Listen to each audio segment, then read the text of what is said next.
Not too shabby. Yeah, that's not going anywhere. You want to say hello to this Apatosaurus right here?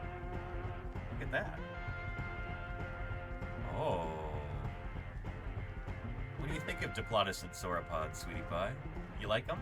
You a fan? Dinosaurs can be thought of as almost like a gateway drug into the sciences. They're often children's first introduction to the concept of science because dinosaurs are inherently very scientific creatures. We can't go outside and observe them today unless we're talking about avian dinosaurs, unless we're talking about birds. But if we're talking about non-bird dinosaurs,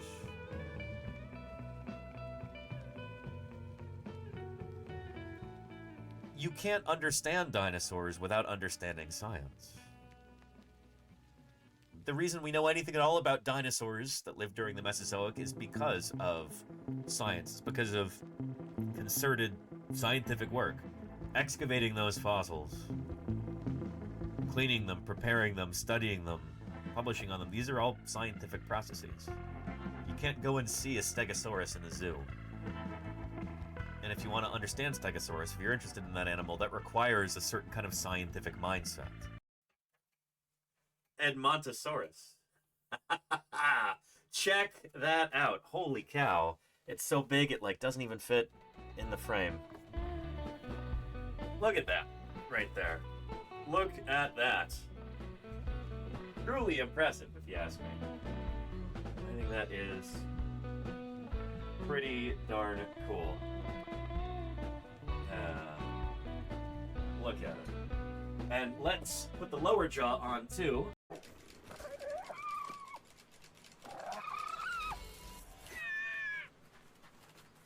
Ouch.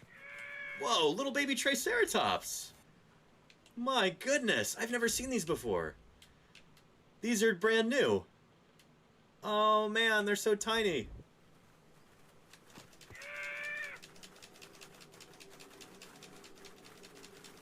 I'm being mobbed by them right now.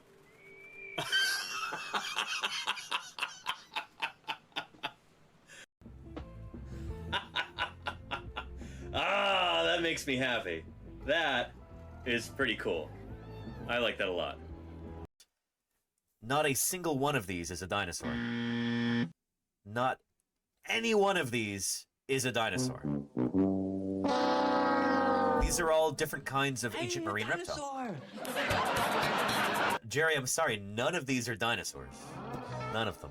And weigh as much as 145 metric. Yeah, rawr, blue whales, they're big.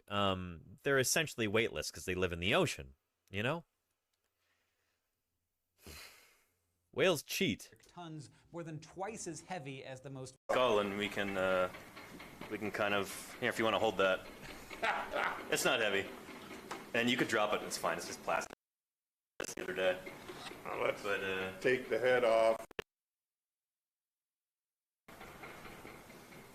But yeah, so you see, here's the dentary, and these are the post-dentary bones. And in there, see that big? Yeah. That's what you're looking down on there. Yeah, that little bowl right there. Mm-hmm. Yeah. So this is, post-dentary, cerangular, And you can see these fractures because of the way this thing had collapsed. This maxilla goes and you can see it drops down, there's more of it. Mm-hmm. But if you look over there, there is a beautiful maxilla. Look at that. Yeah. Right That's here. one of the things, you can just name that dinosaur after that maxilla. So you're looking at like the lingual side right there, so you're looking at like you're inside the mouth at the right you see a little maxilla. juvenile. Look at those teeth. Quick. Yeah, I've got another camera back in camp, so it's not the end of the world if this lens is scratched up. But let me just turn the camera a bit. People are saying the smudge is over your face, which is not ideal. Not ideal. I don't know. It depends on how you approach this. Some people go, "Oh, dang it!" Witness protection program. But you can see the quarry out behind me. You might see a white dot. With the wide angle, it's not very big, but that's where these guys are digging and bailing water. Yeah. Oh man, the rain yesterday was. It just came out of nowhere. This little cloud didn't look like it had anything. Oh yeah. It really packed a punch. Yeah, we were. It starts raining, and we're just like, oh, it's going to just sprinkle for a while and Yeah. go over, and all of a sudden, Worse and worse. you know, And it's like, okay, Noah's flood has started, it's flowing. We were very surprised. yeah, definitely. So we got out there this morning and bailed some water out of the Iguanodontian quarry, and that was, yeah. I don't know. We'd done some decent trenching and everything, so the bone's gonna be okay. But Oh, if I had moved the wash, believe me, that would have been full. oh yeah, You know? yeah, for sure. Yeah. If anyone ever accuses me of being too, I don't know, being a killjoy about dinosaur reconstructions, like, oh, that's not accurate, like, nah, finger wag. Remember this stream, because these are some pretty inaccurate dinosaurs. These are very out of date, and yet they're lovely, and they make me really happy. And it's because I can appreciate them in their historical context, you know? These were fairly okay dinosaurs. We get a big collective paleo salute for Claire Burr. Let's get those going in the chat. Thank you very much, Claire. It's a big deal. We love calamari. Yes, indeed. Yeah, calamari Donburi, right? Bolothobo? And applause, yes. Thank you, Claire. I'll show you the big Tyrannosaurus behind me right here. This one is a cast. Because you can't see the supports. They're running directly through the bones. And this is that AMH 5027? Yeah, look how that skull is squashed like that. This is that American Museum specimen from New York. Originally from Montana, obviously, but yeah. And very cool. So this is really neat to have a contrast between an adult right here and a juvenile right here with Jane. So look at how slender her bones are by comparison. Look at how long her legs are. Look at how she looks like a speedster compared to that big hulking brute over there. Yeah. This is such a lovely illustration of dinosaur ontogeny. How much these animals changed as they grew and matured. Very different from modern mammals. This is why we think that dinosaur ecosystems are probably just structured differently than we see in the modern day. Like with those different species of antelope that we saw upstairs. You know, you've got such high species diversity for those critters. It's not the same for dinosaurs.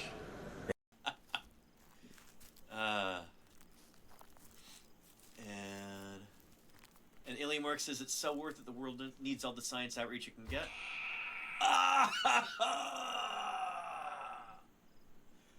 Did anybody else see that coming? Just ambushed. My goodness. I don't think that's ever happened to me.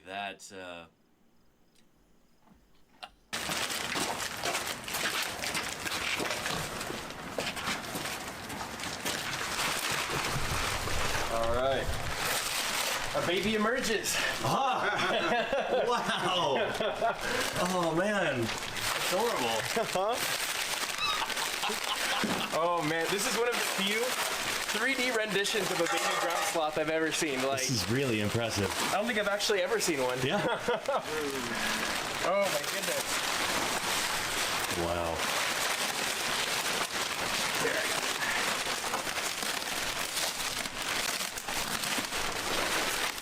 Alright, we should be safe. Go, yeah, we need to cut the tape on that. Oh my goodness. Wow. Brian, this is incredible. Glad you guys like it.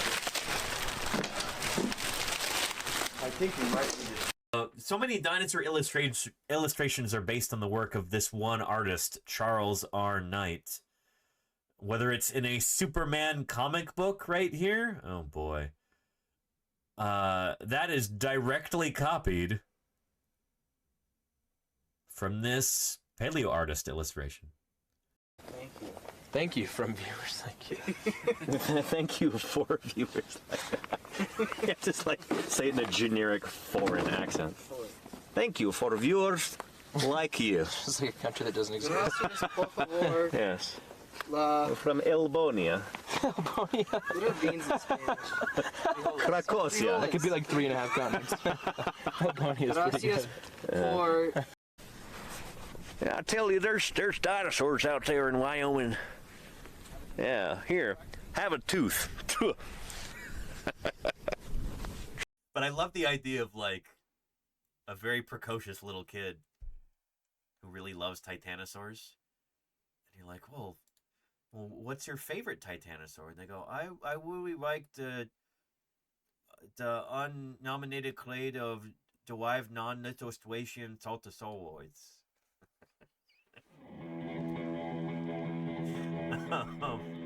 We got out there this morning and bailed some water out of the Iguanodontian quarry, and that was, yeah. I don't know. We'd done some decent trenching and everything, so the bone's gonna be okay. But oh, if I had moved the wash, believe me, that would have been full. oh yeah, You know? yeah, for sure. Darn. And I thought it was just for video games. That's why it's such a wonderful platform for science outreach. Is like nobody thinks of science when they think of Twitch, and I think of like athletes screaming like playing Madden or something. Yep, You know what I mean? yep, Yeah. uh-huh. Yeah. but yeah, we're not preaching to the choir here. It's absolutely the opposite. Like reaching new people and showing them how cool science can be. And Self Universe says, when you were a child, did you want to grow up to dig out exciting things?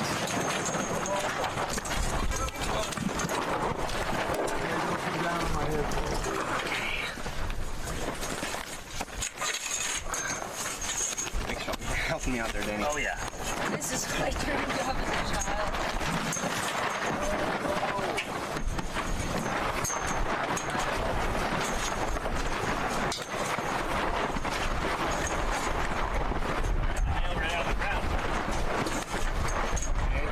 Let you run around a little bit.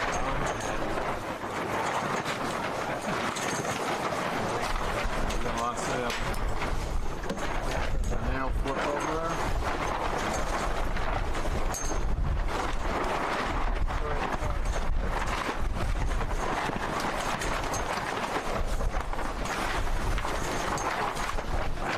Get some energy in that. Dug up in 87. Really? Old stegosaur. Wow. Yeah. Right on the Amazing. hips.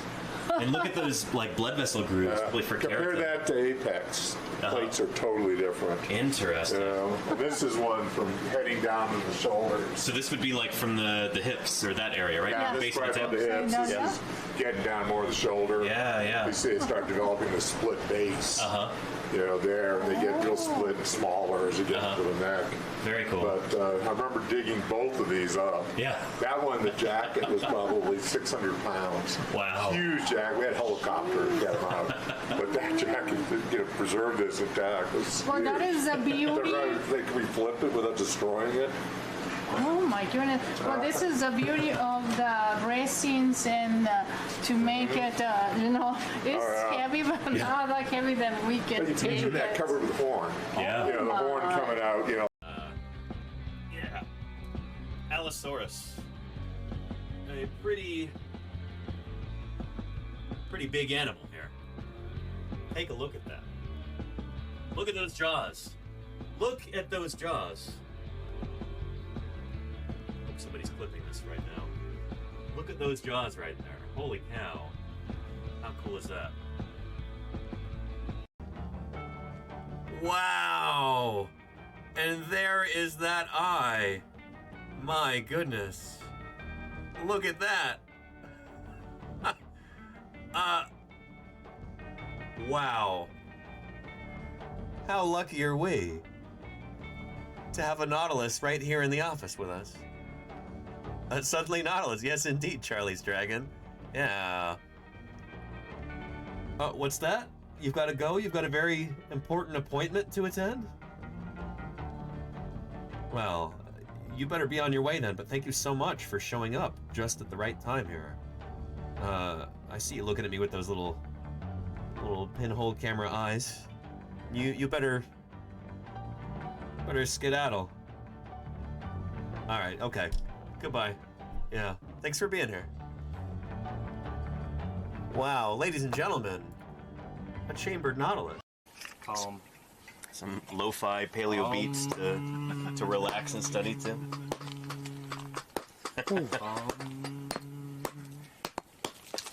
Hey. Yeah.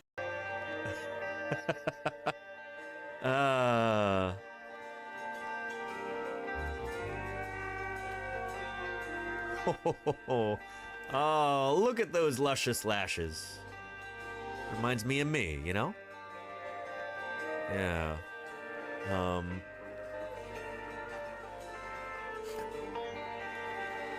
Going. But yeah.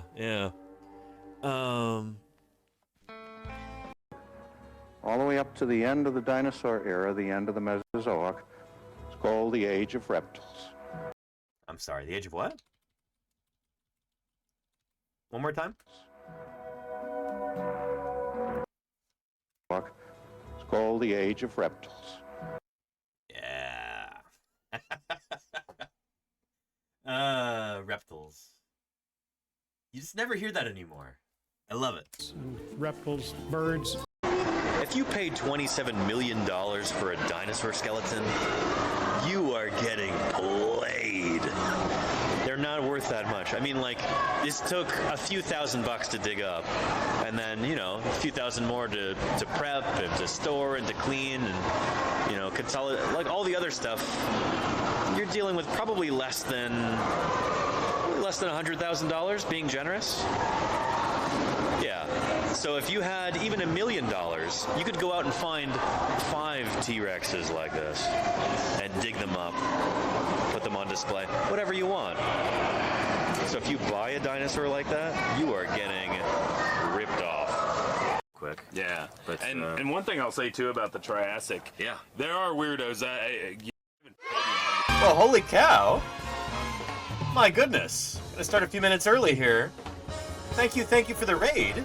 Dipped in poison. Welcome to Paleontologizing. Holy cow. I've been poisoned, I suppose. Hopefully I recover. Welcome, everybody. Thank you so much for raiding in. I'm starting the stream off the right way today. Today is Earth Day. We're going to be celebrating my personal favorite planet. It's not just because all my stuff is here. It's because... And if dinosaurs had not died, I imagine that mammals planet with would dinosaurs, still be the only small one. creatures like this living in the nooks and crannies of their world, and we wouldn't be here. Claudie Thuz, thank you for the follow. Claudit Huz. I appreciate you clicking that follow button. How was your stream? Dipped in poison. Doing some just chatting? I'm sure you were doing more than that. But I'm glad you're here. Thank you for raiding in. And Fishy the 13th, thank you for the follow. And Dipped in Poison, thank you for following too. What's all this archaic anatomy? Excellent. Holy moly. My name is Danny. I'm a dinosaur paleontologist. Every bone that we find tells us something about how the world was 80 million years ago. Raven X May, thank you for the follow. And Lowly Crab. Oh, you are exalted in my eyes, Lowly Crab. Thank you for the raid. What can you do? For the follow. It's not a science. Sarah June, thank you for following. Intrinsic Star, thank you for the follow too. Here's a living dinosaur right here. Cassowaries really look the part. All birds are dinosaurs, as we'll talk about today. But, thank you for the follow, Intrinsic Star. Again, I hope you had an excellent stream, Dipped in Poison. You were on my Twitch recommended, and we were geeking out over your content. I'm flattered. Oh, that first one wasn't actually a dinosaur, by the way. It was a synapsid. It's on the mammal part. Because of the we tree. study fossils, especially dinosaurs. Another raid from Shark The Geek. imagination of children. And that makes vertebrate paleontology a gateway for all Shark science. G33K It's true. and the 28 children are walking through that gateway right now. Shark Geek, thank you for the raid. How was your stream too? I hope it was really good. It's one raid after another here. Really appreciate that. CK04, thank you for the follow. Welcome. We are celebrating Earth Day today on our stream. We're going to be talking about the origins of Earth Day, why this holiday was created in the first place. North American identified specimens of Troodon. Haley, thank you for the follow. Welcome. Appreciate you clicking that follow button. And we'll be talking about the history of our planet Earth today and why it's important to understand that and appreciate it. How that can enrich your everyday life to understand how our planet came to be and understand the history of life on Earth as well. So again, I'm really glad you're here. Thank you for joining us. Here, Dark quick Jacob little, 11 gifted a tier 1 sub to SSHXDWS. Thank you, Darth They Jacoby, have for given your, 7 gift subs in the your channel. support there. Really appreciate that. Helping us get a little bit closer to our sub goal for the week. But let me play a quick little welcome video, a channel trailer for anybody who might be new here. That'll introduce you to what I'm all about and what we do here on Twitch. So, here we go. My name is Danny Anduza. My 50,000 a year has been well spent. And holy cow, Charlie's Dragon, 58 months. 30 of those at tier 3. Extraordinary, Charlie's Dragon. Thank you for your ongoing support, both financially and in terms of moderating. You're one of our VIPs here, Charlie's Dragon. Thank you. Holy moly. Here, let's here we go. I'm a dinosaur. Super warming. Oh, close. Vote for poison. And Skelly Bloop, thank you for the follow. Skelly Bloop. A very appropriate alert after Dipped in Poison's raid. Thank you.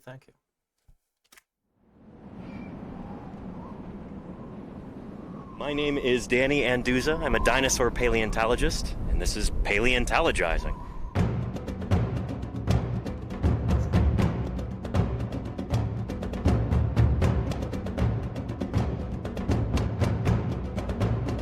Science isn't just test tubes and beakers and white lab coats.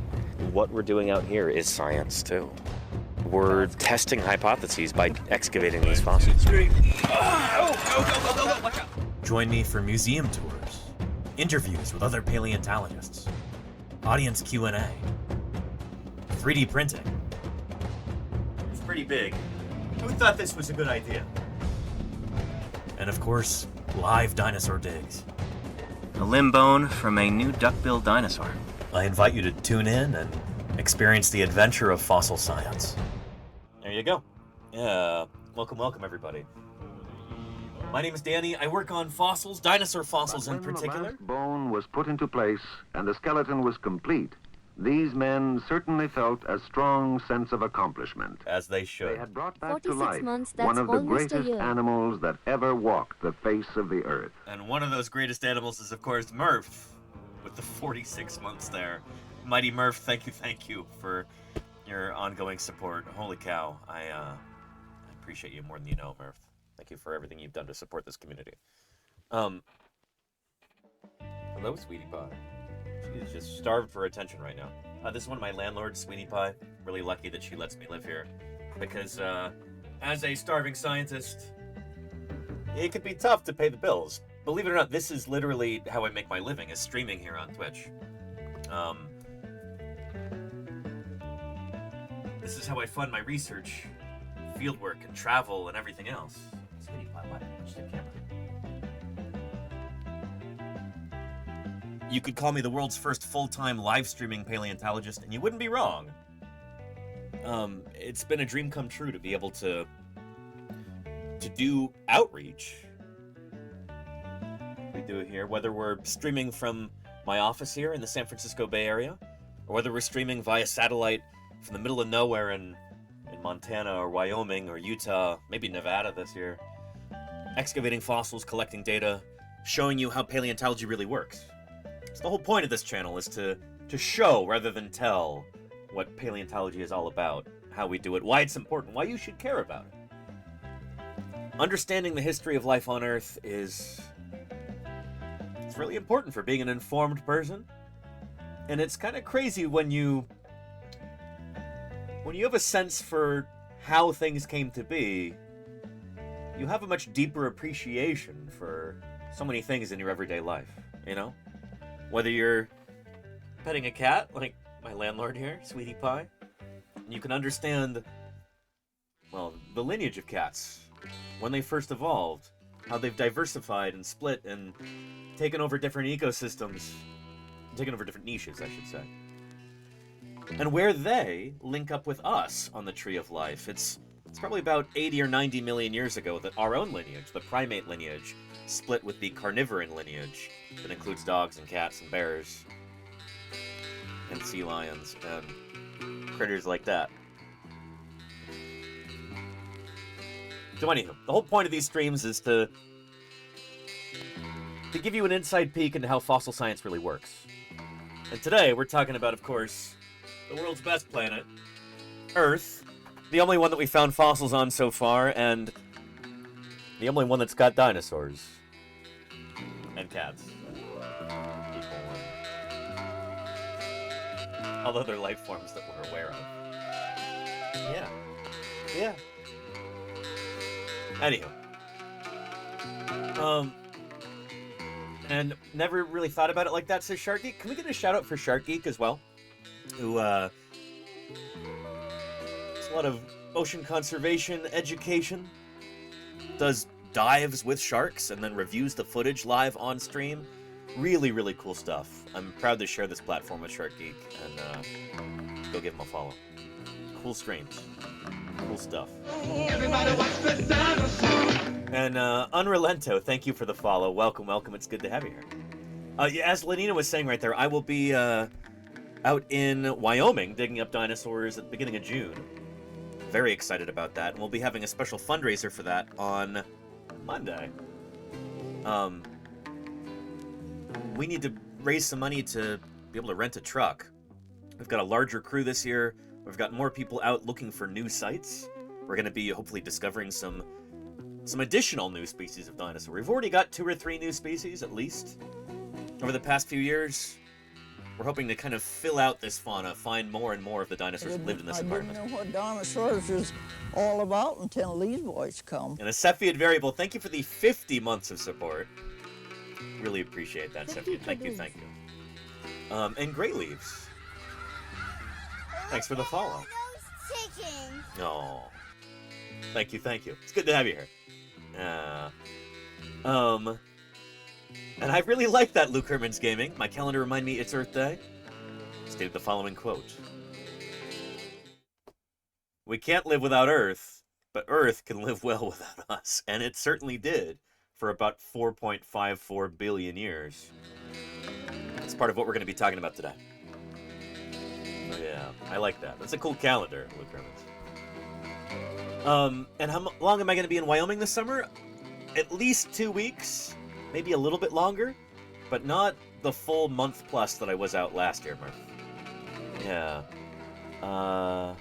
But yeah, I am going to try to be at some additional dig sites this summer. I still need to contact some folks about Montana and Nevada. And maybe even Texas. We'll see. And yeah, the Ceratopsian dig site is in Wyoming, Nightfall the Red, and we're pretty sure it's going to be a new species, so we're very excited about that. If anybody wants to see some of that footage, it's on the YouTube page that I recommend you check out. I need to add this to our About thing on Twitch. But let's see, last year's Wyoming field streams are right here. And also we did 2 separate seasons of Utah fieldwork last year, too. I spent almost 11 weeks in the field last year. 11 weeks! It's a record for me.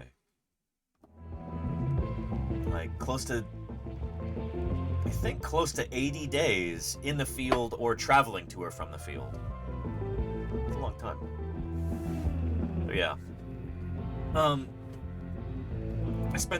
I typically spend a significant portion of my year living in a tent. Last year was no exception. Again, it was a new record for me. Let me scroll up to the chat and say hello to some of the new folks. Do dinosaurs still exist? Asks It's Just the Tism.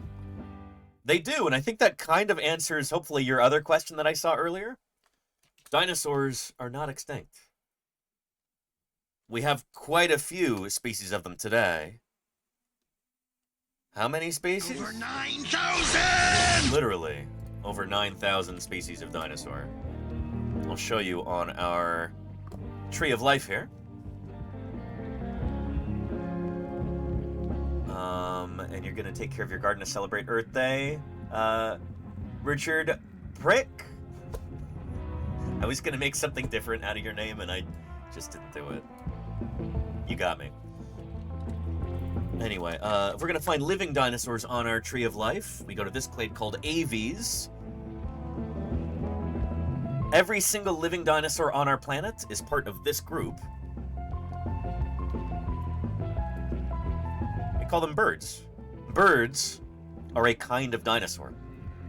They are two-legged, feathered, theropod dinosaurs. Which makes a whole lot of sense when you realize that dinosaurs like Velociraptor would have looked like big, weird, ground-running birds. These animals were fully feathered, extraordinarily bird-like. Birds evolved from probably the ancestor of the dromaeosaurs and other maniraptoran dinosaurs. Although, depending on what we find out about, like, the base of the maniraptoran family tree, there is a chance that dinosaurs like Velociraptor actually are birds.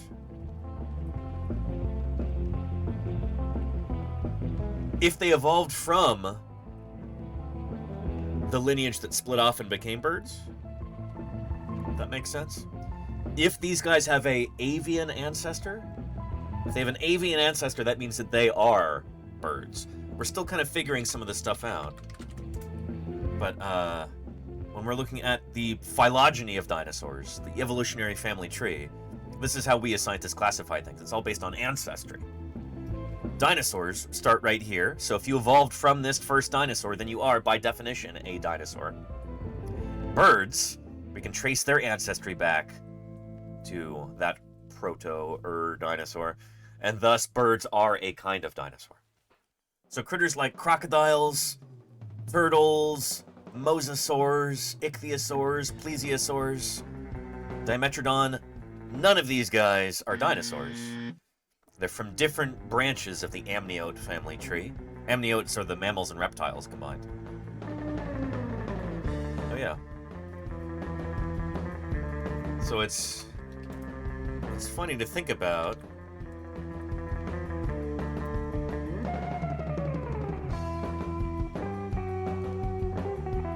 This critter right here.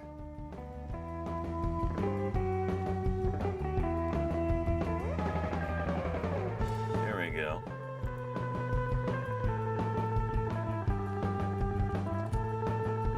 This animal right here, not a dinosaur. This is a kind of plesiosaur. But this animal right here is a dinosaur.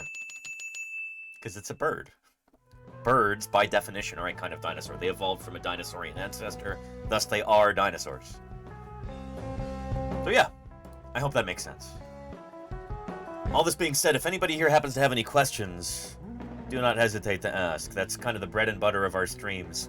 That's the beauty of using Twitch as a platform for science outreach. It's interactive, you know? And so whatever you happen to be curious about, questions you might be pondering, potential misperceptions you think you might have, whatever, just type them into the chat. We'll talk about it. Welcome to Paleontologizing. Anywho, how does one reach such weaponized levels of handsomeness? That's a good question, you know? Like, they're pretty handsome birds, aren't they? That hairdo like that? Just look at that.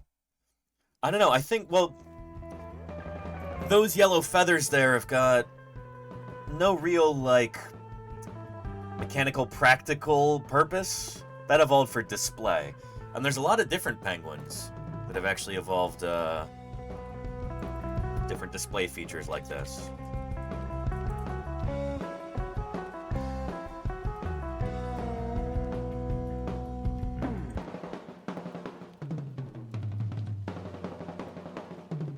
Here we go. Whether we're talking about crested penguins? Let's protect our fossils, because if they're removed, America loses them forever. And holy cow, one and only Thor, thank you for the prime there. Really appreciate that. Holy moly, do I appreciate that. Thank you for the support. Again, this is literally how I make my living. You're helping make that possible, and I'm grateful. Thank you. Yeah, the Emperor and King penguins have got this beautiful plumage like this. This is for showing off to one another. It's not It's not for camouflage. It doesn't necessarily help them with hunting or anything like that. This is just for showing off to each other. These are very social animals. So it pays to be good looking when you're a penguin. Yeah. Anywho. The emperor wears no clothes, but plenty of feathers and blubber, too. I'm talking about emperor penguins. They're so well adapted for what they do. And the, much like another one of my favorite critters that we'll talk about later, inside the mouth of many kinds of penguin are these papillae like this. This is not something that evolved for display. This is like the business end of the animal. These backward-facing, kind of soft spines that they have are for helping them catch their prey. Fishes and squids and various other invertebrates. These backward-facing spines like this are really useful for helping take hold of that prey, keep it from escaping, since they don't have teeth. Birds lost their teeth way back at like the end of the Cretaceous period. There were lineages of birds that had teeth, other birds had already lost their teeth, but only the toothless birds survived when that asteroid impacted. So today we're only left with birds with no teeth, but some lineages of birds have come up with kind of clever ways to have the advantages of teeth without actually having evolved teeth. If that makes sense. We were talking about this a bit yesterday with like Pelagornis. These really cool seabirds from a few million years back, they didn't have teeth, but they evolved these points on their beaks like that we call pseudo-teeth. Some of these guys were gigantic, like some of the biggest birds that have ever flown. They're pretty impressive.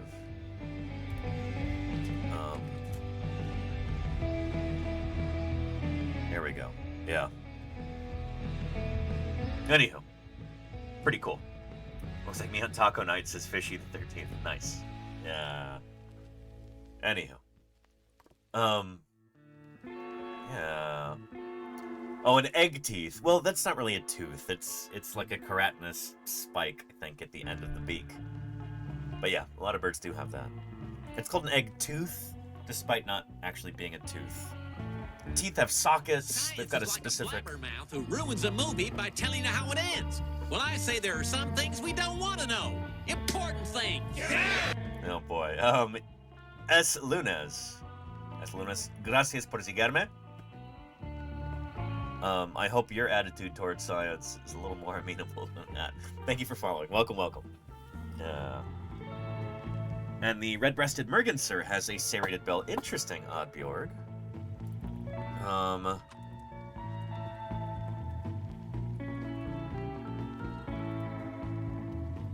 Well.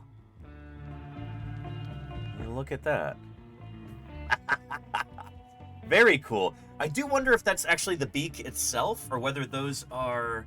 It's kind of like what a goose has, where it's more soft tissue, less keratinized. I'm not totally sure how that works. Let's look that up real quick, actually. I am curious.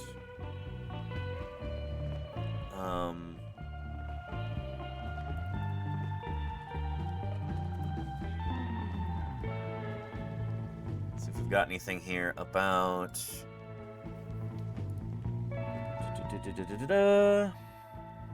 Behavior, migration, conservation...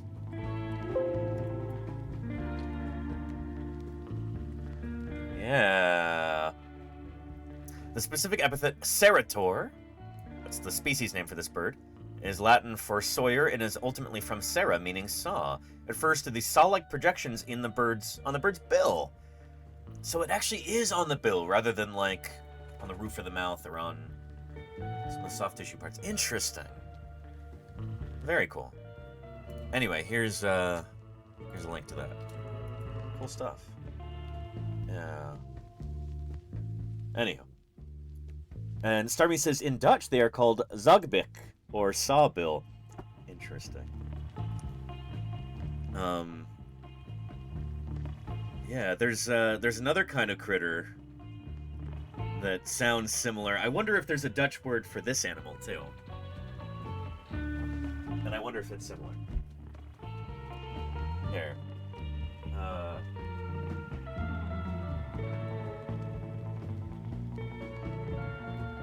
This is the rostrum of a sawfish, which is a kind of critter. It's related to sharks and rays, but yeah, this is the nose.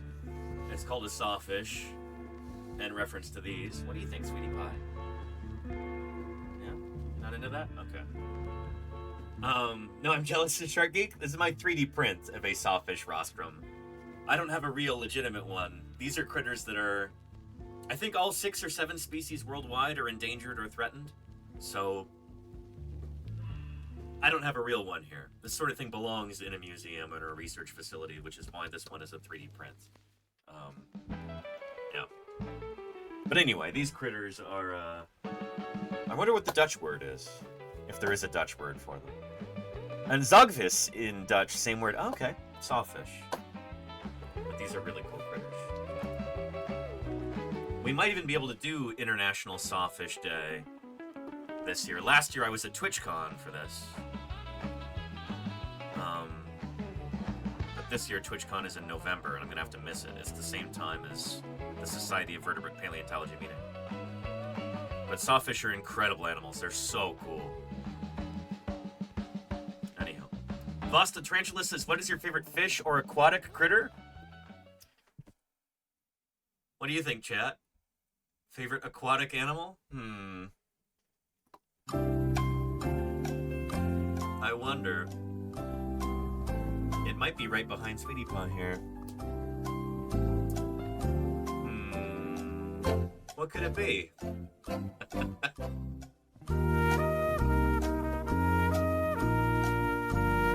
Yeah. It's of course the leatherback turtle. I have been utterly obsessed with these animals since I found a bunch of their nests in Puerto Rico last year. Every beach that I went to, pretty much, there were leatherback nests on it. Just extraordinary.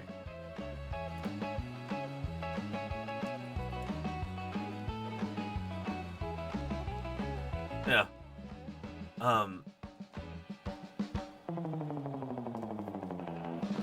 I've known about these animals for a long, long time.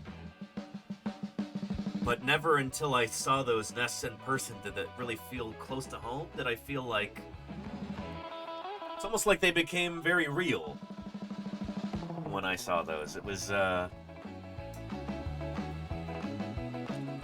it's pretty extraordinary. So anyway, now I'm starting to get involved with leatherback turtle research and conservation. Just an incredible animal. These creatures, not only the world's largest living turtle, they have the longest migration of any air-breathing aquatic animal. They lay the largest volume of eggs of any creature on our planet. They're the deepest diving reptile in the world.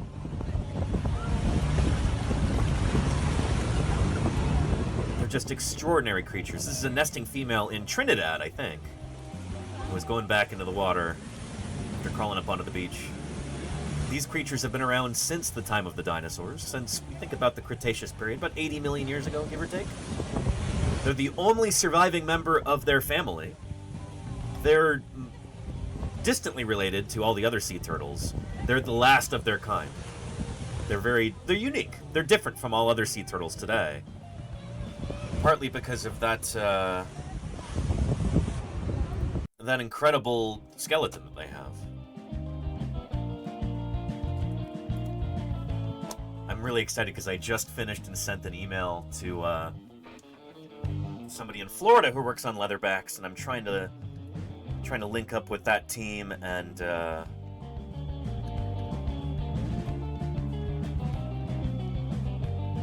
hopefully do some outreach, fundraising, and conservation work related to leatherbacks.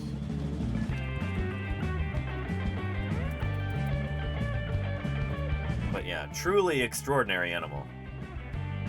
Here's a clip.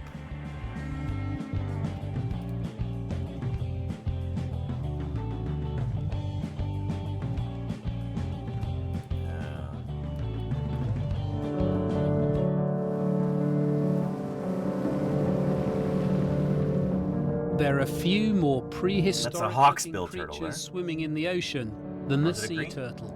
It's a hawksbill. It has a head like a dinosaur, That's a green, I beak think. like a parrot, and looks like a tortoise with flippers. It looks like a tortoise with flippers. I mean, it's a turtle. Yeah. Many animals survive And happy Earth Day to you too, Shark Geek. Thank you again for the raid. Really as appreciate predators, relying on sharp teeth and claws to catch their prey. But turtles and tortoises have a different approach. They've evolved nature's ultimate. If the situation called for still more protection, kind of like ankylosaurs. Grew spears which projected from his body armor. Thank you, Dark Autumn 12 for the follow. That's a kind of dinosaur, an ankylosaur there, from that clip. But what's funny is that long after the extinction of the non-bird dinosaurs, This quarry has provided scientists with many dramatic fossil discoveries. and Skittles 21, or 21S, thank you for the follow. This creature here is not a dinosaur, it's a turtle. This is Myolania, which is a genus of turtle from Australia, from I think a few million years ago, that independently evolved a lot of the same characteristics that ankylosaurs, the armored dinosaurs, had.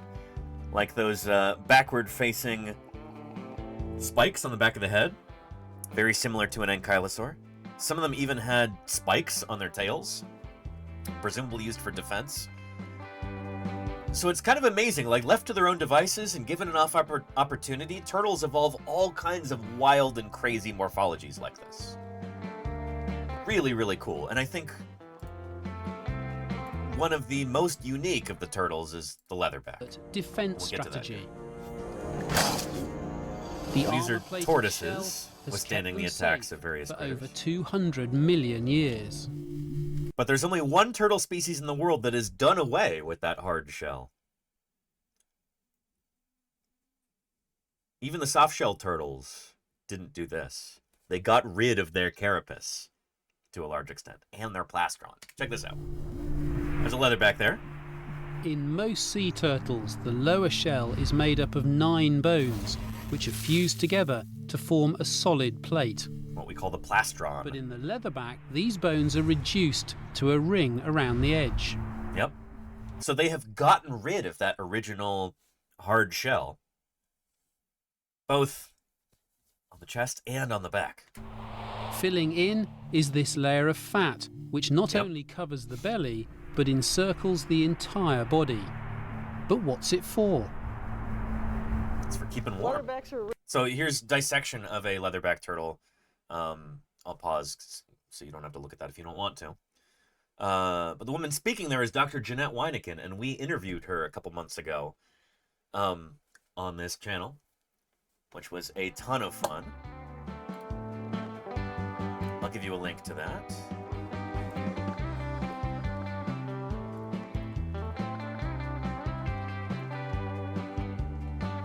There we go. And I'm hoping to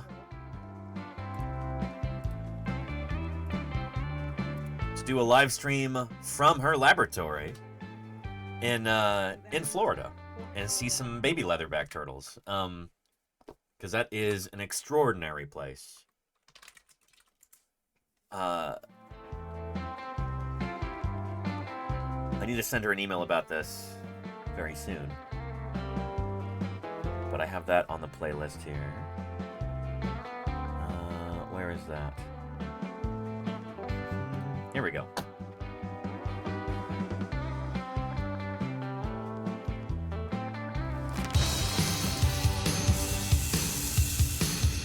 These are leatherback sea turtles.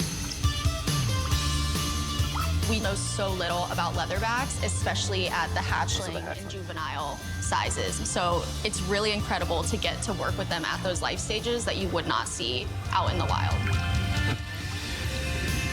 We've seen the populations of other sea turtles increase over time, especially due to different kinds of protections. Loggerhead there. But the leatherbacks especially are very mysterious and unknown. And you need to know about a species before you can help it. Good stuff. Anyway, we'll be talking more about that, I'm sure, today. Because it's Earth Day. And we're talking about the world's best planet, Earth. Bar none. Nobody even comes close. But yeah. And flying Earthies is so tiny. I know, right? Well, what's funny is leatherbacks actually have the largest hatchlings of any sea turtles. That doesn't mean they're big. They're still very small. They just happen to be larger than all the other marine turtle hatchlings. I've got a model of one here. I'll find out. These books. Ugh. So many books. Here we go. Baby leatherback. They are only that big. Pretty extraordinary creatures. They go from this to...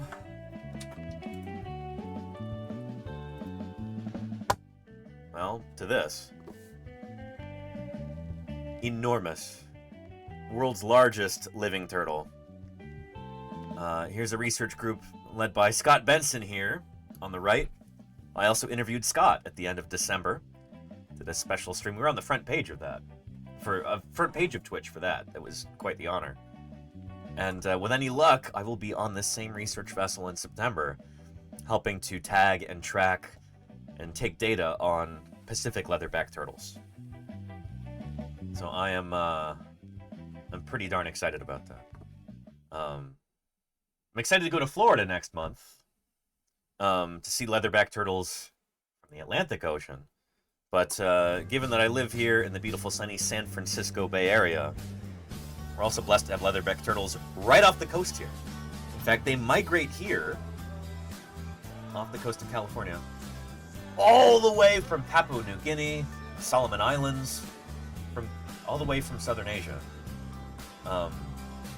like Oceania and that region, the South Pacific, all the way across the Pacific Ocean, right here, in order to feed on sea jellies. So anyway, we're lucky to have them here. They are also California's state marine reptile. Never mind that California is the only state that has a state marine reptile. It's cool that we do, and it's doubly cool that it's the leatherback turtle. Can you see them from shore? Not usually, Hooves. In fact, you kind of can't even see them from a boat.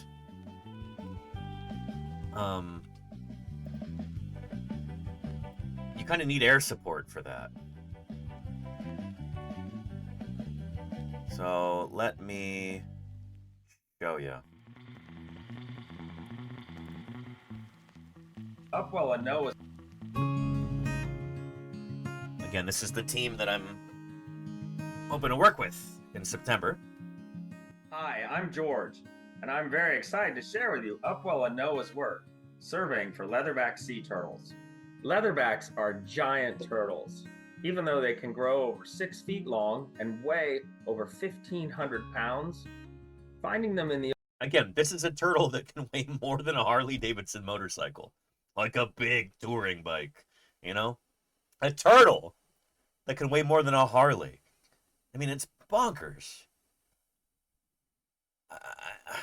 I guess... Here.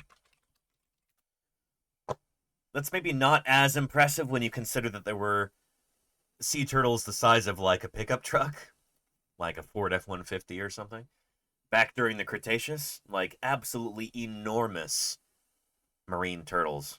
Critters like Archelon. Just, they dwarf modern day leatherbacks. But today, the leatherback, silhouetted right here on the right, this is the largest of the modern sea turtles. Sure, they don't hold a candle to Archelon, but it's still the biggest thing we've got today. And there's kind of a mystery whether or not these guys are related to critters like Archelon. Are the Dermocheliids, like Dermocheles, modern leatherback, are they related to the Protostegids, like Protostega and Archelon? Or are these entirely separate lineages? Do they even have a separate marine origin? This is something that is still disputed. It's argued over by paleontologists who study ancient turtles. And I just had a meeting yesterday with a colleague in Berkeley, and I'm excited. I'm going to be starting a project looking into this mystery and trying to at least get started on figuring it out. That's all going to start off with a literature review that I'm hoping to get published. So that's, wish me luck on that. But yeah. Boogie's Bungalow says, where was Archelon found? South Dakota. Yeah, this specimen here was found in South Dakota here in the United States. This is back when the wisp was a thing.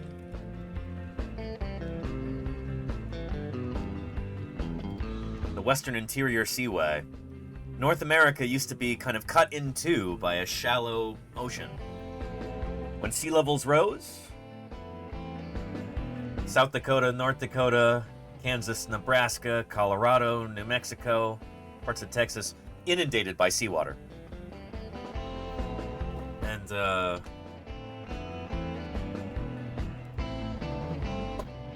you had all kinds of amazing critters swimming around in that. Including giant marine turtles.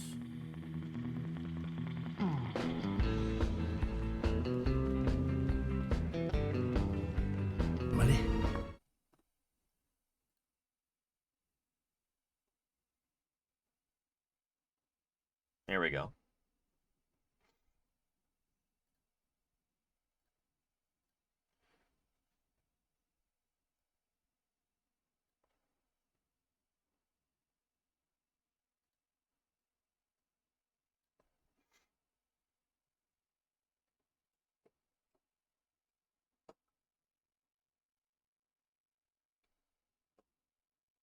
He does have feathers flying in her fries. They're just small.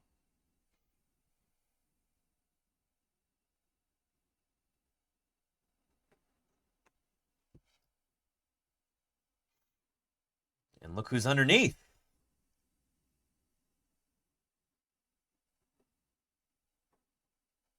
This is Prehistoric Planet Hooves. I highly recommend it. Look who's underneath there! Giant marine turtles, like Archelon.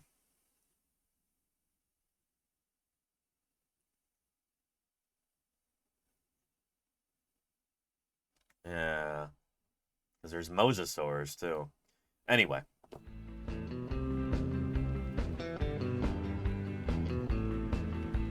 So yeah, it's, I think that's one of the reasons why I'm so fascinated with these animals, is they are like a tangible link to the age of dinosaurs. They are the most quintessentially Mesozoic of all our modern marine reptiles. We don't have a lot of marine reptiles nowadays. We used to have a ton during the Mesozoic. Ichthyosaurs and mosasaurs and plesiosaurs. Marine crocs and nothosaurs and placodonts. Lots of marine turtles, too. Nowadays, the only marine reptiles we have... Here, I can show you in this book.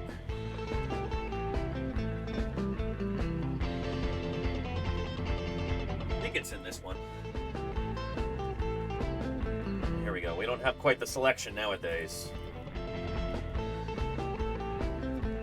We've got sea snakes, we've got marine iguanas, and we can argue about whether or not they're actually truly marine. They do spend the majority of their time on the land, and only the males really go out and forage under the waves when they're big enough. We do have saltwater crocodiles, and we can argue about whether or not they're actually marine reptiles. So really, the only two incontrovertible marine reptiles are the marine turtles, here's a leatherback here, and then sea snakes. Paw, you're sitting on the soundboard. Another one of my landlords here. Hello. Is it time to pay rent already? My goodness. Do you like sea snakes? I guess so, Murph. Yeah. Do you like marine turtles too? I guess so. Yeah.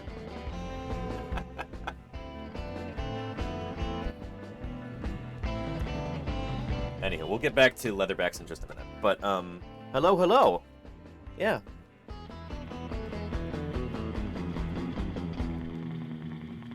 And let's see.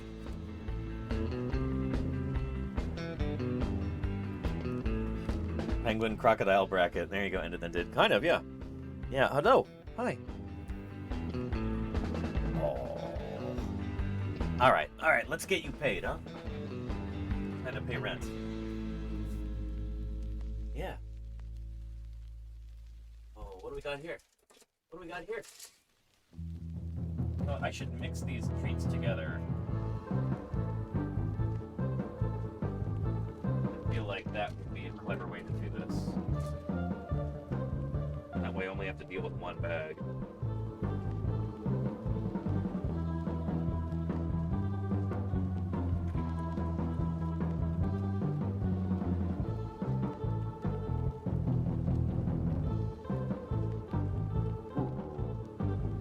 What's over here? What do we got?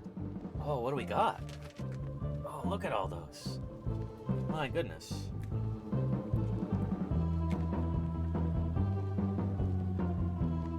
Look at those. What do you think?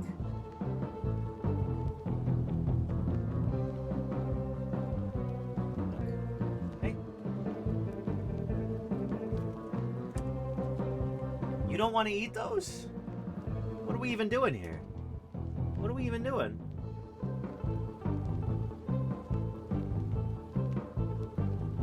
You don't want them? Okay.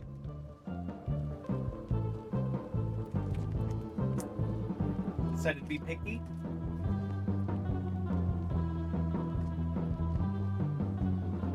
I think there might be one left in here. Will you eat that? Or is it just crumbs? Oh, here, look. Now you want to eat them.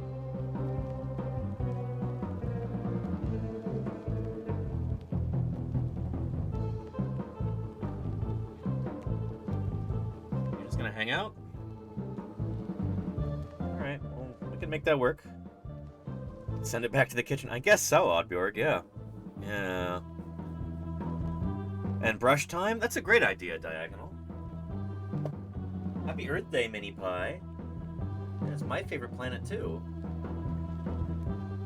And I'm sure it's the one you're most familiar with. You haven't been to any other... I mean, I haven't either. I don't really know what they're like, but... Oh, I like this one. The only planet with you on it, Minnie. And obviously the only one with dinosaurs. And marine turtles. Like, leatherbacks.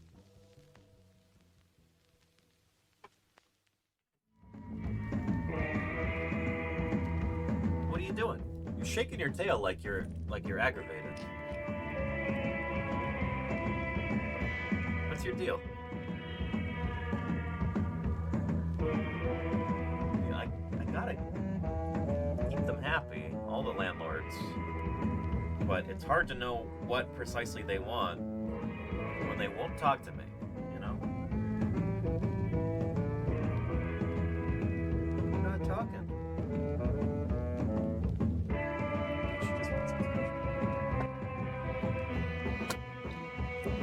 Well,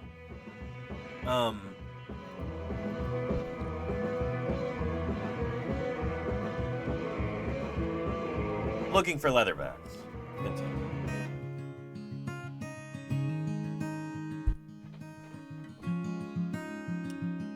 Hi, I'm George, and I'm very excited to share with you Upwell and Noah's work surveying for leatherback sea turtles. Leatherbacks are giant turtles. Even though they can grow over 6 feet long and weigh over 1,500 pounds, finding them in the open ocean can feel a little... Have you looked into training the cats with word buttons, Azul? I mean, I already have. Watch. What? Yeah, she loves it. That was her. That wasn't me pressing that. Yeah, look. Over here.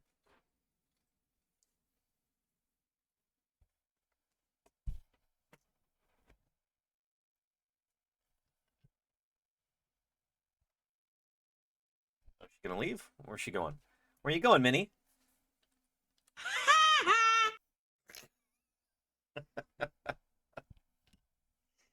Anyway.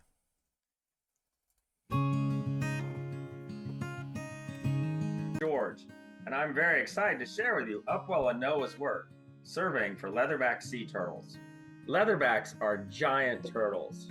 Even though they can grow over 6 feet long and weigh over 1,500 pounds, finding them in the open ocean can feel a little like searching for a needle in a haystack. That's why we start our search for leatherbacks from the sky. I'll let our aerial survey Air support. tell you more. Hi, my name is Sierra, and I am one of Upwell's aerial observers. I want to give you a tour of Noah's specially designed twin otter plane. It's located just over my shoulder, but let's get a closer look. As soon as we come in, you'll notice at the back of the plane we have This is one so cool. belly position, where we have a window that looks directly down. Not a belly gunner, but a belly observer. We'll be recording everything that flies directly below the plane. Next, we have our data recorder position, which allows us to take all of the information down as we are surveying over the water. And we have 2 bubble windows, one on the left and one on the right, that allows our observers to look down into the water by sticking their heads into them. These bubble windows are specially designed for observations and allow us. Salamander says this plane should be painted like a leatherback, in my humble opinion. I love that idea, Salamander. You know, I want to live in a world where NOAA has the kind of funding that they can do something like that. Just like on a whim, you know? Unfortunately, they've had massive budget cuts this year, and really hoping that this fieldwork can take place at all this year, because there's no guarantee that it will. But yeah. To get a really good view of everything that's out there. And finally, we do have an off position that allows one observer to rest their eyes if we have a full team on board the plane. Hello, I'm Scott with NOAA Fisheries. We are experiencing this year weather conditions that are more similar to Central California, with lots of low clouds and fog, preventing us from getting up in the air as often as we'd like. Nevertheless, we've had reasonable conditions to see mola mola. We also seen a few jellies, a few other cetacean species, harbor porpoise, humpback whales, gray whales. It's quite remarkable the number of organisms we can identify from 650-foot altitude and traveling at 100 knots. As you can see, our work is very weather dependent. We need safe conditions with good visibility. So this is why I wasn't able to join them last year, is all of the right conditions were in place, and there was a bit of a setback where there was the federal government shutdown, which meant that some of the NOAA employees couldn't attend. And so I was supposed to join them as like an understudy, supposed to fill in, but then the weather was no good, so it didn't happen. Visibility in the sky and on the sea to conduct our surveys. We have an amazing collaborative team that has spent months planning, training, and getting the research vessel, plane, and other equipment ready for this field season. Don't forget to check back in 2 weeks for our next update. Nice. If you're interested in this kind of thing, you should really give Upwell a follow or a subscription, I guess, on YouTube.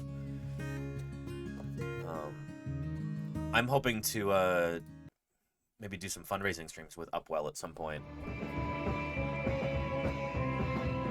Yeah. First, Florida and leatherback field work there, hopefully. Leatherback lab work, all kinds of cool stuff. So, very excited about that. But anyway, let's talk about Earth Day, shall we? And Imu Purlento says, would you say that crowdfunded science can work in a broad sense? In a broad sense, no. I don't think it can.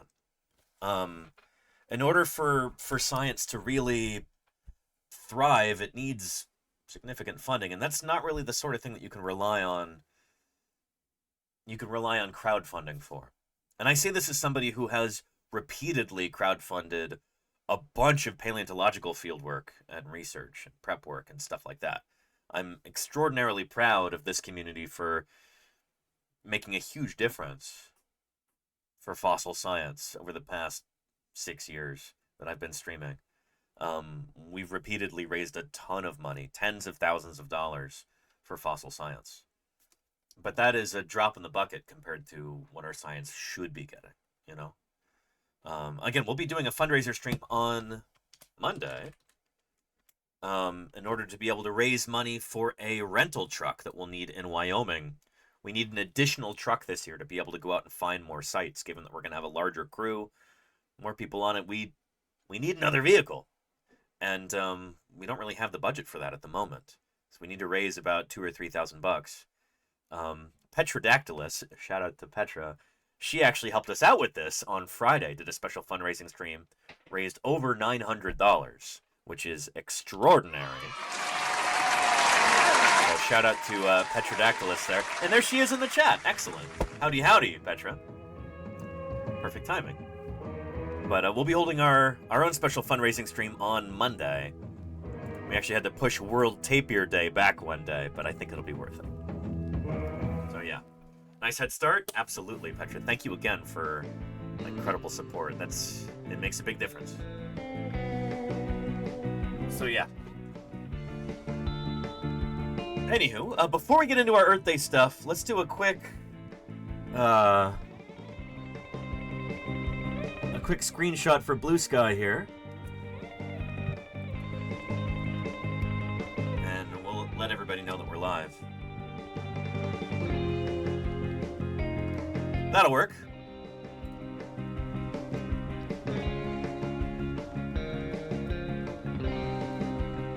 Nice.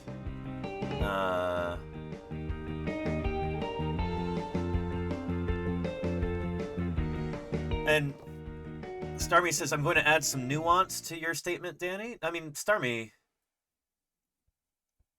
I've been on field crews before where for like $900 we've spent over a month in the field and brought back scads of dinosaurs, and that included, food money, fuel money, supply money, plaster, digging tools, stuff like that. Like, we can do a tremendous amount with very little funding in paleontology when we have to.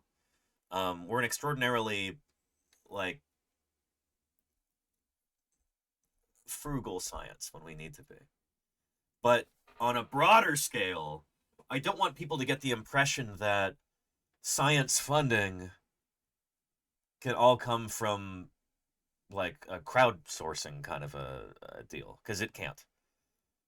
You need money to be able to pay graduate students. You need money to be able to run laboratories. You need money to be able to afford international travel and stuff like that. And crowdfunding can be wonderful as a stopgap measure and for small-time operations. But the last thing that I want is for some cynical people to step in and go, well, look, they did some crowdfunding here, so that means that, federal science funding doesn't need to exist. That is exactly the opposite of the message that I want people to take away. I want to live in a world where there's hundreds of millions of dollars available for people to be able to do earth science research, paleontological research. We would live in a better world if that were the case, partly because, well, shoot, that money always gets recirculated throughout the economy, It's not an incredibly wasteful, stupid thing to do, like, paying for missiles to fire overseas and, incinerate brown children or something like that, which it seems like that's the number one priority of the U.S. government right now. And it's shameful, and that's theft from each and every one of us, This drawer contains almost all. Thank you, Healy196. I appreciate the follow. Identified specimens of Troodon. Welcome, welcome. Every dollar that is spent on a bomb or on a tank or on a stupid fighter jet is a dollar that is stolen from the hungry, from the poor, from the needy, from the homeless. We need to do better as a society. And one of the ways of doing better is to fund science, for crying out loud. Give people jobs in the sciences. Fund further research and innovation and the kinds of things that really drive our economy, not just stupid, wasteful stuff that ends up hurting people and hurting the planet. You know what I mean? Anyway. So that's my point, is that it's wonderful what we've been able to do here in this community with crowdfunding for science. But I want to live in a world where that's not necessary, And Starmy, I don't want historians to have to get by with just $1,000 grants once every couple years or something like that. I want them to be well paid, That's That's what I want. So anyway, yeah. Anywho, yeah. And Heinz Stark says crowdfunding is almost always a sign that there is not enough money. Exactly, Heinz Stark. But that's the thing is that, like, we as Americans, I feel like, and I'm speaking about Americans here. Every once in a while, you'll see like what's supposed to be a feel-good news story, where it's like, oh well, this 5-year-old girl, her family couldn't afford her leukemia treatments in the United States because we don't have healthcare in the U.S. So her and her friends organized a bake sale so that she could afford her cancer treatments. Like, how is that a feel-good story? It's like that is absolutely like the surest sign of a society that is completely broken. You know, that's you know what I mean here. A better world is possible. Not just possible, necessary. So yeah. There you go. Gamers Tavern Show. High school students build a wheelchair for paralyzed retired teacher after Medicare refused. Exactly. Yeah. Oh, anyhow. Yeah. Anyway.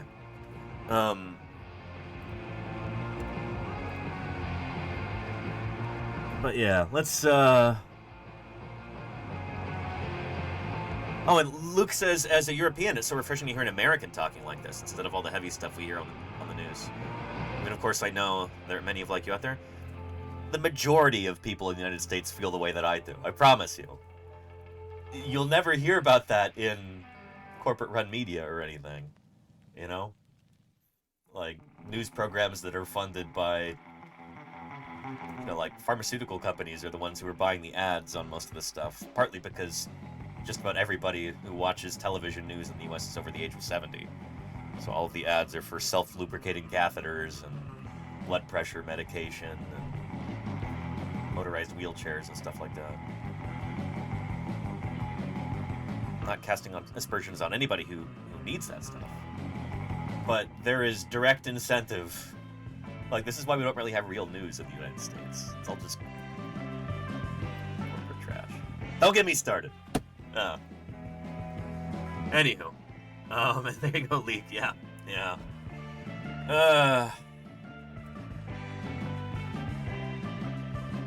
But yeah.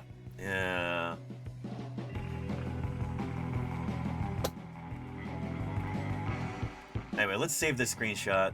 And let's post that to people know that we're live.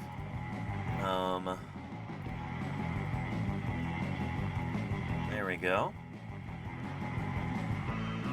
Happy birthday.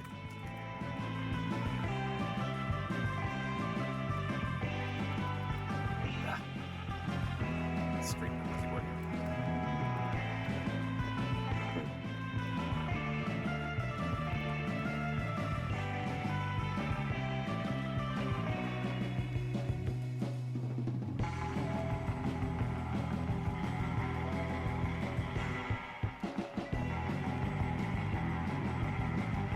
Earth is the only planet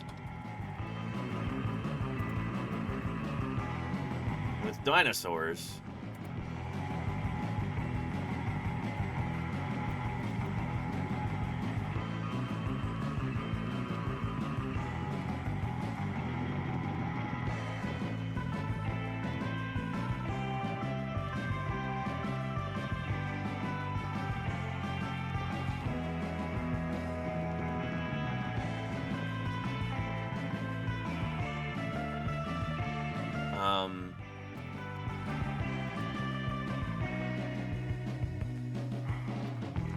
With a heavy emphasis on why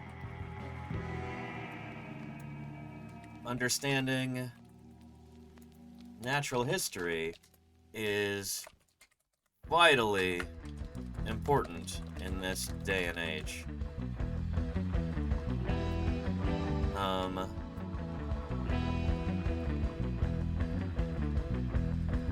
Paleontologizing. There we go.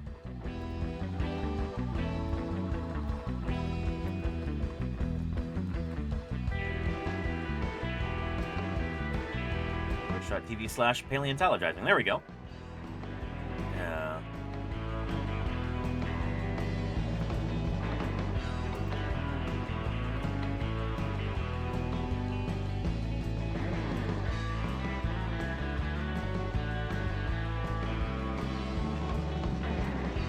Okay. Quick screenshot of me in my office.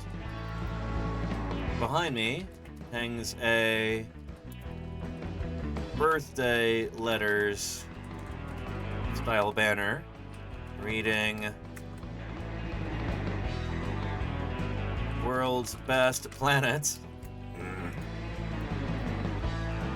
along with a 3D printed leatherback turtle model, various framed prints of Earth maps and phylogenies, and other natural history miscellanea. There we go. Save and let's post it. Hold on to your butts. There we go. Yeah, and a globe, yeah. Melon's plush, yes indeed. Anywho, yeah. And League says, as an American, I get my news from the BBC. They have no agenda here. I don't know. I find BBC News to be a little right-wing for my taste a lot of times. I don't know. I think BBC News is very conservative. That's my viewpoint. And they tend to have a pretty kind of corporate agenda. Anyhow. Although, I don't know. News in the UK at large is, I think, pretty dog water. Yeah. I do much prefer The Guardian, Gene 1, yeah.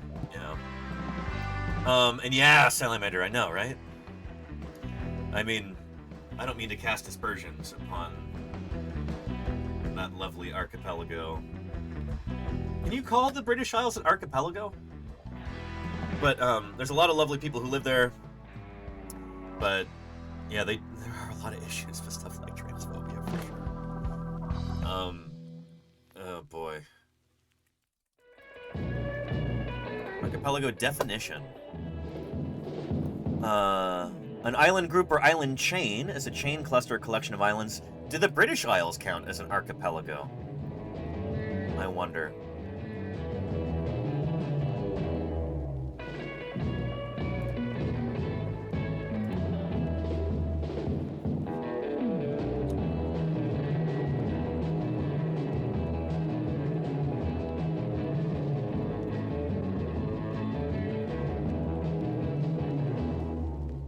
The answer is yes.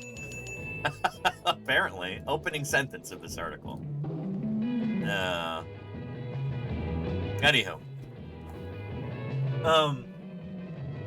Anywho. Yeah. Let's get into Metazoa before I forget, and then we'll get into our Earth Day stuff. We'll do our daily animal guessing challenge here. We've got one mystery animal here to try and find. We've got 20 guesses to do it with, and an evolutionary family tree to aid us in this effort. We'll also be using the one zoom tree of life here. The whole reason that this is possible is because all living things on our planet are, oh yeah, thank you, Claire. All living things on our planet are related, as far as we know.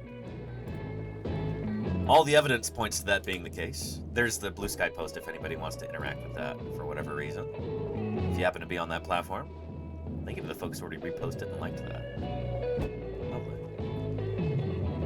But yeah, all life on our planet related. As far as we know, every living thing on Earth, and all the extinct things too, that we found fossils of, all descended from one single common ancestor about 3 or 4 billion years ago. And it's kind of a thought experiment sort of thing we call LUCA, the last universal common ancestor. We don't have fossils of it, but all of these different lineages we can trace back. They get more and more and more similar as you go back in time. And that's what DNA does as well. So as far as we know, all critters on our planet are related. Luckily for us, for Metazoa, the only critters we have to really worry about are the animals. Not worry about. The only animals to consider here, the only critters to consider, are the animals. About 1.4 million species. Let's see if we can narrow it down to just one in 20 guesses or fewer, or, I'm really clever, 5 guesses or fewer. Hold on to your butts. Here we go.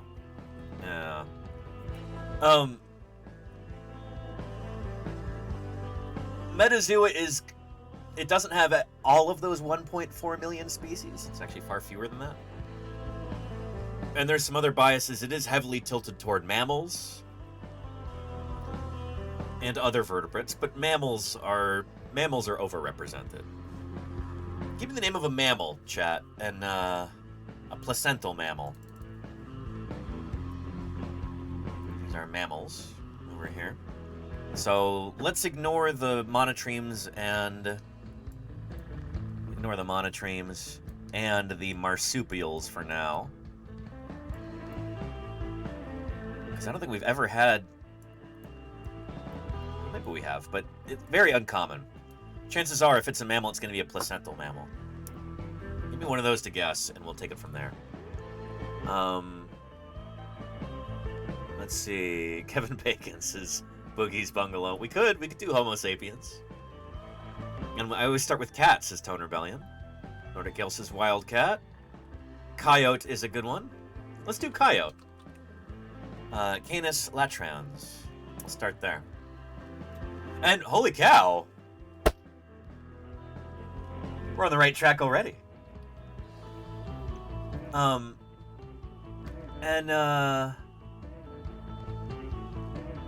Ecstasy, I almost said ecosystem. Ecstasy says, man, I just found you and I want to give you props for doing what you're doing. Hey, I appreciate that. Thank you, thank you. Welcome to Paleontologizing. It's good to have you here. So, here's the way that this works. We guessed coyote, and Metazoa says, nope, not a coyote, but close. It is a carnivoran. So, carnivora is the smallest evolutionary group, the most specific family or group of related living things that includes the coyote and our mystery animal. So let's look at carnivora here. Carnivorans are up here. Here we go. Carnivora. So with one guess, we've been able to narrow it down to only 283 species, which is pretty stellar, actually. We're doing really well so far. But we can narrow it down even further. And Nordic Gale, hey, thank you for subscribing. When is our alert going to go off? Let's protect our fossils. There we go. Because if they're removed, thank you. America loses them. Nordic Gale, I really appreciate that. Good stuff. And Tone Rebellion, thank you for the 100 bits. Feeling a bit cheated? Try blaming the dinosaurs. You're right about this, Tone Rebellion. See, Danny, this is the internet. Cat is always the way to go. Paleo moon pie, You're not paleo wrong, sweetie maybe, pie, Tone paleo Rebellion. mini pie. Thank you for the 100 bits there. Here's some objects, gorgeous, gargantuans, and authentic. Because though they died out so long ago, Next forced eye. bones remain, so we know Thank you just for what the they were pride. like, and can even sculpt them I into really still, appreciate that. or rather extinct life. Thank you for the prime there. Let's protect our fossils. Extraordinary. If they're removed, America loses them forever. Thank you. And Starmy, thank you for the 17 months of support. Holy moly. Thank you very much. We're now 1/15th of the way to our sub goal for the week. Nice. And Nordic Gale, thank you again. That's a recurring sub right there. I appreciate you doing that. That pledge of continued support is super important. That is the the most important support that we get are really those recurring subscriptions month after month. That provides the kind of regular support month after month that makes these things possible. So thank you. And Ext4Sty says, would it be fine if I used a screenshot of your live stream for a science communication lecture that I'm currently preparing? Absolutely, yes. Yeah, feel free to email me too. Paleontologizing@gmail.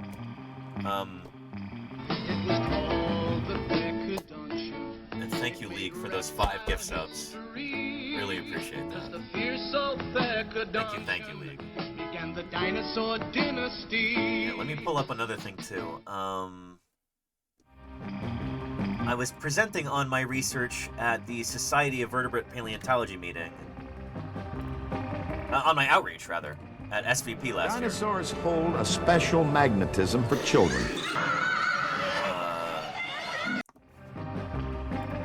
Thank you, Canyon Arrow Boy, for the Prime. 18 months there. Thank you kindly. Here, let me find my poster. SVP 2024 and 2025.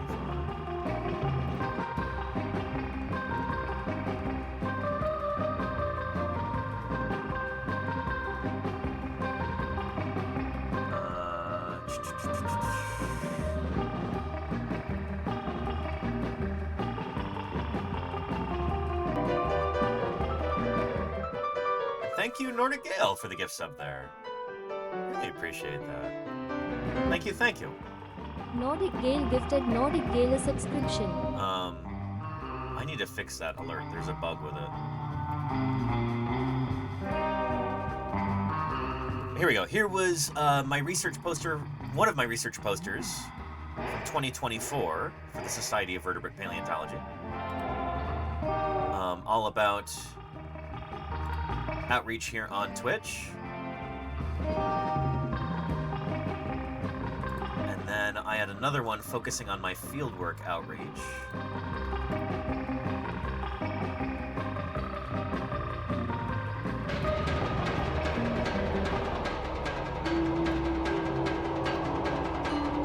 Thank you, Justino, for the 63 months of support. I really appreciate that. Thank you, Justino.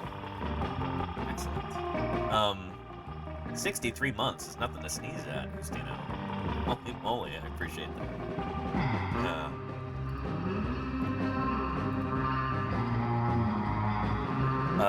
But yeah.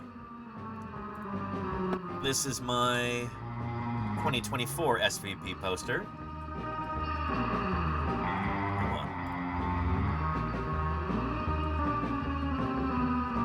I'd be happy to share these with you, Ecstasy, if you're interested.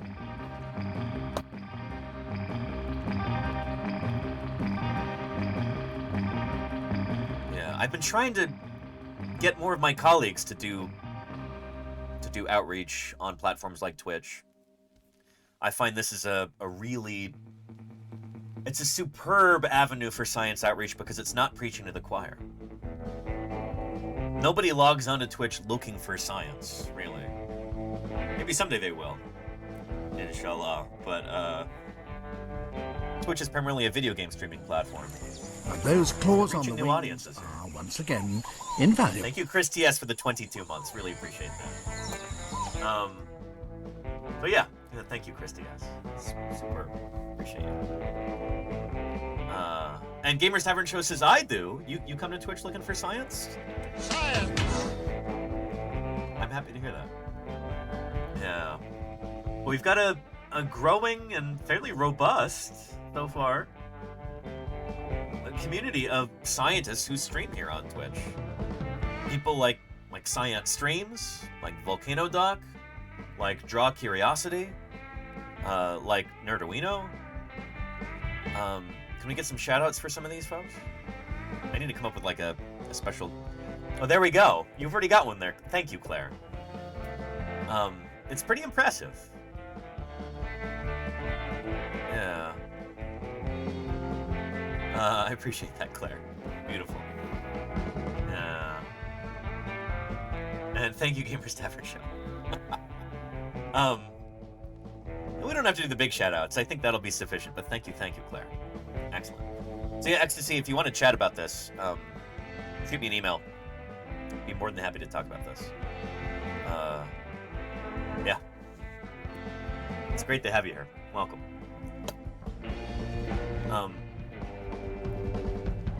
Anyhow, even though this isn't, like, specifically Earth Day themed, I try to do Metazoa every day that I remember to. Because this is a phenomenal way to kind of demonstrate the idea of phylogeny, the relatedness of living things. Oh, what time, and oh, what fun. Thank you, Royal Lips, for the 100 bits. Appreciate that very much. Thank you. Superb. We got a hype train going here. Beautiful. So it might stall out before we get to level 3, but still, it's an honor. Thank you for all the support, everybody. Superb. Good stuff. Good stuff. Anywho, Metazoa provides me an opportunity an excuse, really, to talk about phylogeny, the evolutionary relatedness of different living things. So to bring us back to where we were, I guessed coyote for the first guess. Metazoa says, nope, not a coyote, but it is a carnivoran, part of this clade, but this actually tells us even more than that. Thank you, Royal Lips, for the follow. I appreciate it. Good stuff. And thank you, Luke Hermans. Appreciate you. Thank you. So, we guessed coyote. Metazoa said, nope, it is a carnivoran, though, which tells us, since coyotes are part of the Caeniformia, the dog-like carnivorans, we know it's not part of this group. It's got to be part of Feliformia, the cat-like carnivorans. So this is everything from hyenas to cheetahs to mongoose and meerkats. And so let's look at our major splits here. We've got the cats over here, and then we've got herpestids and their relatives, mongoose and more. I'm guessing it's probably going to be some kind of cat. So let's try... I want to say we did puma recently. Let's try leopard, maybe. That's a... part of genus Panthera? No. Is it Panthera?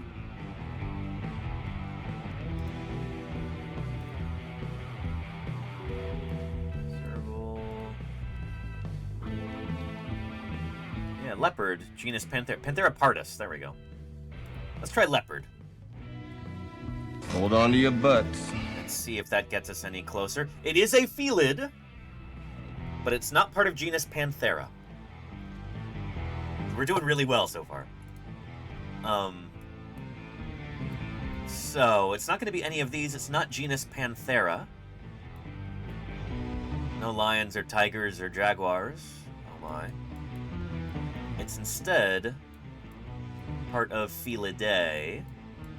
So it could be something like a bobcat or an ocelot or maybe a serval, I think. Are they part of Felidae, the cat family? Felidae, yeah. 40 species. I always get Felinae and Felidae mixed up. But let me show you. Our critter is a felid, but it's not part of genus Panthera.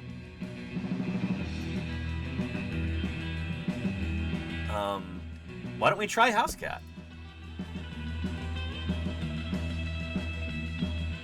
That's a good one to try. On to your butts. Let's see. It is part of Felinae, but it's not a house cat. Okay.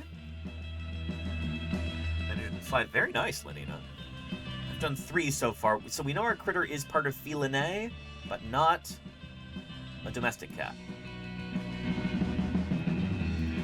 So, Felinae is a subgroup within Felidae. They can purr but not roar. So this is bobcats, pumas, ocelots, I think. What's funny is that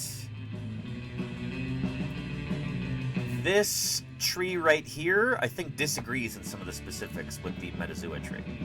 I don't think it's going to be... Well, it could still be a cheetah.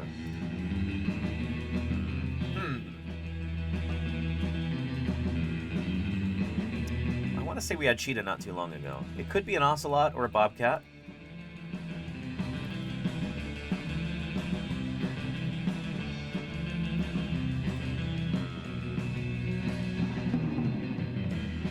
Let's try bobcat. Got a good feeling about that. And no. Denied. Okay. And that also managed to get us no closer. Well, at least we know it's not a lynx. Because bobcat and lynx are part of the same genus. They are sister species. They both have the genus name lynx. Yeah, Eurasian lynx, bobcat, Canada lynx, and Iberian lynx are all in the same genus, genus lynx.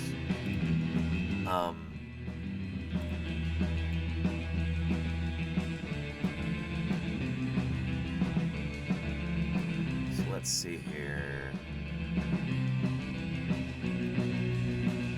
Linnae is gonna be, yeah, wildcat, sandcat, Alice's cat, caracal, serval. Do we have critters like serval? No. Caracal? No.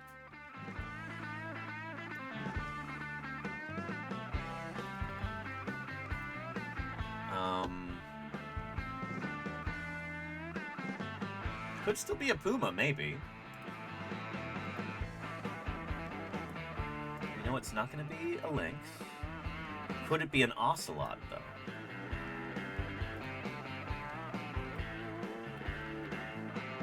It could be an ocelot. Ocelots are part of felinae, are they not? Yeah, they are. Genus Leopardus. Leopardus pardalis. Let's try ocelot.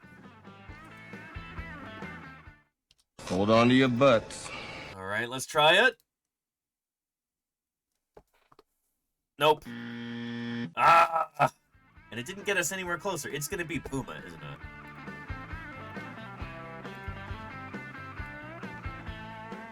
Right? Yeah, it's probably going to be puma. Let's give that a shot. There we go. I've already expended 5 guesses, so I'm already not in a great spot. Let's try this. Hold on to your butts. And... ding, ding, ding. Should have gone with this earlier. But there we go. Yeah. Not the worst, but certainly not the best either. We did okay. Yeah. It's not a puma. It is a puma. Yeah.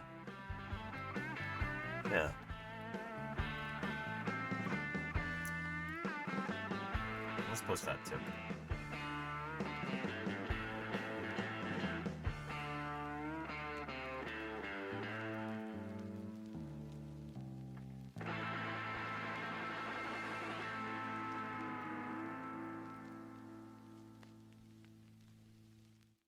There we go. And Starby says, so bobcat is a type of lynx? Yeah, essentially, yeah. It's part of genus lynx. So when we say that, like, oh, bobcat is a kind of lynx, what we mean is that it is nested within the lynx group. In the same way that a meerkat is a kind of... Here, a meerkat is a kind of mongoose. There's the mongooses. There's the meerkat there.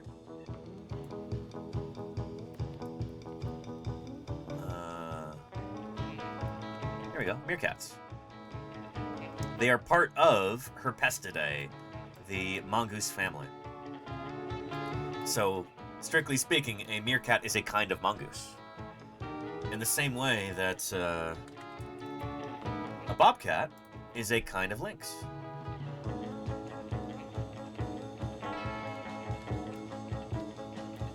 Scientific name? Lynx. There you go. They are part of genus lynx. So, Iberian lynx is Lynx pardinus. Eurasian lynx is Lynx lynx. Canada lynx is Lynx canadensis. Makes sense. And then you've got the bobcat, Lynx rufus, right there. This is the earliest diverging out of all of them, so that's why it looks the most different. But it is still part of genus Lynx, and so you can say a bobcat is a kind of lynx, and you wouldn't be wrong. Yeah. Hope that makes sense. Yeah.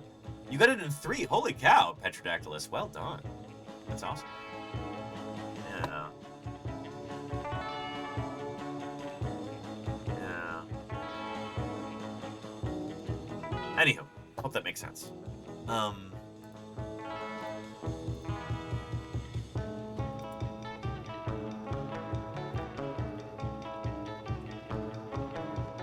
Let's talk about pumas real quick before we move on to Earth Day stuff.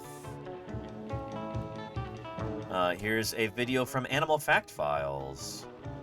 They always do such good work. I'll give you This channel will give you something to purr about. Be sure to subscribe. And thank you to Arlo Cruxon for today's request. Cougars have many names, including mountain lions, catamounts, and pumas. They're also often referred to as panthers, though this isn't technically accurate because panthers are the big cats from the Panthera genus, which cougars are not a part of.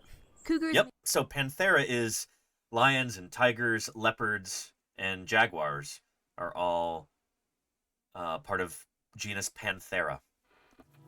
So going back to here, all of them are part of... Oh, somebody was asking about hyenas too? Hyenas are part of Feliformia. So hyenas are more closely related to cats than they are to dogs. Much more closely related to cats. Anyway, here's a leopard, lion, jaguar, tiger. All of these are part of genus Panthera. So a genus is a closely related group of species. They all descend from a common ancestor. They have an adaptive radiation. They all evolved from the same ancestor. They're sometimes called the roaring cats, but that's genus Panthera. I can see that my 50,000 a year has been well spent. Holy cow, Hogan! Thank you for the 38 months of support.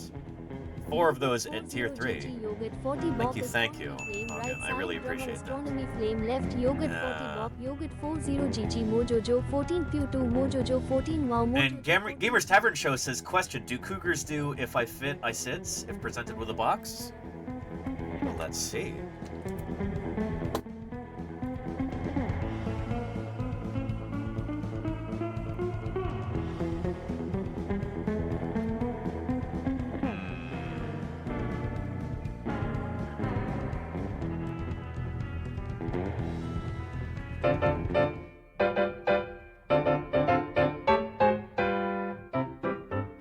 What about big cats?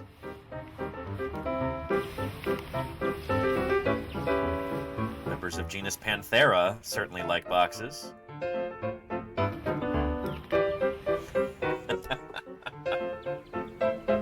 They do tend to disassemble them. And there's a leopard there, looks like.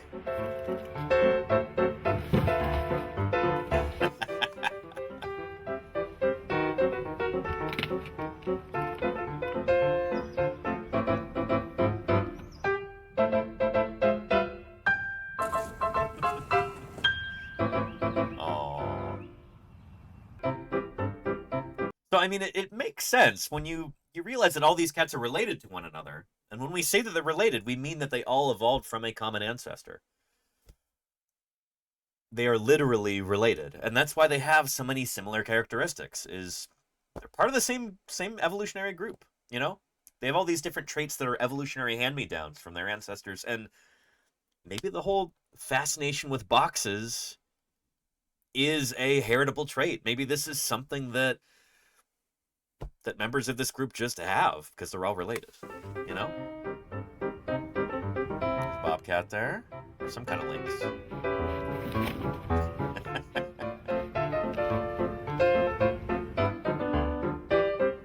There you go, Ikiwashu. Yes. Yeah.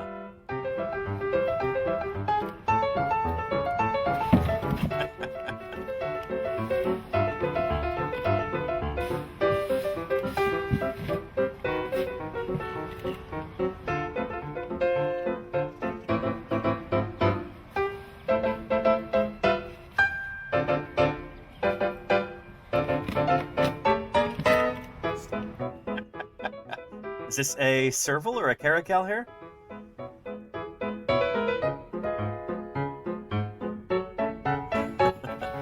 This looks like ocelot, maybe?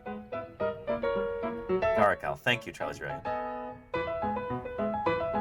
And these are leopards or jaguars? I think these are jaguars.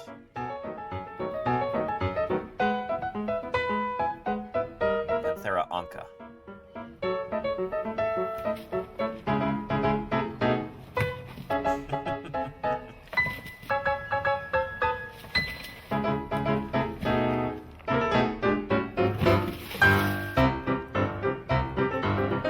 There's a puma there. Excellent. So to answer your question, yes, pumas do like boxes.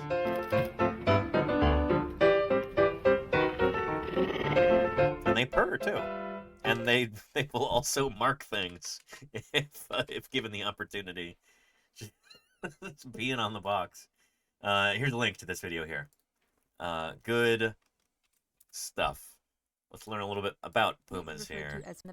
Here we go. Mountain lions, catamounts, and pumas. They're also often referred to as panthers, though this isn't technically accurate because panthers are the big cats from the Panthera genus, which cougars are not a part of. Cougars may be referred to as Alan's Plush says, one of my cats is called Jade. Very cool. Yeah, it's a good name for a cat. Black panthers as well, but that's actually doubly inaccurate because not only are they not panthers, they also have never been documented appearing black in color. Still, that doesn't mean that there aren't numerous claims of black cougars stalking American forests, so they may still exist. Cougars once had a much broader range of distribution, but even today they are some of the most widespread mammals in the Americas, ranging from Canada all the way down and throughout South America. Previously, they could be found all across the United States, but we have them here in the beautiful sunny San Francisco Bay Area, in fact. And why are our lights not working now? Come on now.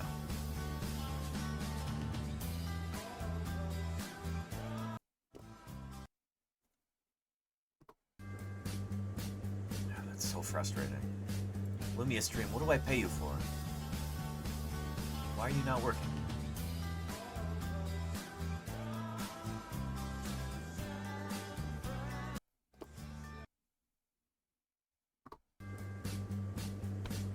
Goodness, that's pretty frustrating. If it's not one thing, it's another. Anyway, we have them here, where this was just a month or two ago we were talking about this. Here we go. 2 months ago. But those claws on the wings are once again invaluable. And thank you, Rushwing, for the 22 months of support. Thank you. The lights. Happy Earth Day. Not working. Let me close the program and open it up again and see if that does anything.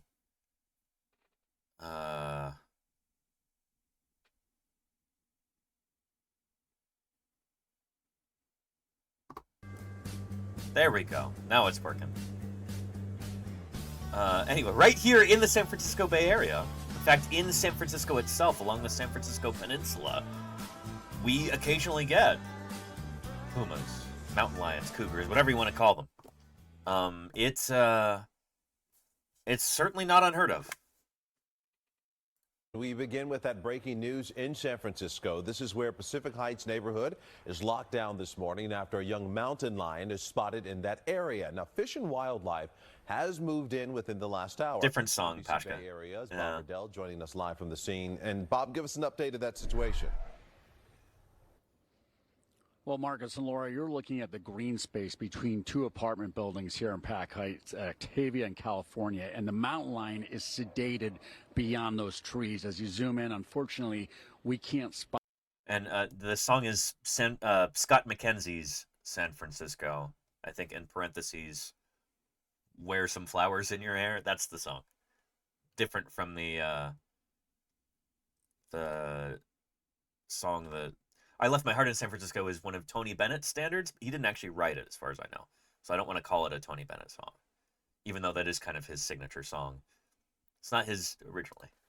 Spot it. We haven't actually had eyes on it yet this morning, but Fish and Wildlife, San Francisco Zoo, the police department, they've been out here, and it was around 10:35, so just over about a half hour ago, that we heard the pop of the tranquilizer gun, and that the fire department did come out and confirm to us that they... Anyway, this is pretty wild. Here. I love this. Okay, so this is our wild video segment. Look at that coyote go behind our reporter Frances right there during her live tag. That's so... Look at it. It's just... So here she is reporting on the mountain lion a couple months ago, on this puma, and then in the middle of a live shot, a coyote walks down the street behind her. There's a really kind of impressive amount of urban wildlife in San Francisco.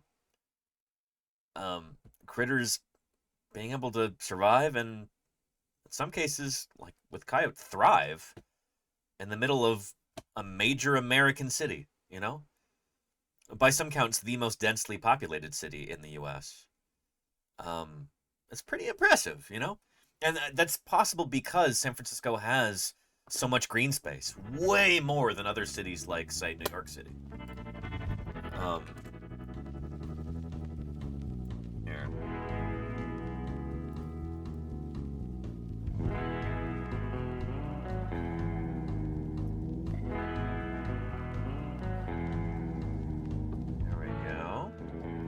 So San Francisco here. Look at all this green. That is Golden Gate Park right there, which itself I think is about twice the size of New York's Central Park. But there's also the Presidio where I used to work, and this is the Golden Gate Bridge going across. But this is major habitat for coyotes and for lots of other mammals too.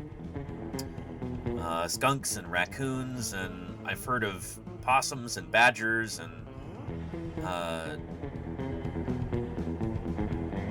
bunch of gophers and lots of other mammals in here too. And marine mammals, sea lions and harbor seals, and you get whales right out here too. There's a ton of wildlife in San Francisco. It's pretty impressive. And then you get all this green space down here too. So if you're a critter like a mountain lion, as long as you move at night when things are not as crowded, you can move across the entire city, and often they kind of get stuck up here. They don't want to walk across the Golden Gate Bridge, so they walk as far north as they can along this peninsula, and then they're kind of stuck. So a number of, in recent years, a number of young male pumas, once they leave their mother, they go out to find new territory. So they come up north, and then they just kind of get stuck here. So they often have to be relocated. Even Pugs is realizing that's true. Yeah. Yeah. And Mayor Space says, I guess it takes a big cat expert to estimate the weight of the individual in order to get the right dosage for a tranquilizer dart. Absolutely. Yeah. That's, that is one of those things. I can see that my 50,000 a year has been well spent. Thank you, Axeman, for the 32 months of support. Really appreciate that. Tier 3. Holy moly, Axeman. Thanks for keeping me here online. Thanks for keeping Science Outreach alive here on Twitch. Good stuff. Prowling Pacific Heights, a mountain lion wandering through the San Francisco neighborhood is finally located. Crews are on the scene now trying to safely subdue it. Thank you so much for joining us this morning. I'm Kristen Z. And I'm Amanda Del Castillo. Now, the big cat was first seen on Sunday night in Pacific Heights and then spotted again yesterday. The sightings were near Lafayette Park on Octavia and Pacific. This morning, the mountain lion was cornered near an apartment building on California between Octavia and Laguna. ABC 7 News reporter Gloria Rodriguez was one of the first on. When was this? 2 months ago, Death Source. Gloria, is it still there? Good morning. Yes, I am still here. We're in a very tight space. That's why I'm not on camera right now. We actually got a good vantage point across the street, but there's quite a bit of media out here, so we really can't use up too much space. And here, I'll show you another clip. Was it here? Where they interviewed some people, which I think was pretty funny. Breaking news within the last 45 minutes.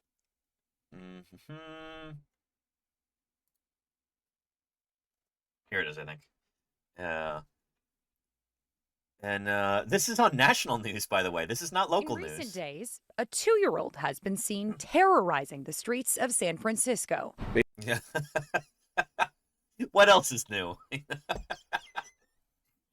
Anybody in the chat with a 2-year-old at home?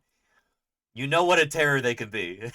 They determined it was a 2-year-old male. It weighed roughly about 77 to 78 pounds. That's a big kid. Holy moly. A 2-year-old mountain lion. Oh my God. It was spotted Sunday night wandering the streets of an upscale neighborhood and then again Monday morning. This is normal for a male to leave his mother and go claim its own territory. Tiffany Yap says she came eye to eye with the big cat. We locked eyes for over 5 minutes. Was actually really honored that the mountain lion didn't eat me. The animal was found. I mean, it's more scared of you than you are of it. Unless you're a real scaredy cat. No pun intended. Hiding in a garden between apartment buildings yesterday. They determined that it needed to be tranquilized several times. Vets with the San Francisco Zoo Oh, were interesting. called to examine the puma at the scene. Neighbors, locals, even other felines looking on as officials captured the mountain lion and took it away in a crate. And I hope that, they're able to bring him to a place where it's more natural for him or her. San Francisco rarely sees mountain lions, but Not far less rarely than almost any other major metropolitan, major dense city in the United States. I think San Francisco has had its fair share of pumas. coyotes are relatively common. So common, in fact, Where he'll be released. that one walked right behind a reporter for our San Francisco station. There it is during her live report about the mountain lion. Yep. He was ready for his Yeah. exclusive interview. The mountain lion, by the way, was last tagged about 50 miles away. It's now being tested before getting released into the wild. Yeah, near Santa Cruz, I think. Anyway, here is a link to that piece there. Again, that was on national news. Pretty cool. Yeah. Pashka says San Francisco seems to be very dangerous. I wouldn't say so. I don't know. I've been to a lot of cities in the U.S. I think very few times have I ever felt that my life was in danger in San Francisco. Yeah. Honestly, I think the most dangerous thing in San Francisco is the cars. Particularly those self-driving ones. On 2 separate occasions, I've almost gotten run over by one of those, what are they called? Waymos? They're like self-driving cars. They are not good at left turns. Holy cow. Those things are not ready for prime time. I don't know if they'll ever be. Left turns are just... They're a difficult thing for human drivers, let alone an error-prone algorithm. I don't know. I hate those. Hate them.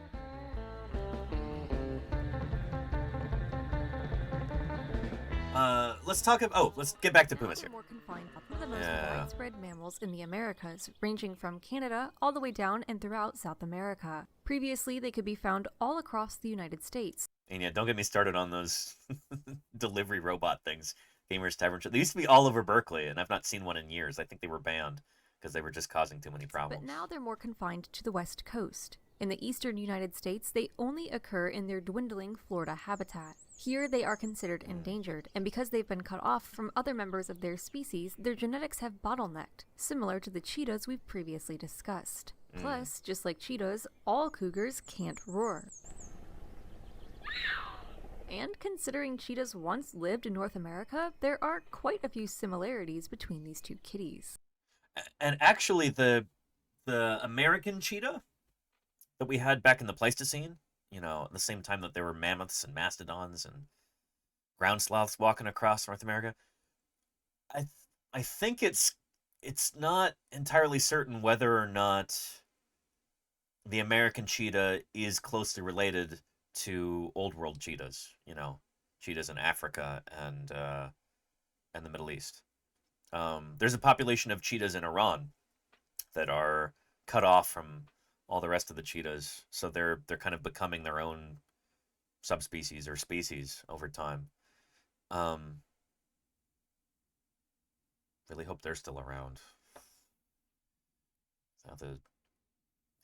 Don't get me started. Anyway. In the past, cougars could be found in just about every terrain type, but today they live mostly in mountainous areas away from people, though they have been found in urban settings. These large felines generally avoid people but do sometimes take human life. Because of this and their habit of occasionally killing livestock, cougars have been persecuted by humans as a type of vermin. When they aren't munching on ranchers' cows, cougars eat. And they very rarely attack cows. That's the sort of thing, is that, like, ranchers will move into an area, introduce cattle that drives off all of the puma's wild prey. And so, like, of course they might occasionally try and attack a cow, even if it's just for territorial reasons. And then ranchers will try and use that as an excuse to just exterminate them. Like, yeah. And for a while, like, the U.S. government would actually put out bounties on pumas. Where, you know, you could collect money if you shoot one.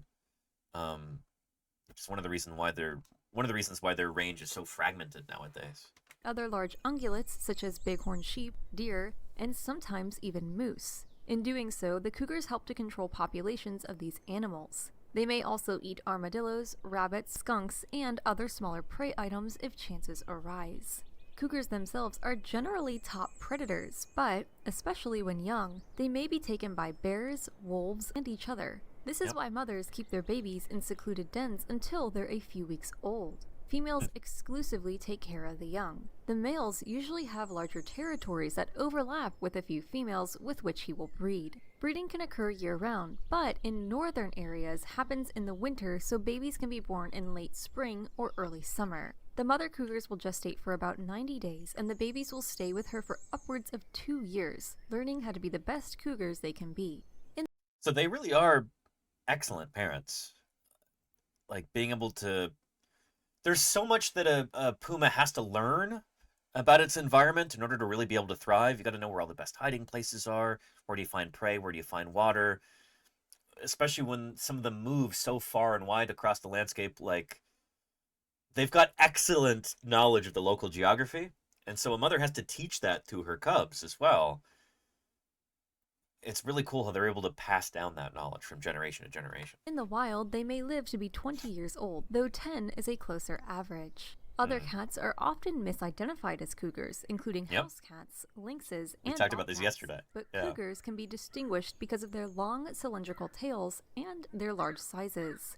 They average 7 feet in length, and their tails alone are longer than the average house cat. They also weigh about 130 pounds, though males are much larger than females, sometimes nearly doubling their size. If you think you can keep your cat straight, test your skills with the quiz we've linked in the description. Let us know how you do in the comments below. Very cool. Here's again a link to Animal Fact Files here. Excellent. And what an appropriate animal today for Earth Day. We're talking about coexisting with other species.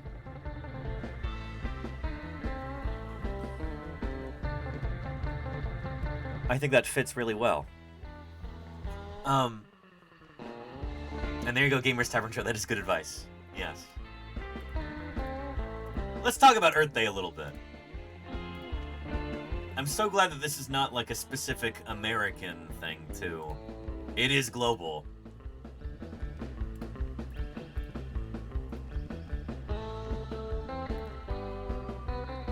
So let's talk about that.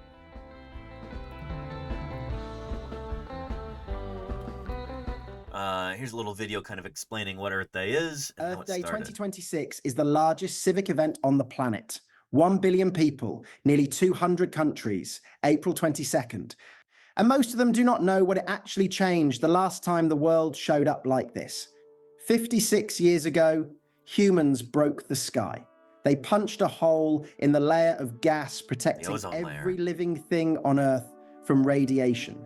And for years, almost nobody knew it was. So this is from CFCs, from, I think, chlorofluorocarbons, which is, this is a compound that is in, used to be in air conditioning and various, like, refrigeration units and stuff like that, and various kinds of, like, sprays, if it's spray paint or hairspray, that kind of thing. But chlorofluorocarbons released up into the atmosphere degraded the ozone layer. And the ozone layer, as most of you hopefully know, is crucially important for life as we know it. So we were kind of destroying the atmosphere. This is one of the things that led to the genesis of Earth Day. Is happening. Today, that hole is healing. Not because the planet fixed itself, because in 1987, enough people decided the damage was unacceptable and forced the world to stop. That is what collective action does at planetary scale. That is what our power, our planet means in 2026. April 22nd, 1970, the first Earth Day. Rivers in the United States were catching fire. The air above major cities was visibly brown. And you didn't mishear that. You might be thinking, wait, rivers catching fire? What? What? What do you mean? This is in reference to the Cuyahoga River in Cleveland, Ohio. It literally did catch fire.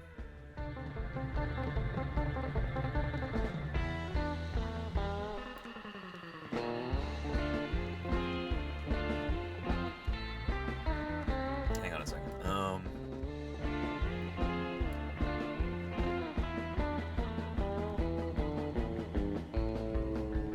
Who is calling me?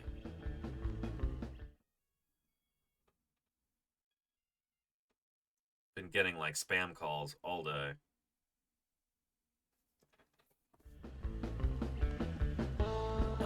And Nightfall the Red. Hey, thank you. Happy Earth Day to you too.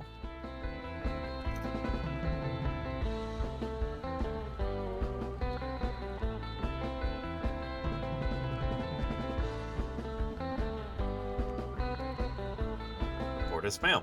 Okay. Annoying. Like the 5th one today.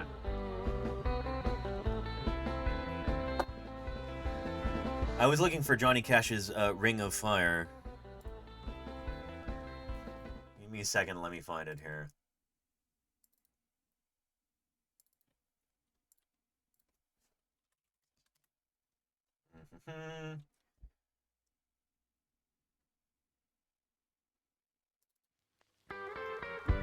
There we go.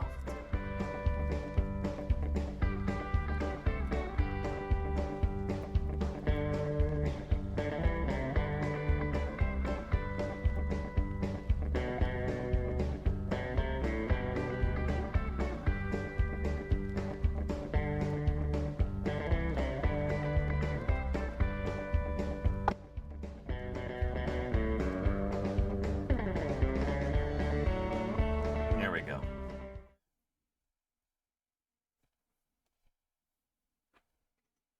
Big river, burn on. It's the legend that made it into pop music and culture and led to decades of jokes about our city. The burning of the Cuyahoga River. Most think of it as a singular event, as sparks from a train ignited the oil and debris on the river's surface near Republic Steel and caused $100,000 in damage to 2 nearby bridges. But according to the EPA, the river caught fire at least 13 times before June 22nd, 1969. So that's the crazy thing, is that like people would, oh yeah, remember that one time that the river caught fire? And like, no, it's actually way worse than that in reality. 13 times it was documented by the EPA. Just nuts, you know? And this time was merely the last.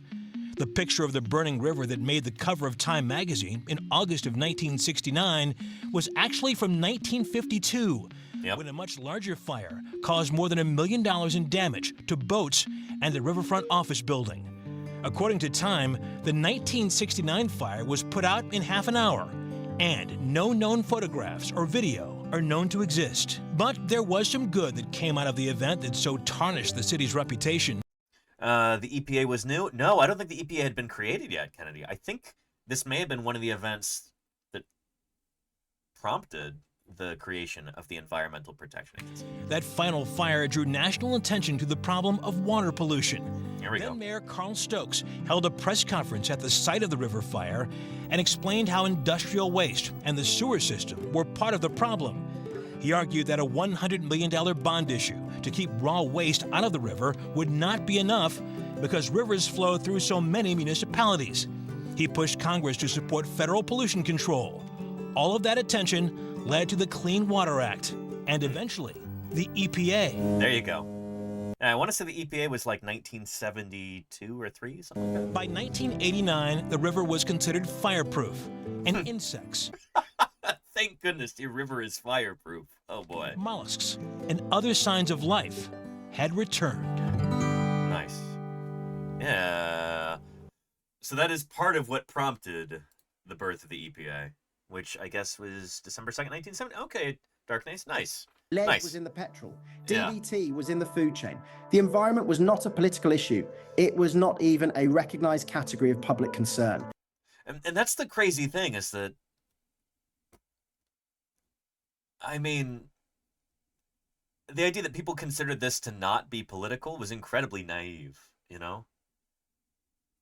That the health of our natural ecosystems, you know, clean air and clean water and clean soil, that people didn't realize that, like, politics have an influence on that? Kind of crazy, you know?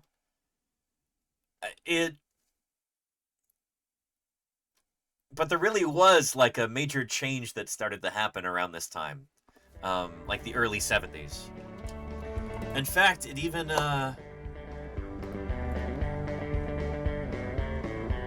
it shows up in popular culture, not just in the United States,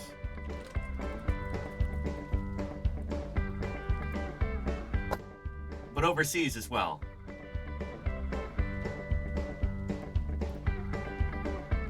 In fact, there is a certain, shall we say, larger-than-life character, a real hero, childhood hero of mine, who was a crusader against industrial pollution.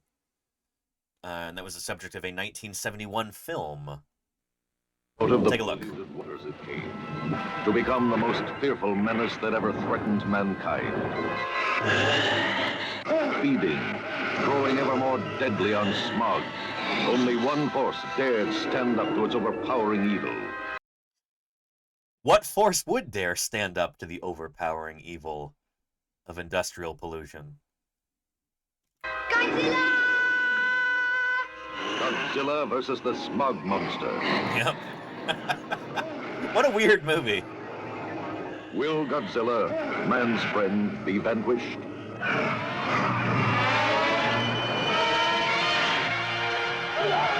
There's Hedorah, the smog monster there.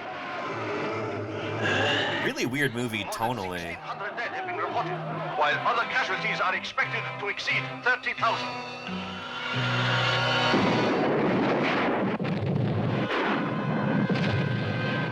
The main storage tank of the Japan Oil Company has exploded.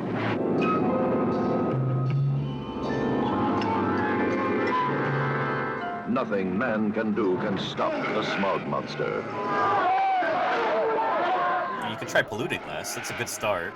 Can Godzilla save the Earth from this mastodon of destruction?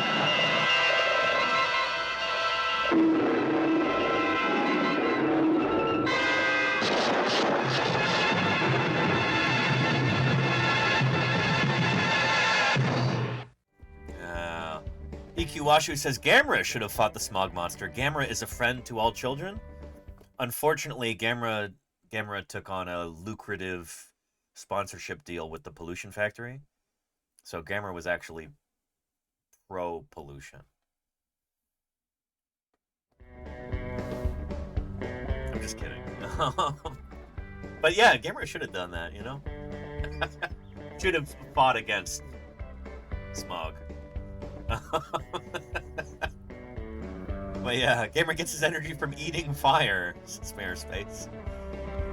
The breakfast of champions. Anywho. Earth Day. 20 million Americans, 10% of the entire US population, took to the streets in a single day. Within months, the US Environmental Protection Agency was created. Within 2 years, the Clean Air Act, the Clean Water Act, the Endangered Species Act, laws that have since prevented millions of premature deaths and protected ecosystems across the planet. Yep. One day, 20 million people Laws still in place 56 years later. Hopefully they will continue to be in place in the U.S. Because the Trump regime is currently trying to repeal pretty much all those laws. In 2025, US federal agencies announced dozens of actions rolling back environmental protections, clean air standards, water safety rules, protections that took generations to build, targeted in a single administrative term. According to Earth Day organizers, the total exceeds 400 actions in the United States alone. This is not slow erosion. Across the world, safeguards communities fought for are under pressure, stripped away at a speed that outpaces public awareness. That gap between what is happening and what most people know is happening is the problem Earth Day 2026 is designed to close. The theme this year is Our Power, Our Planet, not a slogan, a documented historical fact. Environmental progress has never come from the top down. The EPA was not created because politicians decided to care. It was created because 20 million people made it impossible to ignore. The ozone layer is healing because citizens in 1987 demanded action that governments initially refused to take. And we as scientists play a huge role in this too, because we're gathering the data in the first place.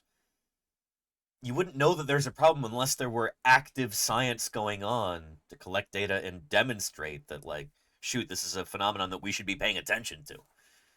When you have good science and you have public mobilization there, we the people gathering together and demanding change, that's when things can change for the better. Every major environmental law on Earth traces back to the same origin. An organized public that refused to accept the damage as inevitable. In 2026, over 1 billion people across nearly 200 countries will observe Earth Day. That is not awareness. That is leverage. The question Earth Day 2026 is asking is not whether you care about the planet. It is whether you know that you already have the power to change it. Our power, our planet. April 22nd. Subscribe. The next 56 years start now. There you go. Here's a link to that. Well said, I think. And Darkness says the Earth science NASA does is enormous. I mean, if you ask this Earth scientist, I think it's the most important thing that NASA does, but it's also the thing that, well, that is currently being cut across the board. Like, the Trump regime is just... They're basically trying to stop NASA from doing any Earth science. It's a major problem. Let's talk about that, actually.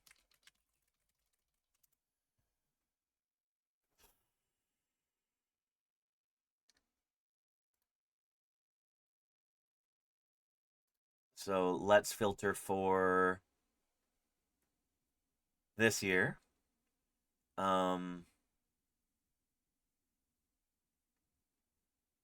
There we go.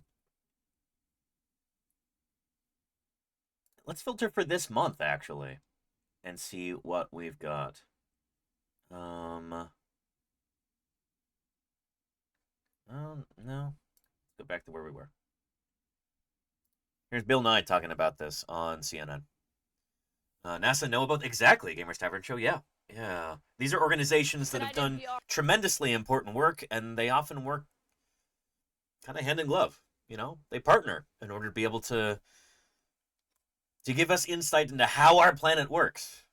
And PBS are vowing a legal fight with President Trump after he issued an executive order instructing the Corporation for Public Broadcasting to defund the organizations. They're arguing he can't do that. His order claims that America's two biggest public broadcasters should not get the more than $500 million in taxpayer funds to public radio and TV stations nationwide because he argues they don't present, quote, a fair, accurate, or unbiased portrayal of current events. Again, these are the actions of a totalitarian regime, you know? This is... The mask is off. Gamers Tavern Show says, I live in a hurricane zone, so I'm scared. I mean, I can't tell you to not be scared. Like, that's a legitimate fear. But yeah. Despite the president's order, the CPB is a private entity, and it was created that way by Congress to insulate it from political pressure. Yep. NPR tonight says it's going to challenge this order, and the chief executive over at PBS said this, and I'm quoting her now: "The president's blatantly unlawful executive order issued in the middle of the night threatens our ability to serve the American public with educational programming as we have done for the past 50 plus years." All of this comes as and so much of the visual aids that I present on this channel, things like Your Inner Fish, that was a PBS funded program. How many times have we watched PBS Nova documentaries? How often have I pulled up clips to be able to show you this concept or that one from paleontology or evolutionary biology or geology? Trying to destroy PBS is just actively trying to make the American populace stupider, You're actively trying to harm everyone who lives in this country. Trying to make people dumber, It's a recipe for disaster. the president's newly proposed budget that we were just talking about with the Congresswoman would cut more than $6 billion from NASA as it moves the agency's focus away from space science to primarily getting astronauts to the moon and to Mars. My source tonight is Bill Nye, who we all know from PBS as Bill Nye, the science guy, and also the CEO of the Planetary Society. And it's great to have you back here, sir, because obviously, you've I agree, Oddbjorg. I people through agree. PBS over the years, fostering a love and an understanding. Oddbjorg says Congress decides how to spend money, and they've decided it's good for society to have a not-for-profit news service. It is very important, like that kind of journalistic independence, not having to kowtow to advertisers, not having to bow down to billionaires is really important, Shoot, even with PBS, I think there is a little bit of that, They might be a little bit more reticent to say, criticize Microsoft, given that, well, it used to be the Bill and Melinda Gates Foundation that gave a ton of funding to the National Public Radio Service, NPR. And I wonder if that caused them to maybe not cover a story here and there. I don't know. These are hardworking people, though, and they have integrity, and maybe there was some unconscious bias. Here's a step-by-step guide. You gotta watch out for that kind of fossil. Thank you, Sibley, Step for the 1, 14 months. Die. Thank you for your continued support Paleoscience. for science outreach here. Thank you for allowing me to stay independent and not have to take on advertisers or sponsorship deals or anything like that. I appreciate it very much, Sibley. Let's continue. Also the CEO of the Planetary Society, and it's great to have you back here, sir, because obviously, you've reached countless people through PBS over the years, fostering a love and an understanding for some of us of science. I wonder what you make of this news tonight. Well, it's not good news for us. It will be in modern terms. Nordic Gale says power corrupts, and sadly so does necessity sometimes. Necessity corrupts. I don't know what you mean by that, Nordic Gale. But more so than power, I think, well, in the U.S., money is pretty much equivalent to power. I don't know. Power is one of those things, though, where, like, in a democracy, it should have a certain degree of accountability. There are mechanisms in place, in theory, for removing people's power. But there are no mechanisms for removing people's money, really. If somebody becomes a billionaire, they have, like, unchecked power. Much more so than somebody who is in elected office. Something to think about, how having too much money is a direct and immediate threat to democracy, You accrue enough wealth, you hoard enough of that, and you're more powerful than any elected leader. Because there's no checks on that power, Anyhow. Terms, it will be unpopular And so they'll find that a great many small communities rely on public broadcasting for weather information, for evacuation information, and so on. And then everybody who's a parent. And fake pseudo-tunis is not an unwinnable fight to counter it? No, of course not. People have done that before. In lots of countries around the world, you've had people who've said, hey, enough is enough. You know, we're changing things. And I kind of feel like that's the direction this country is moving in. Like, things will get bad enough, and I don't know, like, it's kind of a tinderbox. But there are lots and lots of examples around the world of where, I don't know, the ruling class has hurt enough people and oppressed them enough that they get overthrown. Many such cases. We could talk about whether or not that'd be a good thing here in the U.S. I don't want anybody to get hurt. But it seems like some of the people in power are kind of hell-bent on pushing everybody against the wall until eventually they push back, you know? Has raised their kids using public broadcasting children's programming. There's nothing like it. And that's why the organization was created, the system. Nordic Gale says, defund the police work? What do you mean? No. Police budgets everywhere in the country have only skyrocketed in the past years. Defund the police was like a meaningless slogan. Nobody ever did that. Here in where I live, the police budget is like 50% of the discretionary municipal budget every year. They just eat up all the money.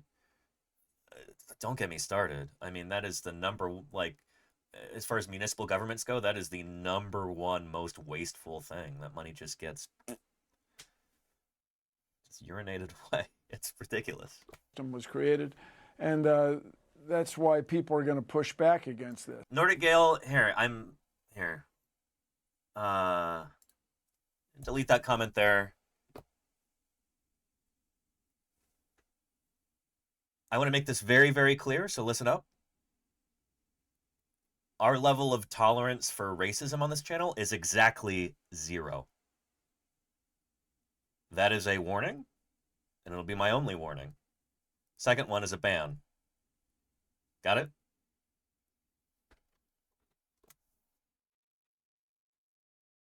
Yes, the citizens this will be very unpopular with members of Congress and the Senate. They will push back, and this is another executive order that was made for reasons that aren't entirely clear, but it will not, people won't, I don't think will stand for it. And the legal issue will go on, I guess, for a long time.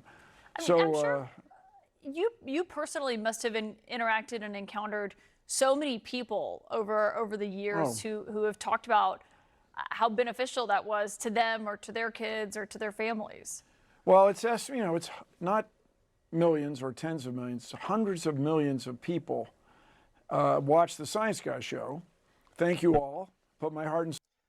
How many of you watched Bill Nye the Science Guy when you were younger? Or maybe when you were older? I mean, we've repeatedly watched clips from his dinosaurs episode here on this channel, and yeah. Soul into that thing. And this is elementary science that is, for many people that I have spoken with, is sort of the main science they got in middle and often high school. Yep. And so the reason we... In fact, I remember, growing up, like, in my school, in elementary and middle school, sometimes we would watch Bill Nye if the teacher was... If we had a substitute teacher or something like that, or if, sometimes we watched Bill Nye as a treat. And occasionally the teacher would have to run over and be like, oh, no, don't listen to that part, because it was some kind of scientific concept that, like, the teacher wasn't comfortable with. Like, for instance, evolution or the age of the earth or something like that. So it's funny that, like, Bill Nye had a way of teaching proper science to kids who otherwise weren't getting it, It's tremendously important, especially in a country like this one. Oh, yeah. We made that show, and the reason the show was made at that education level is it was based on breaking through. Exactly, Reinhouse, yeah. Very compelling research back in the 20th century about what people needed to get this fundamental understanding of science. And what, you know, everything happens for a reason, Caitlin, and that reason, it's usually physics. So if you want to have this advanced military capability, this, for example, this Golden Dome, you're going to need people in the pipeline to come be engineers and physicists. I mean, he's not wrong, but I hate this line of reasoning. It's like, you know, if you really want to be able to feed the drooling maw of the military-industrial complex, then you need to be able to shove physicists into that, you know? Like, oh, it's a terrible...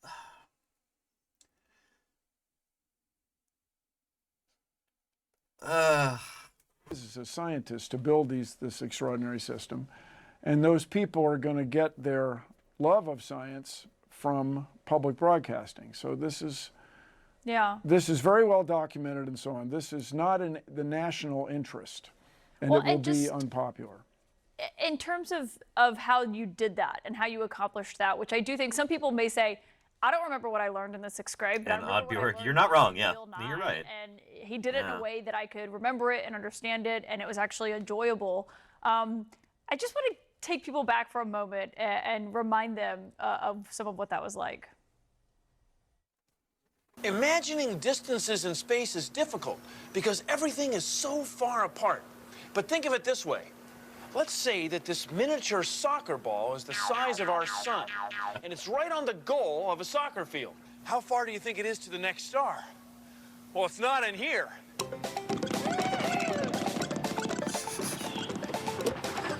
Lord Taurus? It would be here. The nearest star would be here. 7 hours of highway driving, about 700 kilometers away. Yeah. I mean, you watch that, everyone loves the dinosaurs that. had not died. And some catastrophe. Broken PH Maper. No reason to think dinosaurs wouldn't still be here, wouldn't still be dominating the Earth. I appreciate that, Broken PH. Thanks for following. And yeah. Anyway, and yeah, much love for Bill Nye Lordy, and thank you, Nordic Gale. Yeah. Anywho. Needs a banana for scale, says Petrodactylus. There you go. And Broken PH Maper, yeah, I am indeed a paleontologist. Talking about, well, happy Earth Day.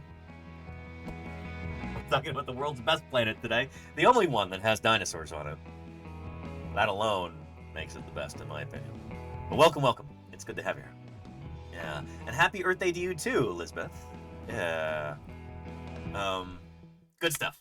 They just, you know, it's an understanding of it. But I wonder, given what we just talked about with NPR and PBS, also cutting the NASA budget by 24%, which is his goal. Doesn't mean it's going to happen, but that's what they want to do.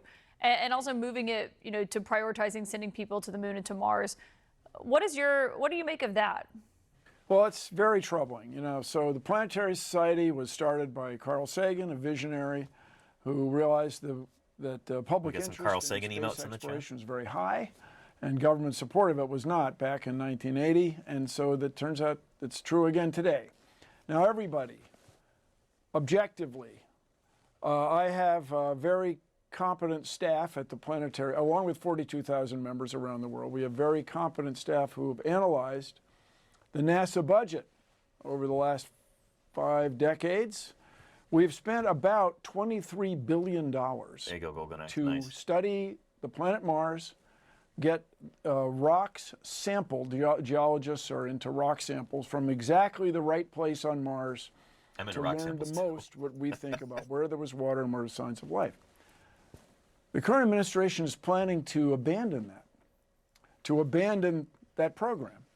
That's just a fantastic waste of tax dollars. That's, if I may, ripping us off.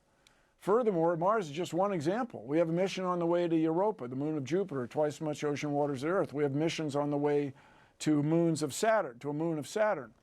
Everybody, this is in no one's best interest. Furthermore, NASA is the best brand the United States has.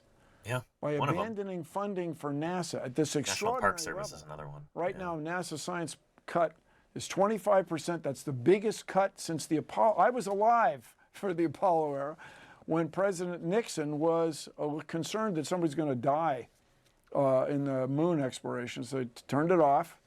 And this cut's even bigger than that, and the cut to NASA science. By the way, what did he say? 25% cut there? I think the new budget that the Trump regime has come up with is like a 47% cut. So it's worse now than it was when they were doing this interview. 47%. Yeah. One report, 48%. Yeah. Would be a so-called extinction level event for NASA science. This is in no one's best interest. And even Tom Cole from Oklahoma, very conservative guy, is very concerned about this.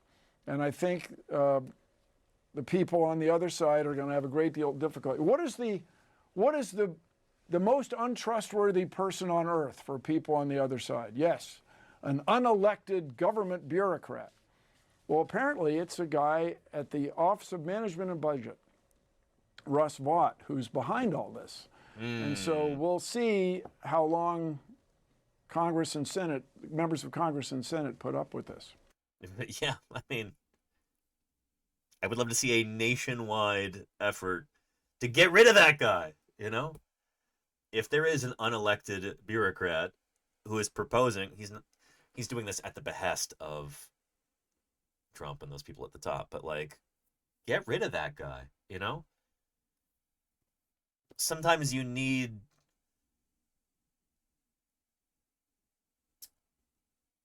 to snuff out a scapegoat in order to be able to get your point across. Fire somebody, you know?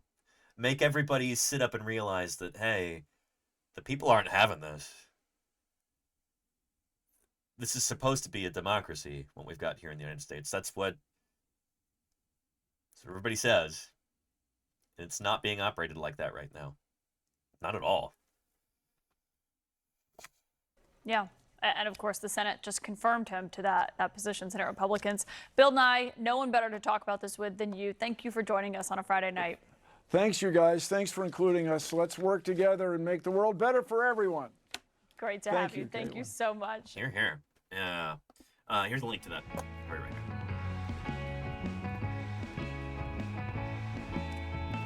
Anyway, a big part of what NASA does isn't just space science, it's Earth science too.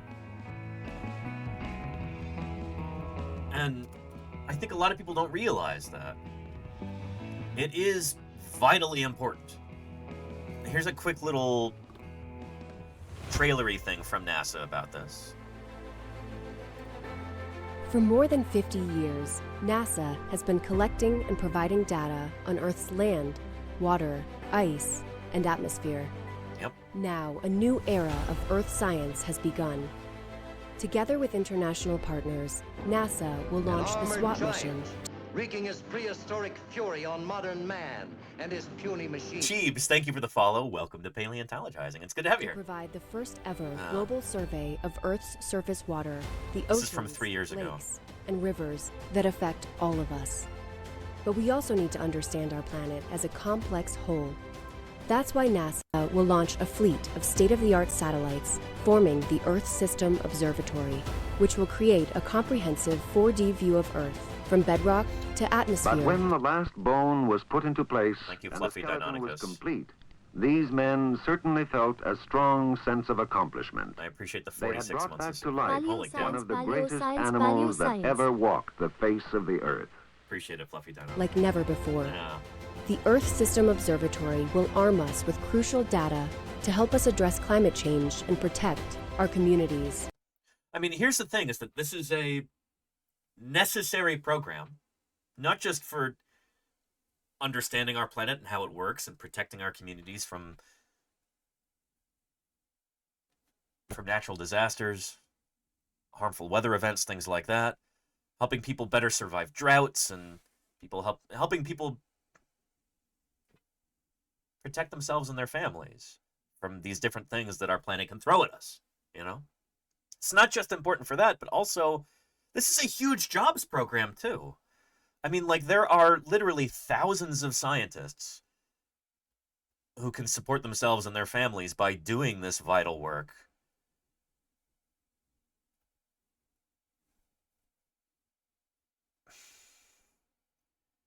This is a huge boon for our country, you know?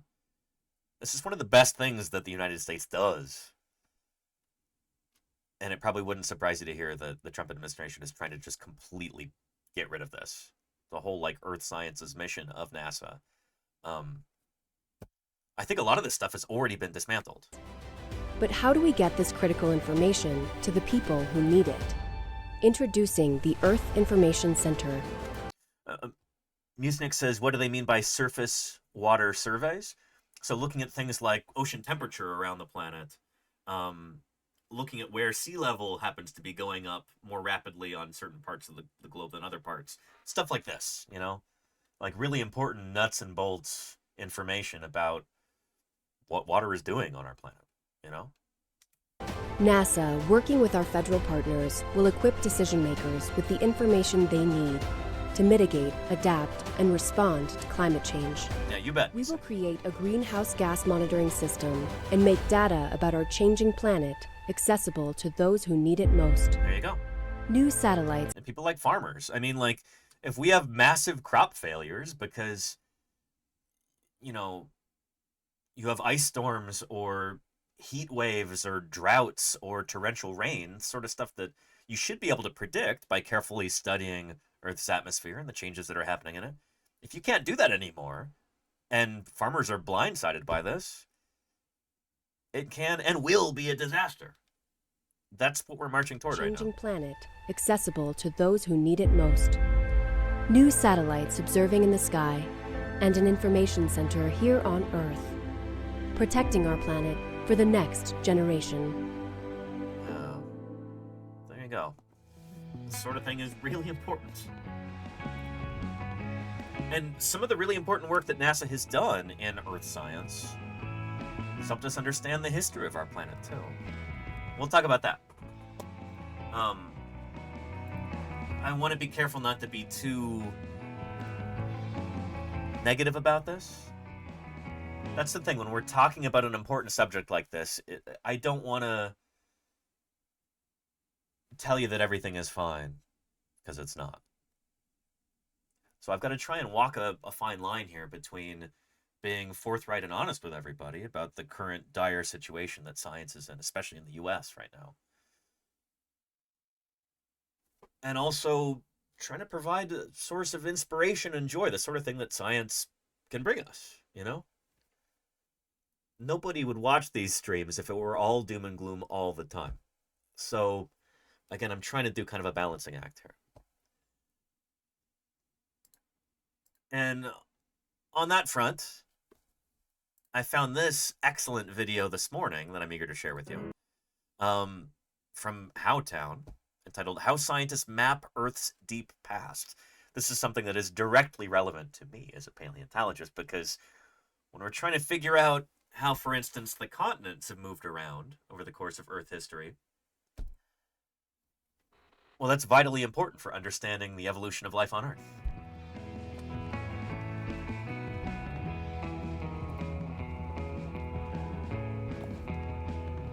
So, like, how do we know that 240 million years ago, all the continents were together like this in what we call Pangaea today? And then Panthalassa on the other side, all ocean, all Earth. How do we know this? How do we know that different continents were linked up or separated at different times during Earth history? And how does that help us to better understand the biogeography of different creatures, like, for instance, dinosaurs, how they moved across our planet from one place to another when these various land bridges formed or were later inundated by rising seas. All this stuff is really, really important. How do we figure that out? This video is about that, and I think you'll like it. Let's take a look. Let's rewind. And Lilith Farton says, imagine if that asteroid had struck in the ocean instead. It did. No, the KPG asteroid did hit in the ocean. In a really terrible spot in the ocean, actually.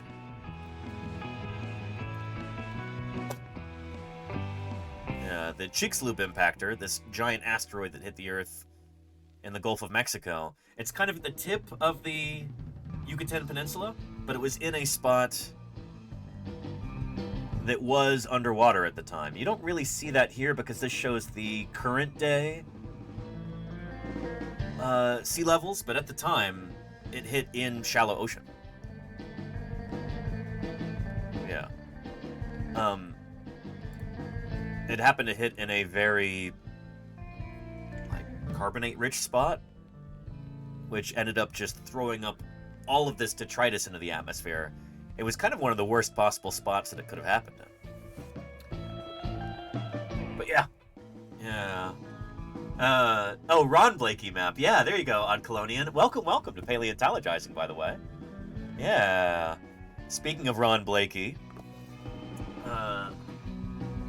here we go. Got a couple of his books over here.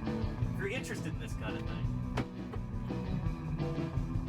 Yeah. Ancient Landscapes of Western North America is a phenomenal book, featuring a lot of these paleo maps.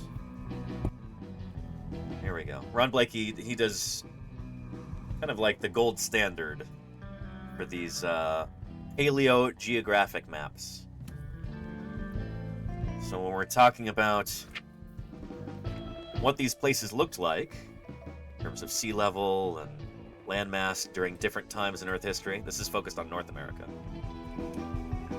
Then, here we go. Mississippian paleogeography, about 340 million years ago. There's California, Nevada, Utah, Wyoming, Colorado, New Mexico, Arizona. Yeah, really excellent stuff. And this is all the result of very, very careful, detailed work. Literally thousands of researchers all contributing bits of information from their different fields to kind of, well, draw up a map of what our planet looked like at various stages in time. Super, super cool. Yeah. And the state lines are almost funny, Superbus. I know, right? Yeah. It's kind of like this map of Pangaea. Like, they've tried to retain the modern political boundaries.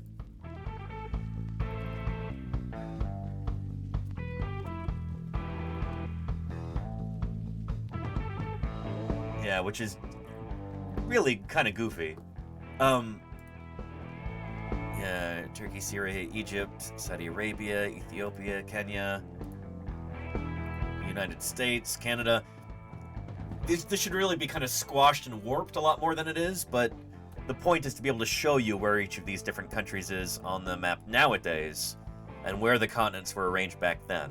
This should be a lot more blobby and kind of misshapen, but they've really tried to maintain the shapes of these countries as much as possible. So it's a neat illustration in that sense. It's meant to convey a certain understanding, even if the details aren't entirely accurate. Extraordinary accuracy here would mean a lot of confusion. You'd be like, what in the world? That's not the United States, it's the wrong shape. You know what I mean? But yeah. Anywho. And Charlie's Dragon, yeah. But the whole point here was to show the different countries.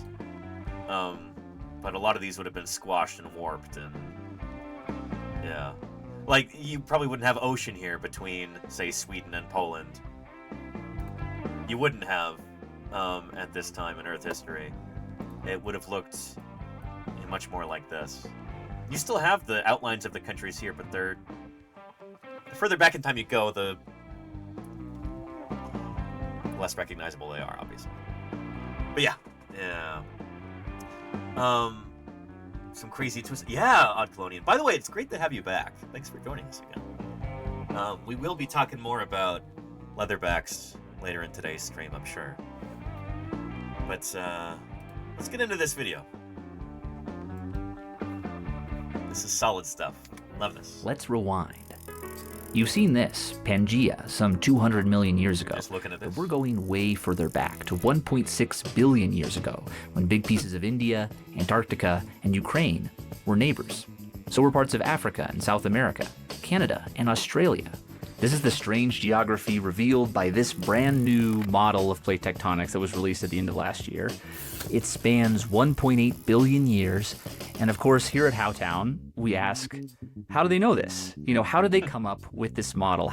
And I love this because it's the kind of outreach that I'm trying to do. We're not just talking about, oh, here's the answer. There it is.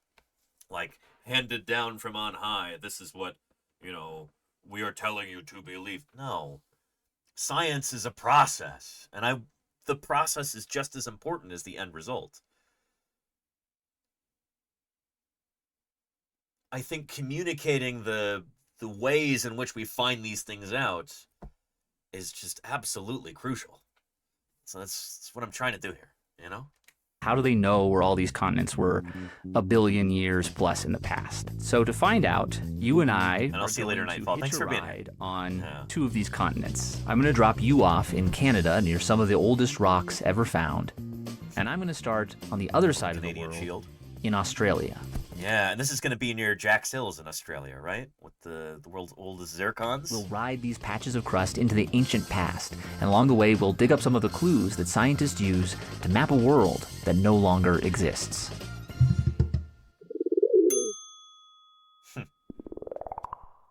Our journey will span 4 billion years.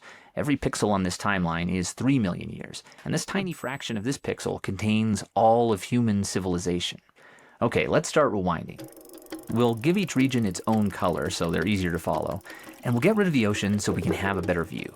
These are tectonic plates. They typically have some dense oceanic crust and lighter continental crust floating on top of the softer solid mantle. Just 65 years ago, most scientists didn't accept plate tectonics. People really didn't think this was happening. I would have thought this would have been back in like the 1700s that somebody came up with this. Nope. This was, Alfred Wegener was the guy who really kind of popularized this idea, and for several years now, we've done special streams celebrating the life and discoveries of Alfred Wegener.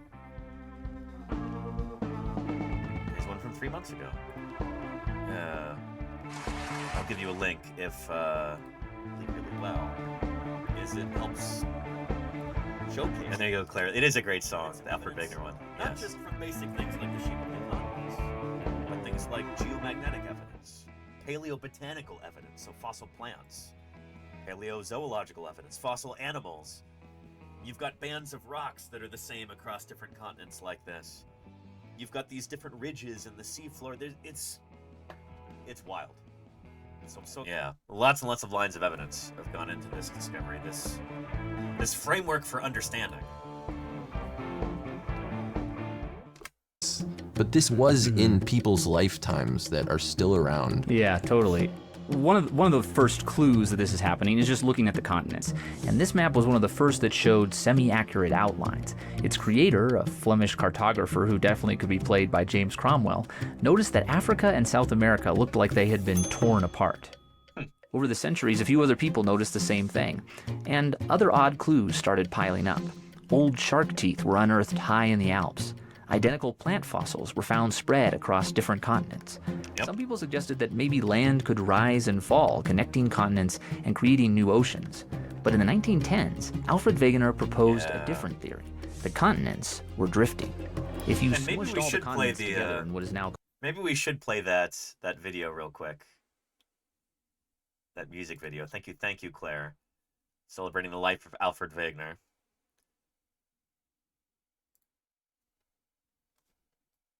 It's good stuff. The posthumous triumph of Alfred Wegener. It's goofy, but it's fun. In the year of 1910, there was a scientist whose name was Alfred Wegener. He noticed that the continents looked just like pieces of a broken puzzle. By 1915, he called it continental drift. It caused a rift with his fellow scientists who sang, Alfred Wegener, you are a crazy man. So his ideas didn't see widespread acceptance at first, and to be fair, Alfred Wegener didn't have a good idea about the mechanism.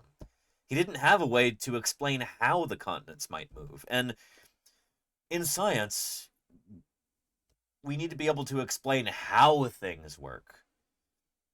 Especially if it's something that, like, you can't directly observe. If you're going to make an extraordinary claim like, hey, the continents themselves move around, you need to be able to provide a reason how they could do that. And Wegener didn't have that. It wouldn't be until later. He was kind of ahead of his time in a lot of ways. It wouldn't be until later on that that evidence started to come forward. You needed proof, exactly, Deathsaurus, yeah. Yeah. He had no proof for how or why the continents could do this. Yeah, which is a fair critique. And until you show just how or why, you merely have one interesting hypothesis. Until this evidence we see. It does, Neverwinter, doesn't it? Yep. Alfred Wegener, you are a crazy man. Alfred Wegener, you are a crazy little man. Isn't it cute, Colonial? Yeah. The year of 1930, on an expedition to Greenland, Wegener got caught in a blizzard. When they finally found him, it was much too late, and they buried him in an icy mausoleum. This is somebody who kind of literally gave his life for science, which I think is why a lot of people feel a real attachment to him, you know?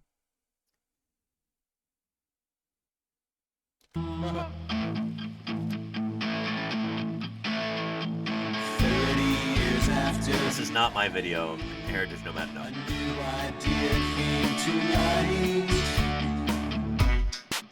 So plate tectonics was the mechanism by which continental drift actually works. Yep.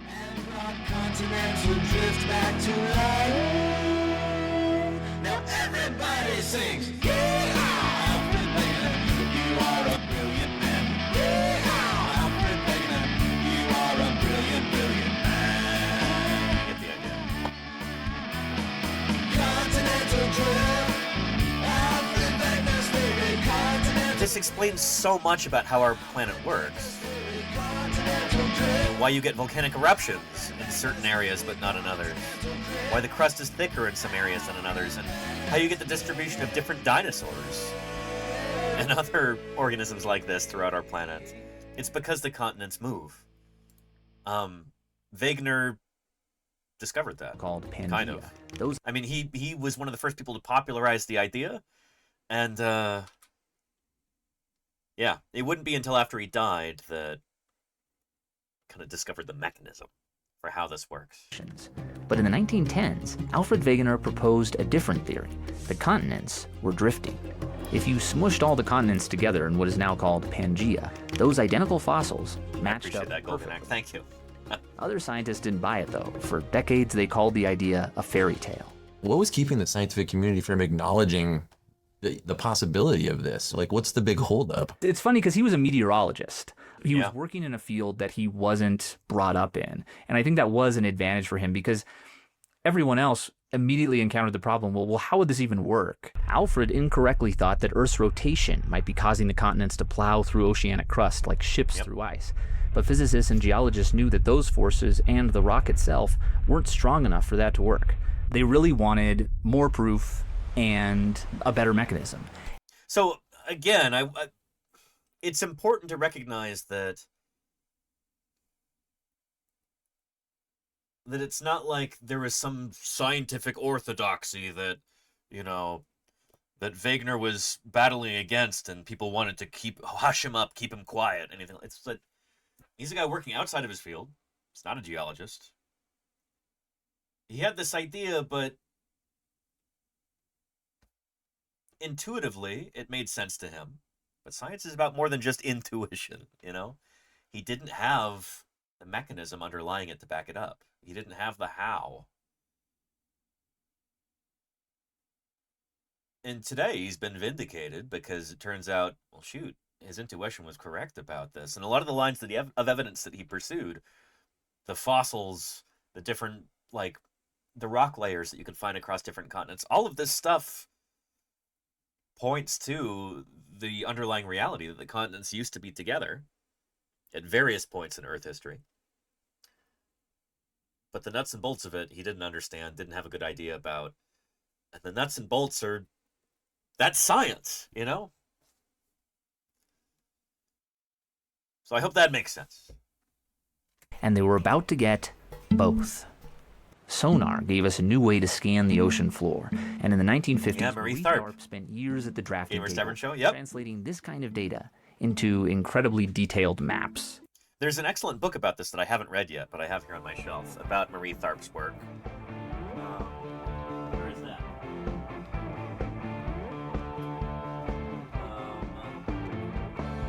Here it is. Soundings, the story of the remarkable woman who mapped the ocean floor. Haven't read it yet, but I've heard very good things about it. And maybe I'll bring it out to the field this year and read it out there. Sonar gave us a new way to scan the ocean floor, and in the 1950s, Marie Tharp spent years at the drafting table, translating this kind of data into incredibly detailed maps. She would hand draw these. I mean, it's kind of incredible. Wow. It looks like the map in the back of Lord of the Rings. She noticed what looked like a long trench in the middle of the Atlantic. It stretched all the way up to Iceland, and you could actually see where it splits this valley. Very cool. And Aquatica, I'm hoping to stream every day from the field. I know I stream usually 4 days a week here, back here in the office. I try and stream 7 days a week when I'm in the field, via satellite, because we don't have internet out there, don't have electricity out there, don't have running water. But I've got solar panels and solar batteries, and I've got a satellite dish. So that's how I broadcast from the field. And where is the field, says Odd Colonian? Well, my different field areas this year are going to be in Wyoming and in Utah and maybe Montana and maybe Nevada. We'll see. But, yeah, working in different geological formations, digging up dinosaurs and other critters. So I'll be in Wyoming, southwest Wyoming, kind of near the town of, like, Green River. Starting in June, beginning of June through about mid-June, at least.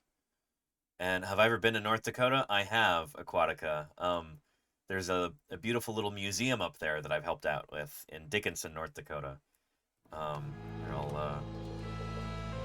can give you a link to some VODs that I did when I was there last February.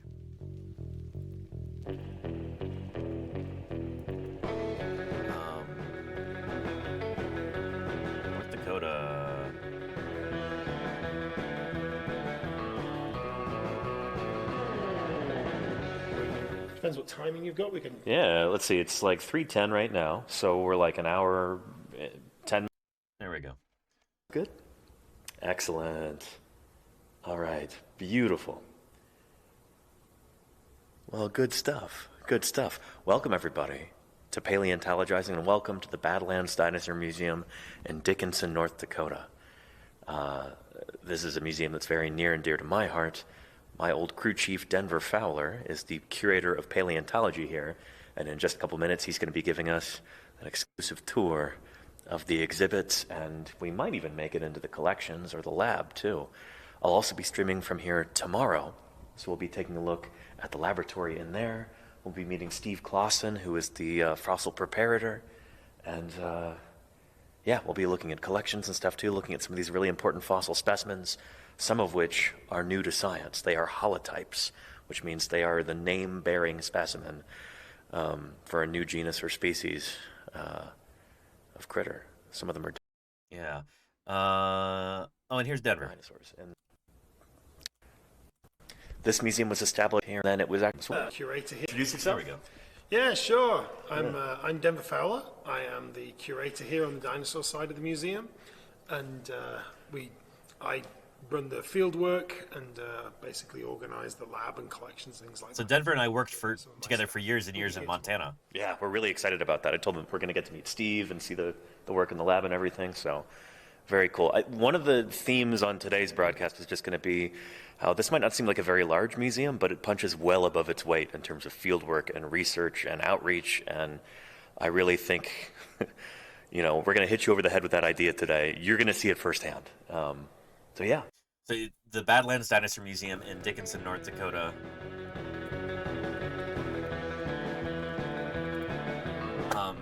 Not a big museum, footprint-wise, but a huge museum in terms of how much science they do. How much field work they do.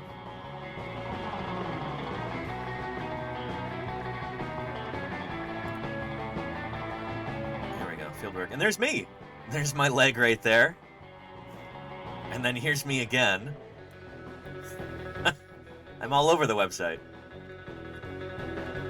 And there's a site that I discovered. That's the Count Tricula Triceratops site with Denver working on it. It's a photo that I took, actually. But anyway, the Badlands Dinosaur Museum. If you're ever in this part of the country, make sure you visit.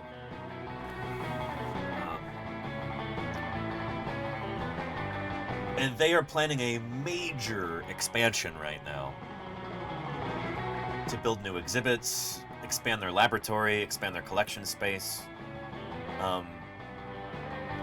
Some really cool displays they're working on putting together, stuff that you can't see anywhere else in the world. And there's a number of dinosaurs that you can only see in Dickinson at the Badlands Dinosaur Museum. They don't exist anywhere else on the planet.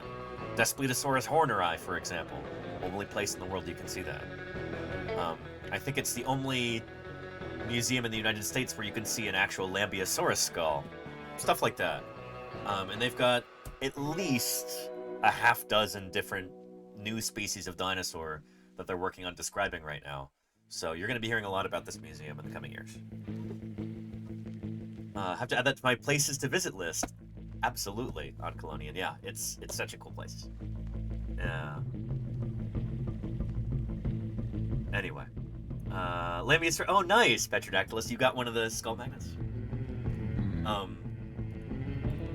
Here, the online shop. They've got merch that you can't get anywhere else.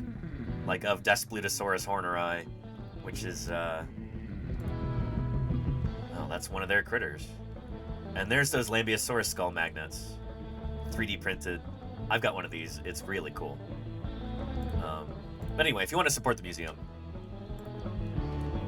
there's a link to their online shop. Yeah. And it's Lambeosaurus lambii. Crimson, yeah. Yeah. Big paint backlog? Tell me about it, Petrodactylus. Holy cow, I do too. So many different 3D prints that I have to paint. Anyway, back to this. The history of our planet and the continents moving around. How did we figure this stuff out, and why is it important? She pointed this out to her supervisor, and he was like, that's just girl talk. But eventually, he published the findings under his own name. Jacques Cousteau was also skeptical at first, so he dropped a camera into the middle of the Atlantic, revealing pillows of lava newly extruded from the center of the Earth. It's because you have, an eruption under the sea. You sort of need to prove that the plates are actually moving. Volcanoes erupt in Hawaii. And you bet, Aquatica, that doesn't necessarily prove plate tectonics. North Dakota, despite being, well, I don't know. North Dakota is, if people are going to visit all 50 U.S. states, North Dakota is usually toward the bottom of the list. For better or for worse.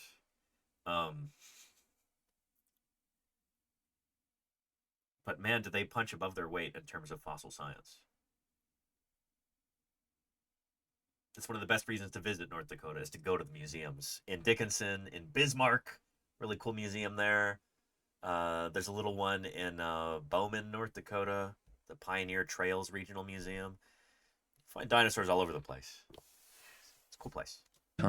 They needed more proof that the ocean floor was spreading, and that proof came in the form of a miraculous little mineral called magnetite. And how is the going, says Demon Prince? going.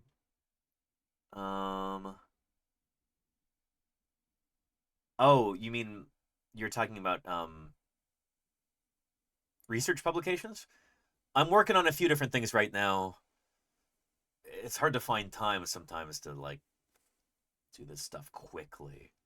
But I've got a few papers on the back burner right now I'm still working on. Yeah.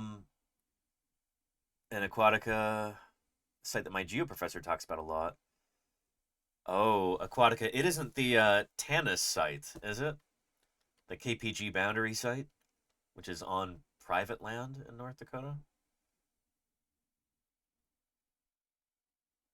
Yes, it is. Oh, yeah. Yeah, I've met at least a half dozen people who've worked that site, and I've met a lot of people who have opinions about it or doubts about it. It's interesting. There is a lot of drama surrounding that, for sure.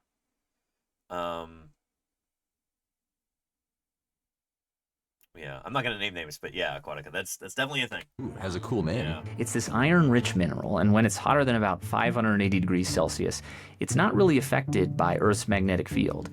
But as it cools, it locks into alignment with that field and There we stays go. there. It's like a built-in, burnt-in compass mark inside the rock. Exactly. It's a compass that captures that moment in time. And it turns out that over time, Earth's poles switch places at irregular intervals. Irregular intervals. I'm glad that they got the closed captioning correct about that, because the magnetic pole flips that happen are there. Magnetostratigraphy. You get these periods of normal and reverse. Oh, beautiful. And sometimes they're way longer than other times. So this looks like a barcode over here. Not a very good barcode, because some of these are way too thick. I think, is black normal and white is reverse? I forget. But anyway, sometimes you have millions of years of normal or reverse, and then it switches back, and then it switches again. Sometimes these switches happen very, very rapidly, and sometimes they take a long time. So it's not like the magnetic pole reversals happen on a regular schedule or anything. Yeah. Anywho.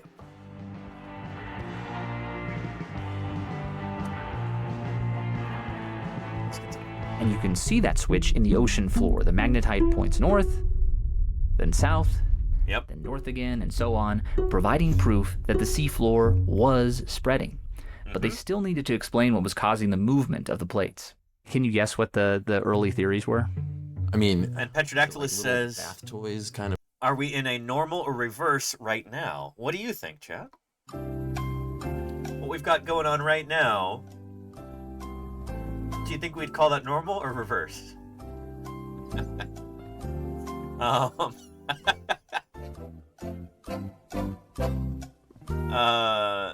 Normal. We're not in reverse right now, Lenina. We're in normal.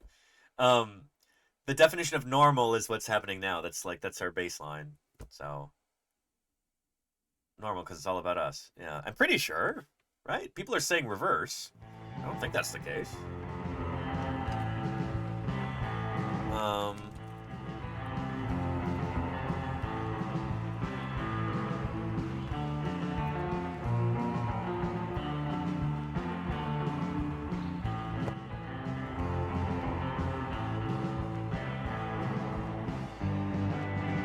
Yeah, I don't know why I'm doubting myself here. We're absolutely in normal.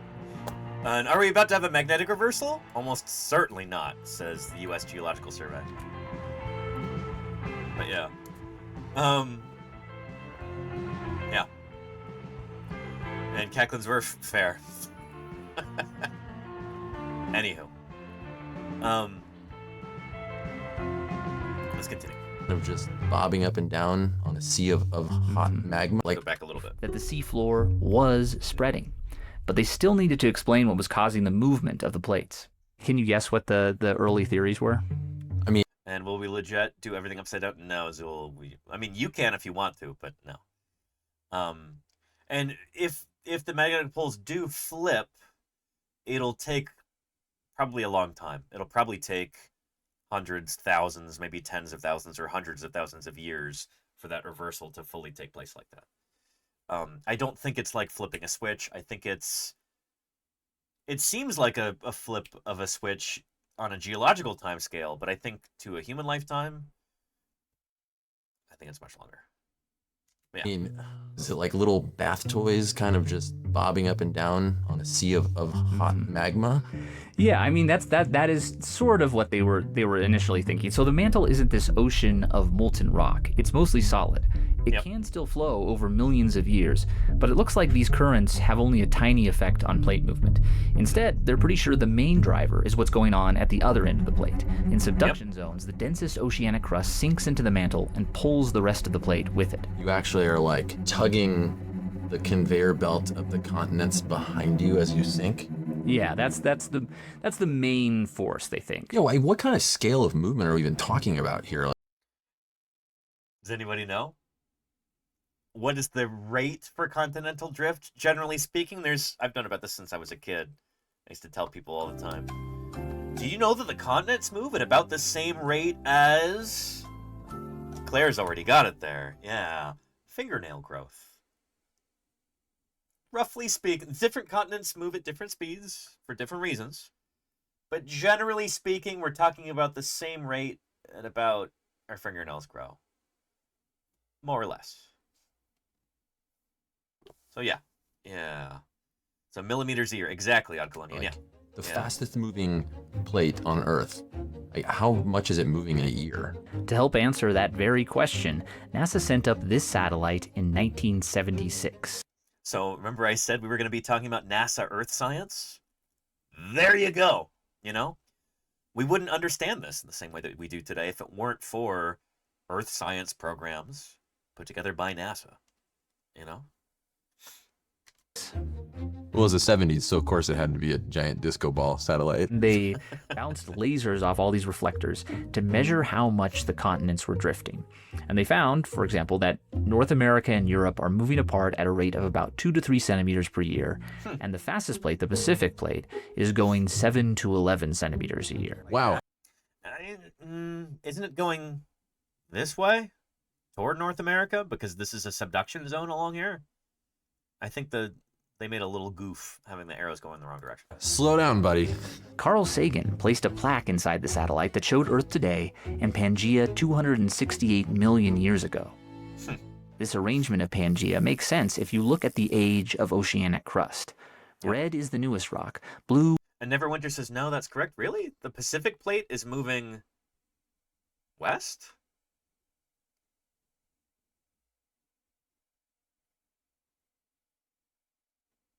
That doesn't make a whole lot of sense to me because you've got a mid-ocean spreading ridge.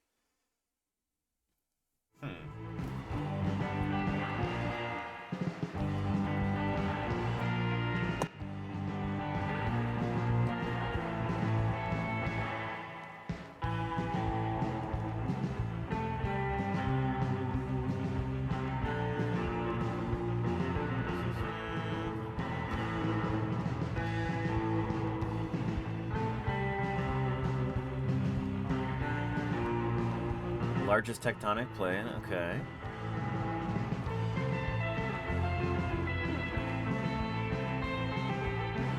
Those arrows are pointing northwest.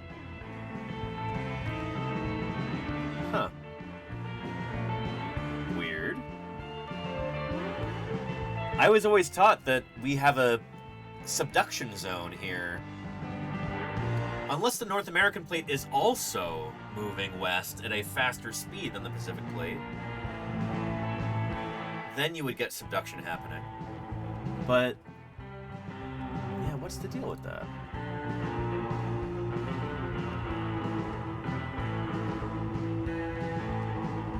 Transform boundary. The northern side is a convergent boundary subducting under the North American plate, forming the Aleutian Trench, and also the corresponding Aleutian Islands. That's up north of California. Huh.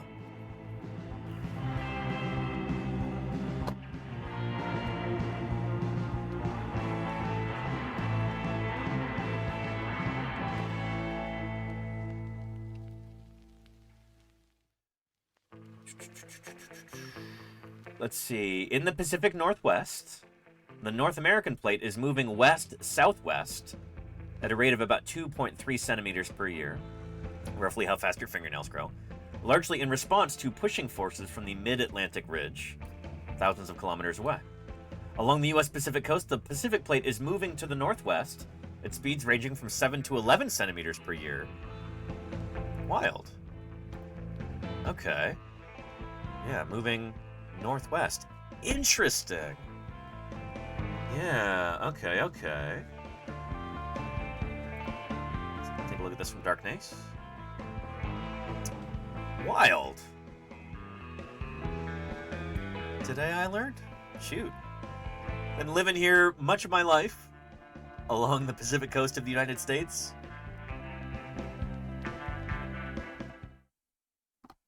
Right here in beautiful sunny coastal California.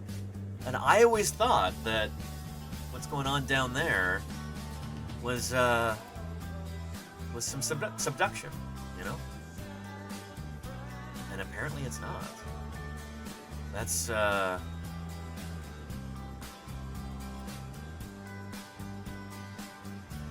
interesting. So what we've got going on here along the Pacific coast, I guess, is far more complex than that. There's numerous plate boundaries here. And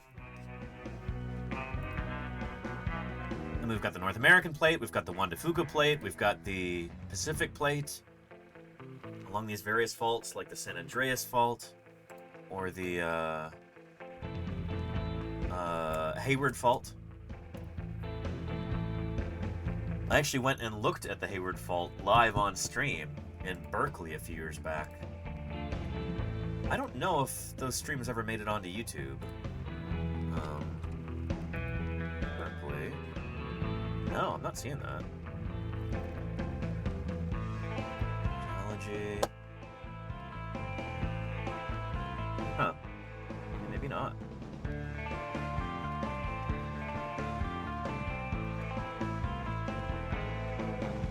Huh. Anyway, yeah. And Juan de Fuca plate, yes, that's Bloke. I'm aware. It's a smaller plate that's kind of gumming up the works a bit. I'm trying to understand this.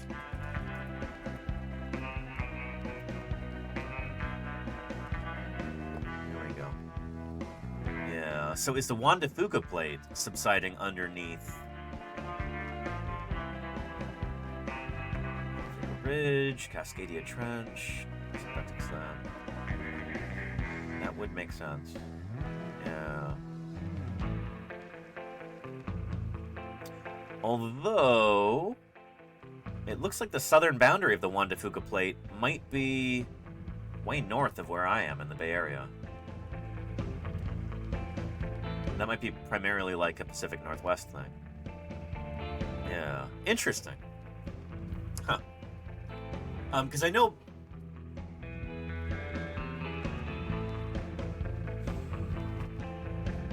along this fault line that we have here in California,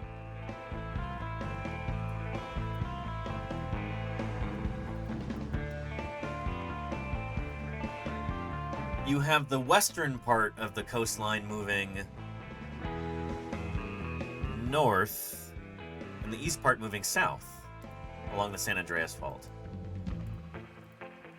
But here we go. It runs just to the west of the city of San Francisco. But yeah, so like basically LA is moving north, Sacramento is moving south. So this is a plate boundary here, but it's apparently not a subduction zone? Huh. The Mendocino fracture zone is where the San Andreas meets the subduction zone. Gotcha. Never mind. Okay. Yeah. Thank you. Cool. Yeah.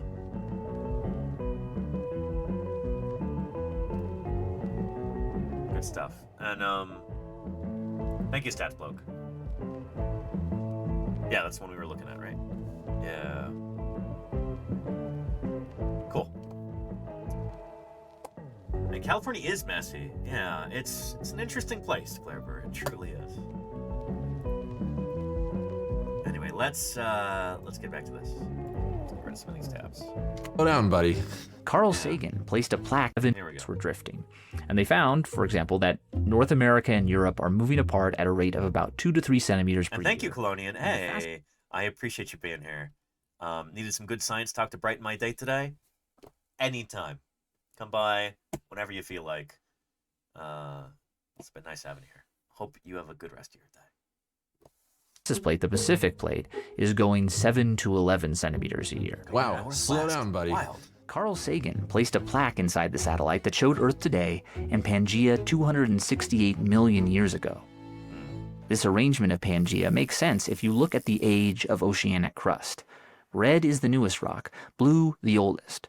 Rewinding so that newer crust disappears back into the mantle, we can follow how the plates must have moved.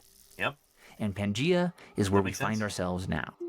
We've zoomed past a bunch of stuff. This is before mammals. There's not even dinosaurs yet. Oh, wow. We skipped a lot of cool chapters of the book here. Okay. Because there's so much more to go. I mean, we're going to go 4 billion years in the past. We're only like 300 million right now. So that's the thing I think a lot of folks don't realize. When we're talking about the history of the Earth, dinosaurs are very recent. When we're talking about 4.54 billion years of Earth history, dinosaurs are not that long ago in the grand scheme of things. Here's a really neat video that I've been waiting for an excuse to show. History of life on Earth, a cinematic time lapse here.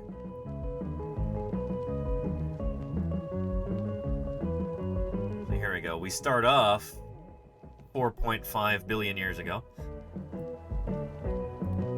And then it's going to continue on like this. When we get to dinosaurs... Shoot, that's way over here. Here's dinosaurs and the evolution of flowering plants. Dinosaurs first evolved around 240 million years ago, give or take. So again, not very long ago in the grand scheme of things. This video is 4 minutes and 36 seconds long. Dinosaurs show up about 4 minutes in, with only 36 seconds left on the clock. That gives you any perspective there. Have you heard of the boring billion? Of course, Stats Bloke. Yeah. That's after life has first evolved, and it kind of remains single-celled for about 1 billion years, we think. Anyway, good stuff. Let's continue. Oxygen is thicker. We're surrounded by giant insects and the ancient relatives of amphibians and reptiles.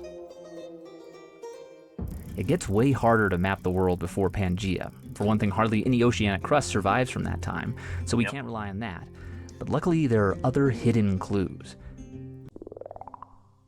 You're on La Russia right now, which formed when your bit of Canada crunched into part of Europe about... I think it skipped an ad here from Storyblocks. Anyway, I'll give you a link to the video so you can watch the ad on your own time if you would like.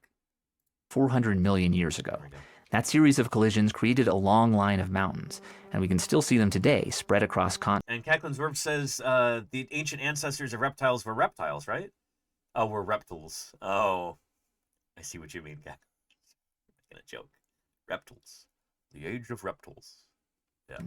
How do we know that those mountain ranges used to be the same mountain range if they're spread across the globe? This is a great question. One thing, they all look like they're made from the same kind of rock, but they can also tell that they're... And not the... Wait, Hayward Stream? The Hayward Fault Stream? Is that the one where I'm walking around in Berkeley and we look at the football stadium? Where the two bricks in the football stadium are offset by about 8 inches? Yeah, that'd be cool if you want to post that, Claire. That would be really cool. Yeah. Thank you, Claire. That'd be great. The same age. Over on Joe's channel, we explain how scientists figure out when rocks formed. It's a technique called zircon dating. You can see the whole explanation and Joss and I forming a crystal lattice over on Be Smart. Zircon dating helped scientists figure out that these separate mountain ranges used to be one. Made of the same stuff, cooked at the same time, probably not a coincidence. As we speed into the past, it's getting a little lonely because animals and plants are devolving back into the ocean. It's a barren wasteland. Okay, got it. And on top of that, oxygen levels are dropping. The model shows that a lot of the continents have drifted closer to the South Pole, and you're now near the equator. In Canada, they actually find hot water corals left over from this time. That's a picture of a fossilized like coral reef? That's super cool. Meanwhile, in what is now Morocco, we find the remains of only cold water species. But there's actually a more precise way to tell that Africa was once near the South Pole. And once again, it's magnetite. Nice. When they find these little frozen compasses on continents, they seem to tilt in wildly different directions as you move back through older and older rock. But this makes sense if the continents are moving relative to magnetic north. And I love these animations here. They really help you visualize things. I love this. And even the things that I was trying to nitpick, like, oh, well, the Pacific plate doesn't really move north and west. It turns out, no, that was correct.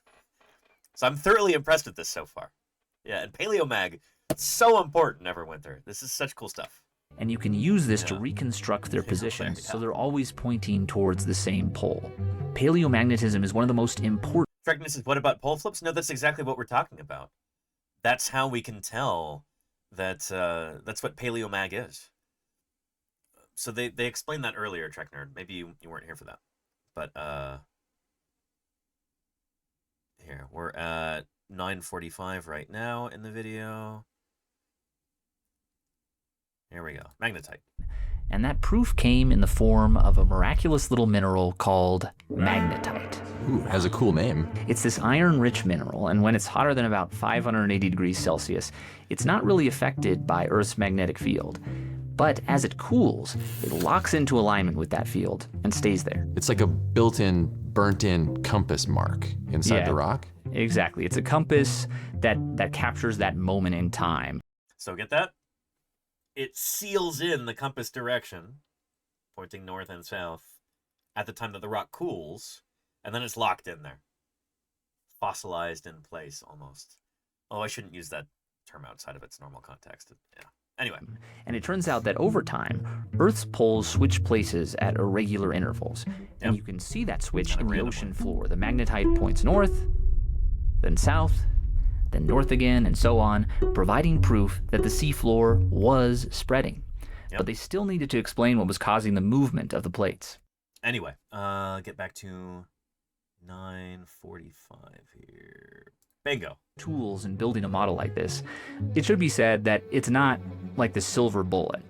These dots are points in time when we have data from magnetite for different chunks of crust. And there are big gaps. As we move backward in time, uncertainty increases, and so does danger. We need to strap on oxygen tanks now because the microorganisms in the sea aren't pumping out enough oxygen for us to survive. And things are getting icy. Look at this photo from Norway. In the lower layer, you can see lines scratched into the rock by ancient... Yep. These are glacial scours through here. So as glaciers move across the landscape, they're almost kind of like a river of ice. Think about it less like a bulldozer and more like a flowing river, because ice actually does flow. It's kind of ice is solid, but it's a, what would we call, a ductile solid? Anyway, so as it does this, it can scour things, but also it carries rocks and stuff along with it. And this can leave these scrape marks. Glacial striations. There you go, Neverwinter. Yeah. Look at this photo from Norway. In the lower layer, you can see lines scratched into the rock by ancient glaciers. And then in the top layer, you can see the stones and sediment that those glaciers left behind. In many places, those glaciers seem to have scraped away eons of rock. Then the glaciers retreated, and new layers were added, creating this big age gap. You can see this in the Grand Canyon, where there's the Great Unconformity, I believe it's called. A jump of over 1 billion years. Some people think that during this time period, most of the globe was covered in ice, with a belt of water in the middle. Snowball Earth is what this is called. We're now 780 million years in the past, and we've joined the supercontinent of Rodinia. It's got pieces of most of the continents, so the gang's all here, but they're all scrambled up. Quite jumbled. All right. I'm nodding because I'm taking your word for it, but inside this is like very hard to believe. I mean, it is hard to believe. It's hard to believe that things made a journey this far. I mean, it becomes far less difficult to grasp once you really wrap your mind around the immensity of time that we're talking about here. Over 4 billion years of Earth history. Over 4 billion. A lot can happen, and a lot did happen. Holy cow. Paleomagnetism is a big help in sort of proposing where things were, but then they find these other clues, like there are layers of rock in the Grand Canyon from this time period that perfectly match up with layers of rock in this outcropping in Tasmania, which suggests that they were both once part of a shallow inland sea that formed right here. It's still worth noting, though, that this configuration isn't certain. This is one recent model, but of course there are other scenarios that people have proposed. And it's also hard to say exactly what Rodinia was shaped like. These chunks of crust could have been warped in different ways, extending the coastline or leaving gaps that would have been filled by ocean basins. So remember I was talking about this earlier, like with this lovely model trying to show you, oh, here's how our modern countries, United States, Canada, Russia, China, Mongolia, Brazil, Algeria, Mali, Libya, Congo. This is not, like, they've tried to make these conform to the modern day silhouettes of these different nations. To just give you an idea of who used to be next to whom. But the shapes themselves would not have been exactly the same. They would have been all squished up and blobby. Scenarios that people have proposed. And it's also hard to say exactly what Rodinia was shaped like.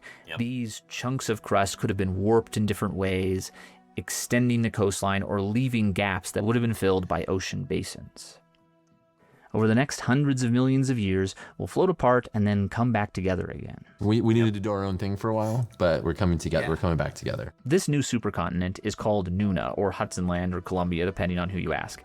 And this is one of those moments where, again, you can see the rocks. There's part of Queensland that looks exactly like the rock up in this part of Canada. And so they think that it just formed, broke off, and drifted over and became part of Australia. So this piece of Canada is still in Australia today. A farewell gift. No matter where you go, part of me will be traveling with you. When we're going this far back, like, are there the same number of tectonic plates as there are today? Or do these things, like, hook up for a little while and you get new ones breaking off? Yeah, I mean, it's always changing. So yeah, there's not the same number of tectonic plates. It does make me wonder, some of the oceanic plates will subduct and be completely melted when they go into the mantle. But I do wonder if, have continental plates, like the continental crust, have any of those ever subducted under other ones? Have they ever been forced down into the mantle and melted? Or are they light enough that they never subduct?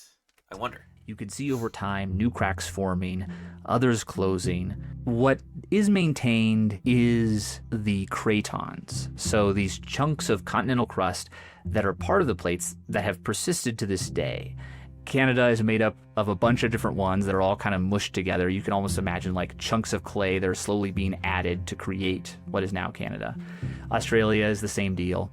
Both Australia and Canada have... Only the denser oceanic crust gets subducted. That makes sense, Neverwinter, yeah. And Statsbloke says, we've recently imaged a couple of subducted plates in the mantle. They stay intact for a very, very long time. That makes a lot of sense, especially if they're dense oceanic crust. Yeah, I would think it would take a long, long time once they go down to actually fully melt and integrate into the mantle. That makes a lot of sense. Have some of the oldest cratons. Even though they're going to drift further into the past, it's probably not safe for us to stay on them any longer. So I think we gotta hop off the crust, watch from a safe distance. Over the next couple billion years, these cratons are going to probably spend some time under the ocean, under other rock, so it wouldn't be a good place for us to stand. In the deep roots of some cratons, diamonds are forming, and so where these oldest bits of crust ended up is where most diamond mines are found today. Below us, cratons are melting back into the mantle, but a few remain, including the Kopval craton from South Africa and the Pilbara craton from Australia. And because of the kind of rock that they're made of, scientists think they might have formed in a similar place and been part of maybe another continent that they cleverly called Volbra. It's a celebrity couple, but it's cratons. They both have these weird little... I do love that portmanteau there. And been part of maybe another continent. So Kapval and Pilbara, their powers combined. That they cleverly called Volbra. It's a celebrity couple, but it's Cratons. They both have these weird little spherules. Do you have any guesses about where these might have come from? How far back in time are we now? This is 3.47 billion years ago. If I remember right, like life is starting to happen around this time. That's a good guess, but these are unrelated to life, as it turns out. Oh, darn. These actually come from a meteor strike. So a meteor hits, it liquefies the rock, and it splashes up in this little spray that cools into these little marbles. So we get spherules like this at the end of the Cretaceous, too, when the asteroid hits, the one that wiped out all the non-bird dinosaurs.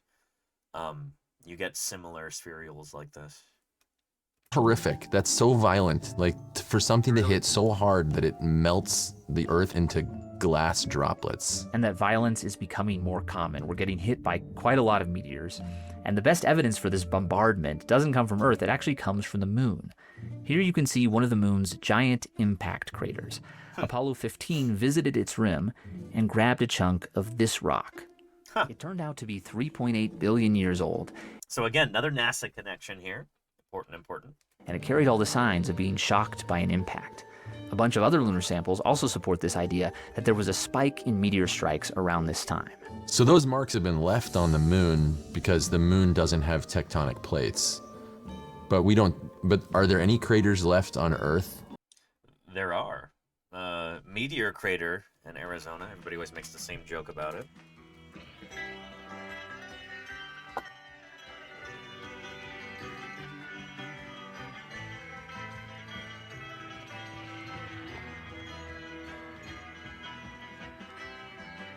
What's the classic joke, chat? About the visitor center?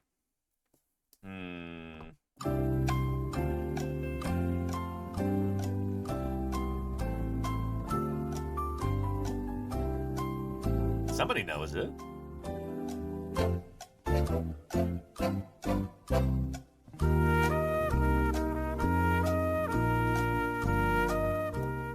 Yeah. Yeah, you got it. Like, wow, they're really lucky that it didn't hit, directly on the visitor center. Could have been bad. Anywho. The Earth is too alive and vibrant for something like that to stick around. Whereas the moon is just a scarred husk of violence that records every punch it ever took.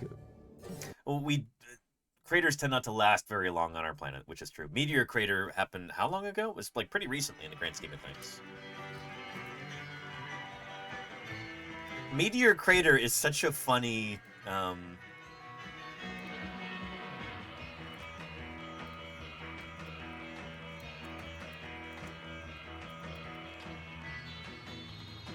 meteor crater in Arizona.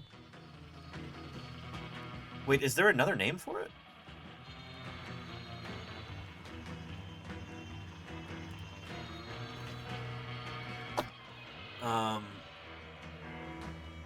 Barringer crater. Thank you, Neverwinter. Huh.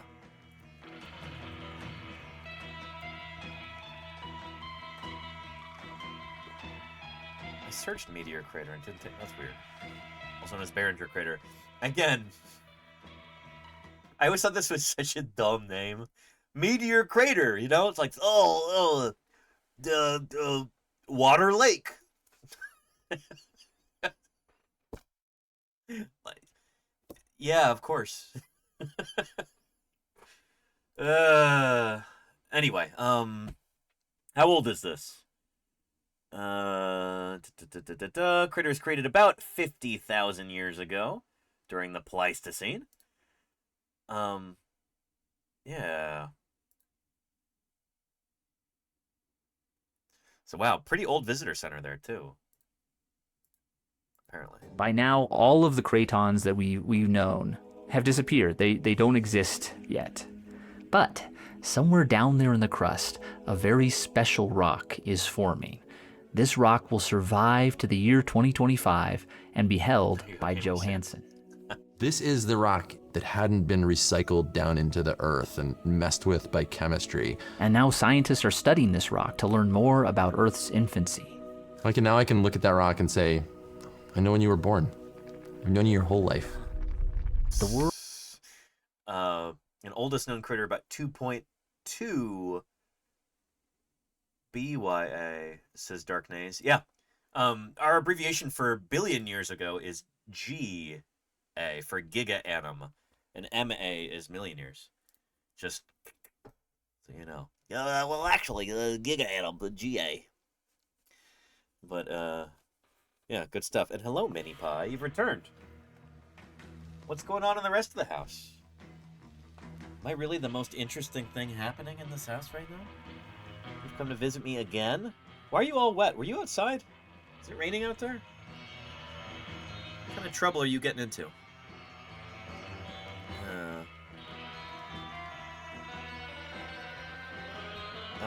Lake. Well, there you go, John Drew. Yeah, nice. That's like the La Brea tar pits. La Brea means the tar in Spanish. So it's the tar pits. Yeah. Oh, yeah.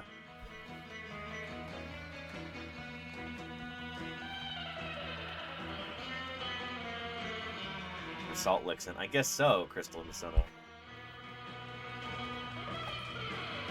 Yeah. What's up with you? Do you want some treats? Can I interest you in some treats? What do you think? I'm pushing the camera around. All right. What's in here? Oh, what's in here? Time to pay rent?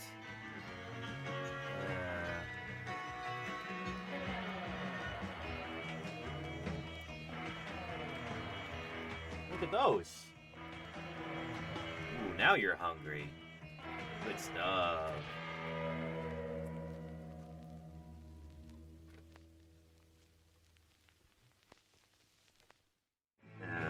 Not unlike ATM machine and hot water heater. There you go, Lenina. Or, machine.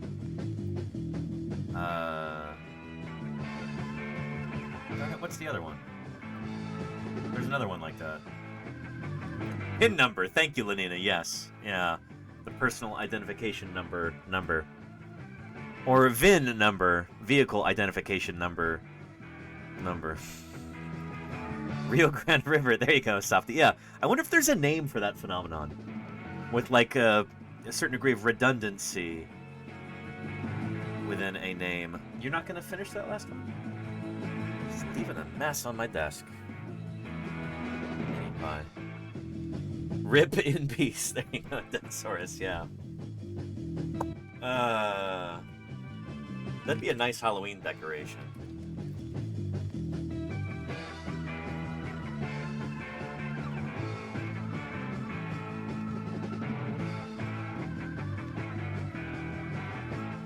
Although, has nobody done that? Rip in peace?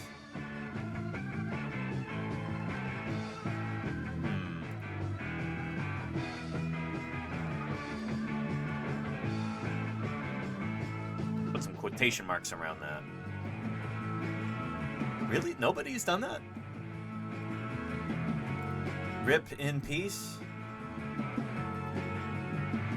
Somebody did an enamel pen. Okay, there we go. Thank you.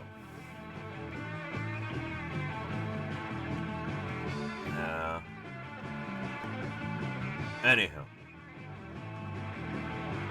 And that makes sense, Gamers Tavern, yeah. Lol out loud. There you end it, yeah. Do you have a silent lol? What is the sound of a silent lol? It's like a Zen koan, you know? Yeah. Cursor Dromius, that's sort of, there you go, yeah. Yeah. Happy Earth Day to you too, Wolvulus. Yeah. The world's best planet. We're celebrating it today, talking about its history, all that good stuff. Let's get back into it. Almost done with this video. Scientists are studying this rock to learn more about Earth's infancy. Now I can look at that rock and say, I know when you were born. I've known you your whole life. The world is now new, and there's a mess wherever you step. So let's reverse course and watch the planet churn back towards the present. It really extends your idea of the living world. Earth is not just like a canvas that stuff is painted on. Plate tectonics built the shallow seas that create... Hang on a second. What is this, Pate B? RAS syndrome is the redundant use of one or more of the words that make up an acronym in conjunction with the abbreviated form. This is exactly what I was talking about. RAS syndrome. And RAS stands for redundant acronym syndrome. It is autological. Expresses a property that it... it's a word that expresses a property that it also possesses. Interesting. Okay. Okay. Yeah, ATM, automated teller machine.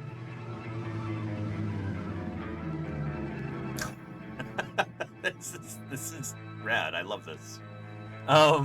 Thank you, Pate B, for posting. This is awesome.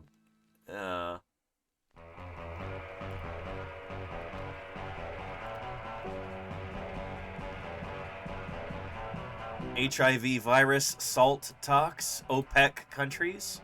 There you go, yeah. UPC code, Universal Product Code. LCD display, where the D in LCD stands for display. Makes sense. Huh. Very cool. Thank you, Pate B, for pulling that up. Brilliant. Anyway, let's finish out this this Earth video here. And Jandra Ilun, I have made that mistake far too many times. Yeah, that's why I'm not allowed at the... Yeah, the Dungeons and Dragons folks were very upset.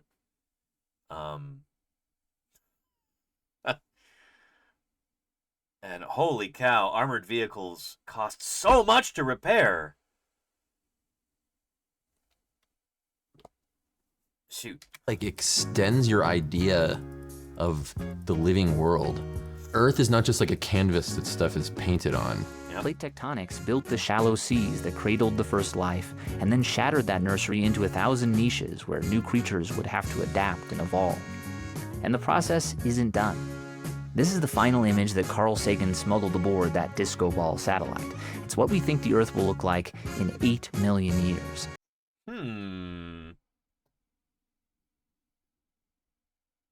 Well, yeah, there you go. That's like LA down there, and this part of California shifting northward. You've got another shallow inland sea, which is kind of cutting through the middle of Nevada, that whole basin and range kind of territory there. That's really cool. This reminds me of the end of the book Basin and Range by John McPhee. He talks about this. And I've always thought that was really fun. Excellent book. If you like science and nature writing. A little flowery, but good stuff. Yeah.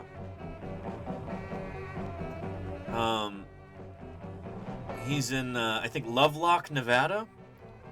And he's in like a bar or something, and he's talking to people about some of the geology that he's learned, and about how you will get this that happens where Nevada tears apart, basically like the Baja California separates, like the continent is kind of unzipping right there, and you have water that floods in. This is like tens of millions of years in the future. But yeah. I hand DeFaze, the geologist, the Exxon map and ask him to sketch in for me the opening of the new seaway. The spreading center, as he sees it coming. Of course, all the valleys in the Great Basin are to a greater or lesser extent competing, he said. But I'd put it on where I said, right here. With a pencil, he begins to rough in the double line, a swath about 15 miles wide. He sketches it through the axis of Death Valley and up into Nevada, and then north by northwest through the Basalt and Coaldale. before bending due north at Walker Lake, Fallon, and Lovelock, Nevada. The spreading center would connect with a transform fault coming in from Cape Mendocino, he adds. And then he sketches such a line from the California coast to a little point north of Lovelock. He is sketching the creation of a crustal plate, and he seems confident of that edge. For the Mendocino transform fault, the Mendocino trend is in place now, ready to go. He's less certain about the southern edge of the new plate because he has two choices.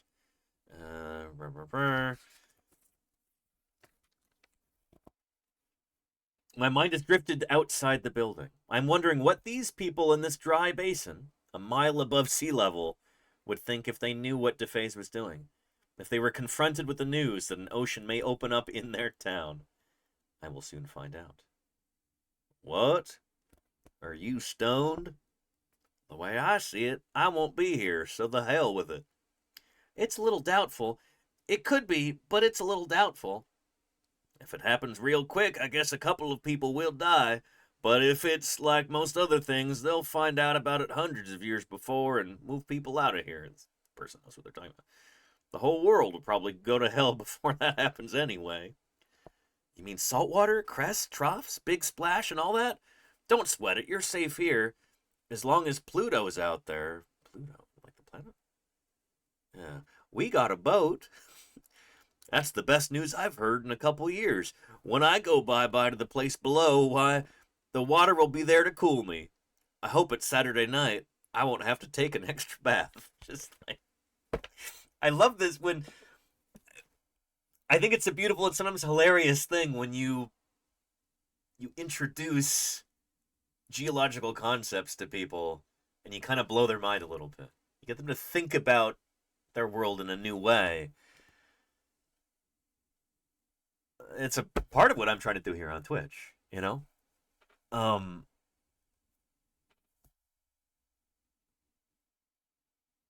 Yeah.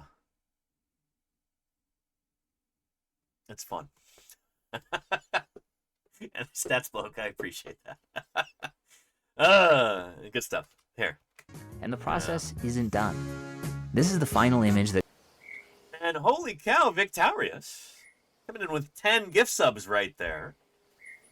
For 10 lucky chatters. Victorious is overloading the system with Really 10 appreciate gift subs. that. Overloading the system? What do you mean by that? You've made this Tinamu bird very happy, though. Almost as happy, maybe, as those 10 lucky chatters. Oh, what happened? Okay, I guess he did overload it. But thank you, Victorious, for those 10 gift subs. Really appreciate it. Thank you. Dinosaurs are just cool. Let's check them out. And thank you, Baron of Bile, for the raid. Welcome to Paleontologizing. Holy cow. Baron of Bile and their 6 raiders are here to check him out too. Thank you, Baron of Bile. Happy Earth Day. We are here talking about the world's best planet, Earth. My favorite planet. The only one that has dinosaurs on it. So, just by dint of that alone, it's the best one. Happy Earth Day to you too, Baron of Bile. If anyone coming in with you happens to be new to the channel, play a quick little channel trailer for you to introduce them. And how was your stream, Baron of Bile? I hope it was really good. Welcome, welcome. This is what we're all about here. My name is Danny Anduza. I'm a dinosaur paleontologist, and this is Paleontologizing.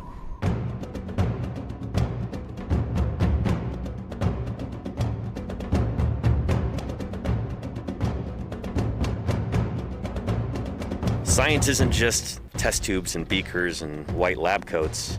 What we're doing out here is science, too. We're testing hypotheses by excavating these fossils. Join me for museum tours, interviews with other paleontologists, audience Q&A, 3D printing. It's pretty big. Who thought this was a good idea? And of course, live dinosaur digs. A limb bone from a new duck-billed dinosaur. I invite you to tune in and experience the adventure of fossil science. So, welcome, welcome. And awesome that you were doing a cleanup stream in the Everglades. Very cool, Baron of Bile. Very, very cool.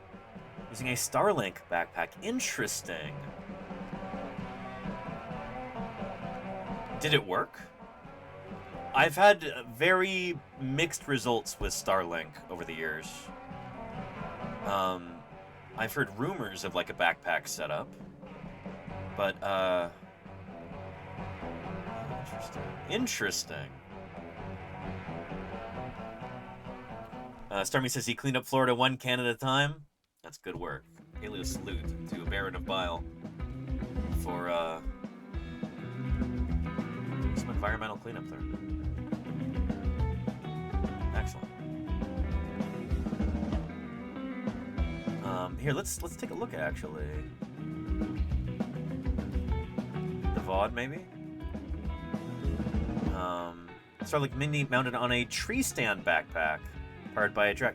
Okay, because I've also got the Mini, and I'm not super happy with it. I like that it's small. If you like science, art, music, VR, and video games, then you've come to the right place. Nice. Oh my god, bro. Why you gotta target the little guy?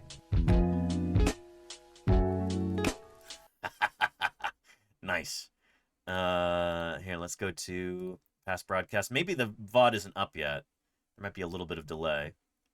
But here, I'll take a look at this.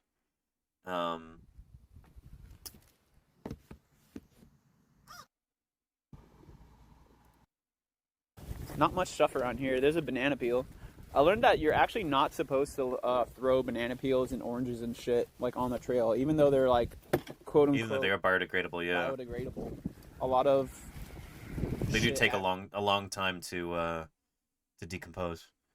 But very cool. So with you moving around and twisting and turning, it didn't interrupt the signal that much? Because I use a Starlink Mini, but it seems very temperamental. Like, sometimes you just nudge it and it loses connection, and then it just loses connection for no reason sometimes, it feels like. I'll have to take a look at that VOD. That's, I'll save this for later.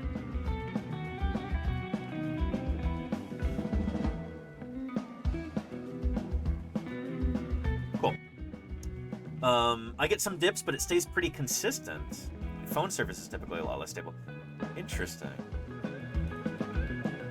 I wonder if I just have a dish that's defective or something like that, but it seems like it cuts out pretty often. And that's with it more or less completely stationary. I wonder. But anyway, thank you, Baron of Weil, for the read. I really appreciate it. We were talking about Earth, my favorite planet. Let's finish out this video. And there's a mess wherever you step. So let's reverse course and watch the planet churn back towards the present. It really like extends your idea of the living world. Earth is not just like a canvas that stuff is painted on. Plate tectonics built the shallow seas that cradled the first life and then shattered that nursery into 1,000 niches where new creatures would have to adapt and evolve. And the process isn't done. This is the final image that Carl Sagan smuggled aboard that disco ball satellite. It's what we think the Earth will look like in 8 million years, transformed once again. Howtown is just 3 people, and we could really use your support to... Yeah, so let me give you a link to this video, but good stuff. Really cool. Yeah. Man, the stream completely goes down for you? For like a few seconds at a time, Baron of Bile, yeah. Yeah.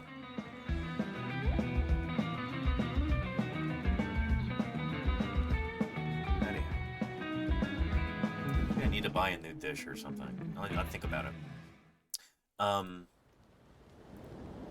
Yeah.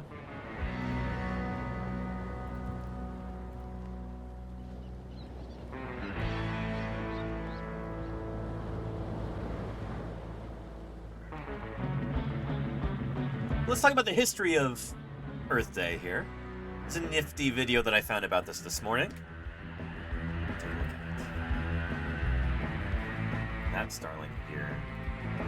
What is that, Darkface? I mean,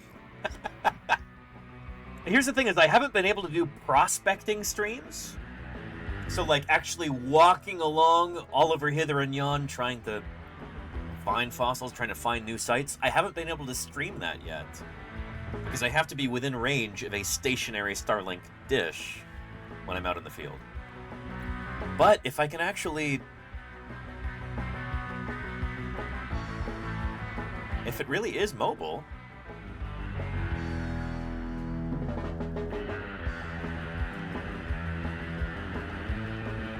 Yeah. Prospecting stream would be 6 as Petrodactylus. I'm gonna give it some thought. But yeah, and I do have a Discord, Baron of Bile. Yeah, I hardly ever check my Discord though. In fact, I often forget it exists. If you just email me at paleontologizing@gmail.com, that's the best way to get a hold of me.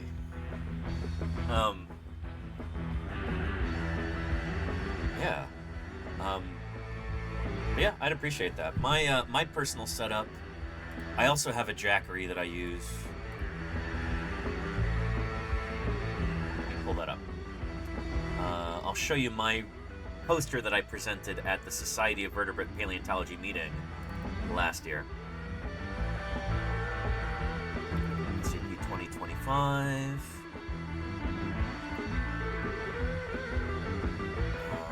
Here we go.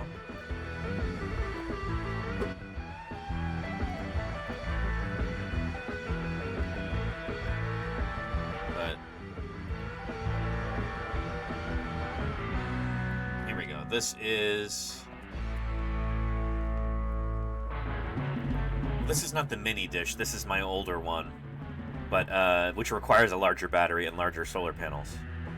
But yeah, the Starlink Mini works okay. It's much more portable, which is really nice, but it doesn't seem, the signal is not nearly as strong, it feels. Yeah. And there's a short. Oh, thank you, Claire. I didn't realize we had a short about that. You must have put this together, huh? Streaming live from the field is complex. Shoot, we're getting internet from outer space right now. Right. So yeah, this is the old setup with the standalone router and everything. This is not the mini dish that I used last year.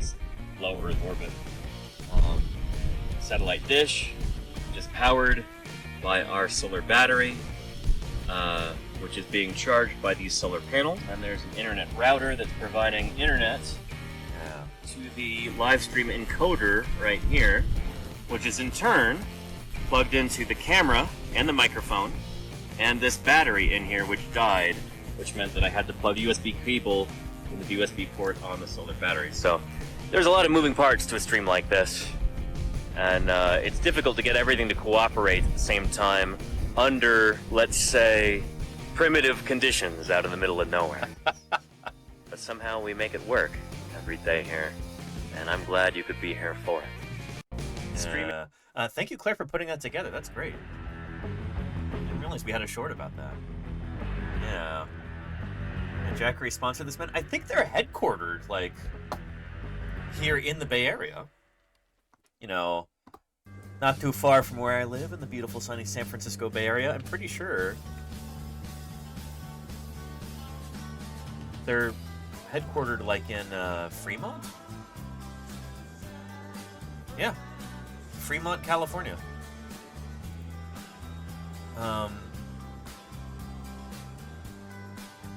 Something to look into, perhaps. Yeah. Huh. And what encoder is that? It is the LiveView Solo encoder, which is, it's got its pluses and minuses. It's got its advantages and disadvantages.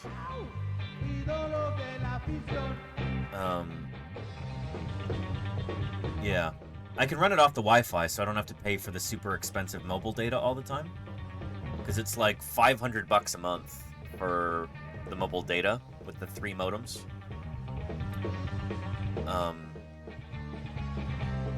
Yeah. And the device itself costs about $1,000. It's probably more now. Actually, I don't even know if they sell the one that if they still sell the one that I have. But it works the majority of the time, pretty consistently, but it feels very janky. like, the whole thing feels like it's kind of held together with chewing gum and paper clips. Not necessarily the physical device itself, although sometimes it does, but all the software around it. I was talking with Ios about this. She was kind of amazed. She's like, this feels like it was a software engineer's, like it was an intern's project or something. It's just so, it feels so janky, so slapdash. So yeah. Anyhow. And Jackery is headquartered at Fremont. You're probably thinking of SpaceX, Darknace. I think they're based in Hawthorne. And holy cow, I had the worst luck in trying to get in contact with Starlink. This was years ago, like 2021. I think it was 2021. I had repeatedly tried to email Starlink, never heard anything back. I tried to contact them on social media because I really wanted to get a dish to be able to stream live from the field. I just could not get a hold of them. So my dad said, Mijo, what you need to do is find out their physical mailing address and either go there, which I couldn't really afford to do, or send them a letter. And so I sent them a letter, a physical letter in the postal mail. Never heard anything back. So I sent another a physical letter with tracking, and it never got there for some reason. It had like a delivery exception thing. So I'm like, okay, I will send a certified letter. So I paid like $30 to send a certified letter in the mail to their physical mailing address in Hawthorne, California, to SpaceX. And it was lost. And I sent the second one, and it said, delivery exception, animal attack. And, like, I could not get in contact with anybody there. And so eventually, they sent me a Starlink dish, the big round one. But eventually, like, not they sent me one, but, like, I ordered one online, and then, like, after, like, a year, it arrived. And then it didn't work. They sent me a dud. I've been incredibly frustrated with stuff. Like, that whole enterprise seems very slapdash. Like, maybe it'll work, maybe it won't. But, like, good luck trying to talk to a human being about anything to get any problems resolved. And then, anyway, finally I got the smaller dish, and it worked. And that's what allowed me to do fieldwork streams. And then I have the mini one now, which works most of the time. But, yeah. And talking about garbage customer service, non-existent customer service. I was kind of amazed at just how unprofessional the whole thing was.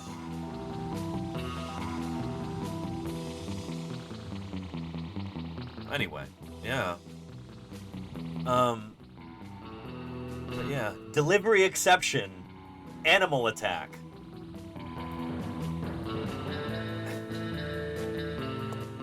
But anyway, yeah. Can't wait for the field streams to start back up. Me too, Baron of Bile. It's exciting. It's very exciting. We'll be having a special fundraiser for that on Monday to try and raise some more money for a truck rental that we'll need. So, here we go.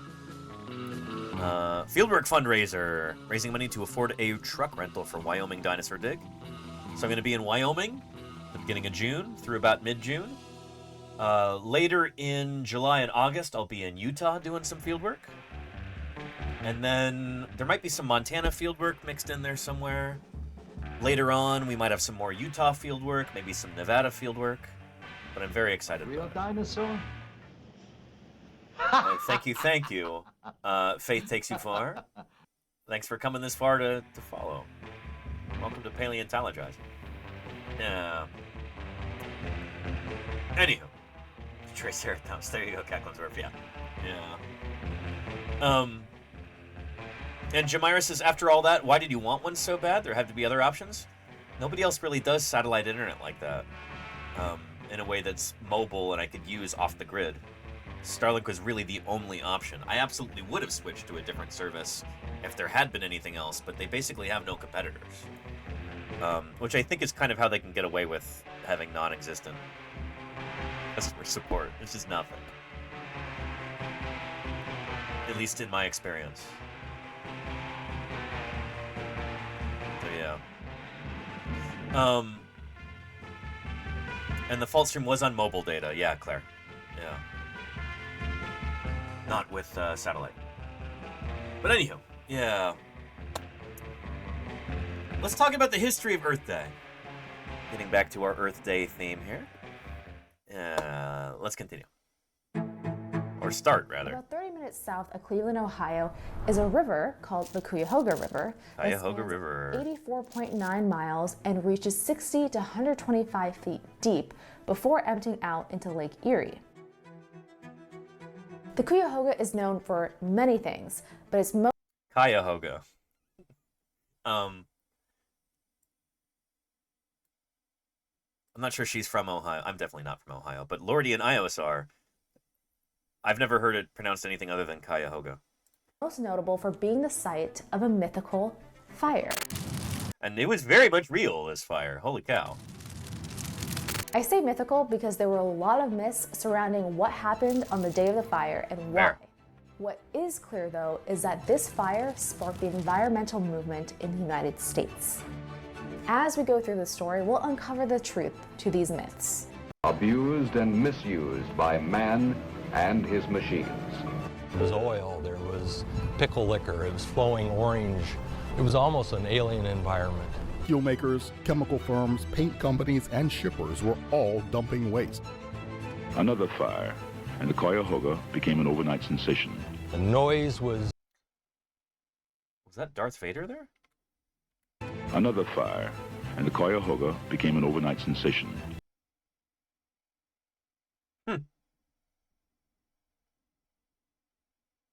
Yeah. I am altering the river. Pray I don't alter it any further. And thank you, Dr. Tara. Excellent. We will be taking a look at these tomorrow, I think. I've heard about this new South American titanosaur. That continent's just full of them. But new Oviraptorosaur from southern China, that's exciting too. Good stuff. Waste. Another fire, and the Cuyahoga became an overnight sensation. The noise was deafening, the air was choking.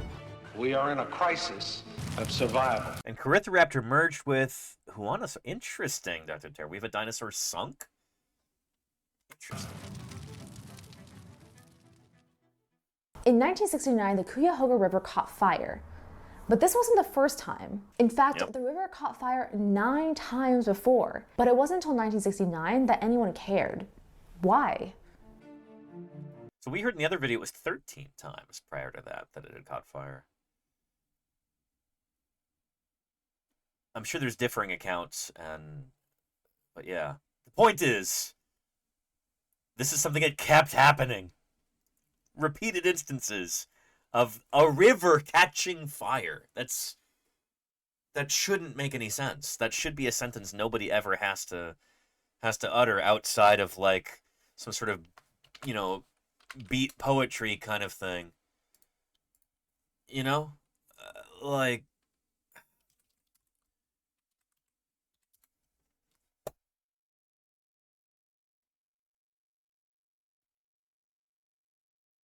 yeah, something like this.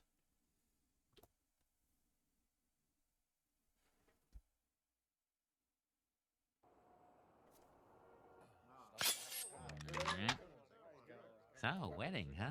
No, we're forming a vigilante group. Come with me. Say it's a miniature version of the A-bomb. The government built it in the 50s to drop on beatniks.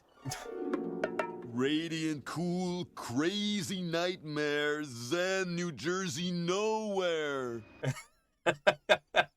River catches fire. It should be like a nonsense phrase like that. That shouldn't be something that happens in reality, Put this in your pipe and smoke it. How now, brown bureaucrats?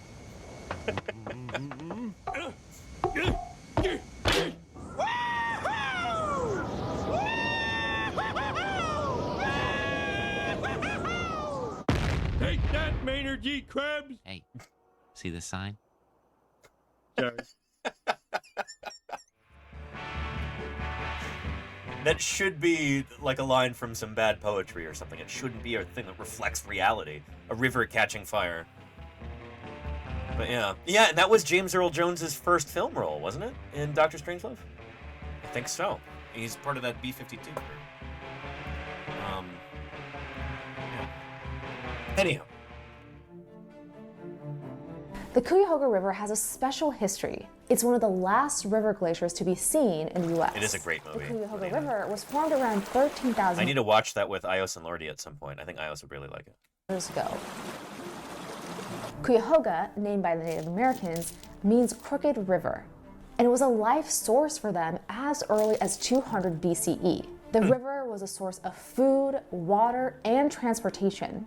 The Native Americans would canoe along the river where plants and fish were in abundance. That changed drastically when European settlers came in the 17th century in search of beaver, muskrat, otter, and other lucrative animal fur. Thus began the river's transition from sanctuary to smokestack. By the way, if you're wondering how in the world did a river catch on fire? Yeah. Spoiler alert, it didn't. That is myth number one. I guess it would be a film on top of the river. It's not the water underneath that's on fire. It's flammable substances that are kind of form a slick on the surface, right? The river didn't catch on fire. It was what was on top of the river that caught fire. Yeah. Which is pollution. Sludge could literally be scooped by hand. Ugh. But the pollution didn't just happen in 1969. In fact, pollution started happening a lot earlier, 170 years earlier, back in the 1880s. And hang on, did I miss that part, Trek Nerd? Cuyahoga River, Crooked River? Does Cuyahoga mean crooked river in the language of the original people there? I missed that part. Here, let's look it up.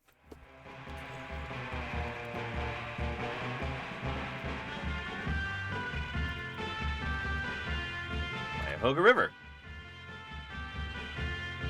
Etymology. The name Cuyahoga is believed to mean crooked river from the Mohawk name Cuyahoga. While the Mohawk were never in the region alongside European settlers, so this explanation is questionable. Something that it comes from the Seneca word for jawbone. Huh. If you'd like to read more about this, here is a link. The rise of cities, factories, and increasing population made Cuyahoga a continuous dumping ground for raw sewage, gasoline, oil, chemicals, paint, and metals. A Czech immigrant in the 1800s, Franciszek Víček, remembered the river as, quote, yellowish black rings of oil circling around the top like grease in soup. The river was dirty, neglected, and it reeked. I was disappointed by this view of an American river. And that is something downright shameful. Like, you can kind of see why this hurt American pride. I mean, it should have. Like, American rivers are catching fire. That's something everyone should be embarrassed about. The water gurgled with oil, and sometimes dead rats would float by, bloated beyond recognition, like the river was some bubbling cauldron of death. It wasn't a secret how grossly polluted Cuyahoga River was, but no one did anything because the pollution came about as a result of thriving industry, and thriving industry meant jobs, which meant money. So yeah, I mean, tale as old as time. The pollution factory, it's very lucrative, you know? Gotta keep it going, you know? After all, how are the wealthy gonna get wealthier? It didn't come as a shock on Sunday, June 22nd, 1969, when an oil slick on top of the Cuyahoga River caught fire. The amount of oil in the river was so immense that the river was dead, meaning there was no oxygen in the river. So an anoxic environment, this is the sort of thing that leads to preservation of really exquisite fossils. But having that happen in a river that it's not supposed to happen in a river, for crying out loud, you know? Maybe in like an anoxic lagoon or something on the margins of a seaway, but In a river?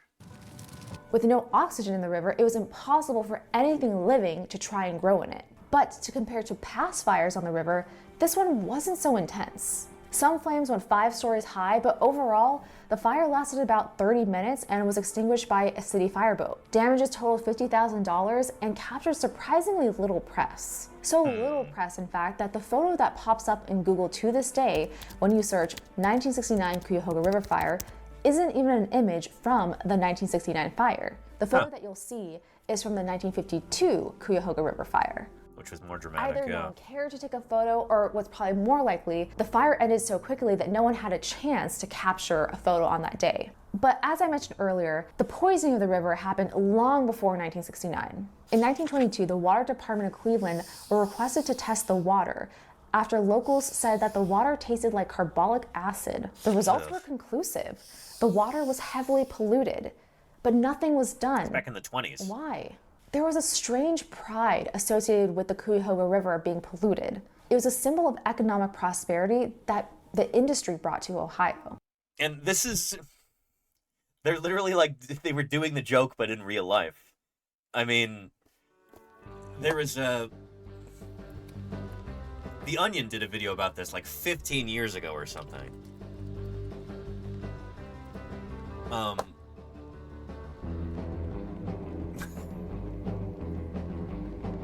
About China here. Charlie's Dragon says, I can understand that in a weird way. It's like, this is the joke.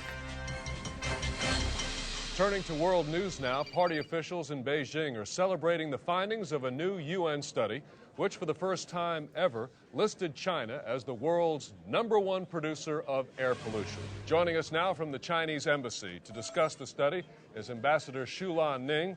Thank you for being with us, Mr. Ambassador, today. Thank you for having me. It is a very proud day for my country. The labor of the people have made the sky black with the smoke of progress. We are overjoyed. We're looking now. So again, this is supposed to be kind of making fun of China a little bit, but this is how the U.S. was in the 20s and 30s and 40s and 50s. Basically until, like, 1970, like, this was the attitude in the U.S. The skyline of Huinan, and you've called the smog levels there, sir, a grand symbol of Chinese supremacy. Yes. That looks really polluted. Thank you. The sky over China is now a rainbow of grace, reflecting all the shades of our prosperity. And your celebration of this new ranking included a parade in the coal-rich manufacturing center of Hunan. We're seeing video of that here right now. Looks like quite a parade you've got there. Yes, there was a 100 Widows smog dance, a magnificent whole 100 Widows smog kite, and the littlest children sang a song to the spirits of the poison fish. The Beijing Young People's Vocal Group performing an ode to acid rain, which I'm told falls on 30% of China. That's quite an achievement. Yes, we are very proud of that. We have 16 of the world's 20 most air-polluted cities. I wonder what it is today, because that's the thing. China has actually done an extraordinary job of reducing air pollution throughout much of the country. Especially considering that, like, you know, when did this video come out? 18 years ago. Shoot. That makes me feel old. Here's a link to this satirical video from The Onion. But yeah, holy cow. I think China now leads the world in renewable energy as well. Jim was telling me about this, like when he's visited China a number of times, and like, you know, he would go and then a few years later he would go again, and he's like, yeah, that mountain I saw last time, now it is completely covered with solar panels. Like the entire mountain. We here in the States could learn a lot from that country. Anyway, I wonder how long it'll be until the Cuyahoga River catches fire again, what the direction this country's heading in. Why? There was a strange pride associated with the Cuyahoga River being polluted. It was a symbol of economic prosperity that the industry brought to Ohio. Cleveland has the lake, and that's one of the main reasons it has the big industry it has. And industry is what makes Cleveland move. The 1969 Cuyahoga River Fire was shaping up to have a similar outcome of no reaction. But then, voters passed a $100 million bond program to clean up the river and improve the sewage system so it wouldn't further pollute the lake. And, you know, I think many Americans are kind of programmed in a way to think $100 million for cleanup, like, what a waste of money. That's $100 million that's going to working people to do a really important job to clean up their home. Like, what a boon for the local economy. And you're helping clean up what the industrial economy has messed up in the first place, you know? Yeah. Cleveland's first African-American mayor, Carl Stokes, worked alongside his brother Lewis to push Congress to have more environmental regulations. And it worked. As a result, the 1969 Cuyahoga River fire directly led to the creation of the Environmental Protection Agency, or the EPA, and the Clean Water Act. But why the sudden change of heart? The Cuyahoga caught fire many times before this, with more fatal consequences than in 1969. The river caught fire in 1868, 1883, 1887, 1912, 1922, 1936, 1941, 1948, and 1952. So why the sudden change of heart after comparatively short-lived fire with minimal damages? Does anybody have any guesses? Why this was such a big deal in 1969 of all times? What changed? What was new on the scene? What were people thinking about? People have any ideas?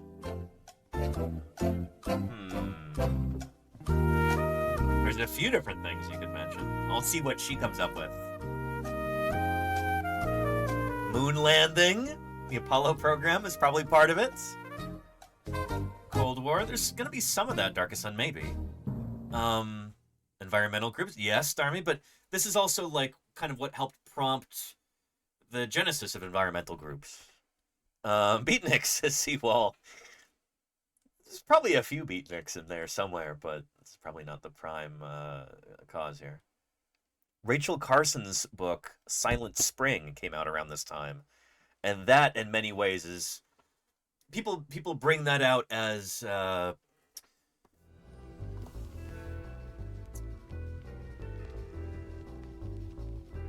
one of the prompts, one impetus for the birth of the environmental movement. I think I've got that book here somewhere. I haven't read it yet, but I have a copy. There we go. Look. Rachel Carson's Silent Spring. Let's see if she mentions it here. The answer lies in the year itself, 1969. Two very important events happened in 1969. We went to the moon and Chappaquiddick. The moon... Oh, okay. Are you going to mention Rachel Carson? Moon landing is pretty self-explanatory. Chappaquiddick may require more explanation. Chappaquiddick is a tiny sliver of an island near Martha's Vineyard. And on July 18th, 1969, 28-year-old Mary Jo Kopechne attended a party hosted by Edward Ted Kennedy, along with 5 of her friends, for the 1968 presidential campaign for Senator Robert F. Kennedy. What should have been an enjoyable night quickly turned into a nightmare. Teddy Kennedy was in a car accident that caused his car to flip over on a small bridge. Wasn't he driving drunk or something like that? And upside down into the water below. Ted Kennedy survived, but unfortunately his passenger didn't. His passenger was 28-year-old Mary Jo Kopechne. 10 hours would pass before Ted Kennedy reported the incident to the police. It was a story that made national and global headlines and soon became a black mark on the Kennedys. What happened? Why didn't Ted Kennedy call for help immediately? Maybe not the first. Why was Mary Jo's body left in the water for 9 hours? We never got the answers to those questions because 2 days later, Apollo 11 landed on the moon. Tranquility Base here. The Eagle has landed. Even the tragic and somewhat scandalous car crash of Teddy Kennedy was overshadowed by Buzz Aldrin and Neil Armstrong taking their... Buzz Aldrin.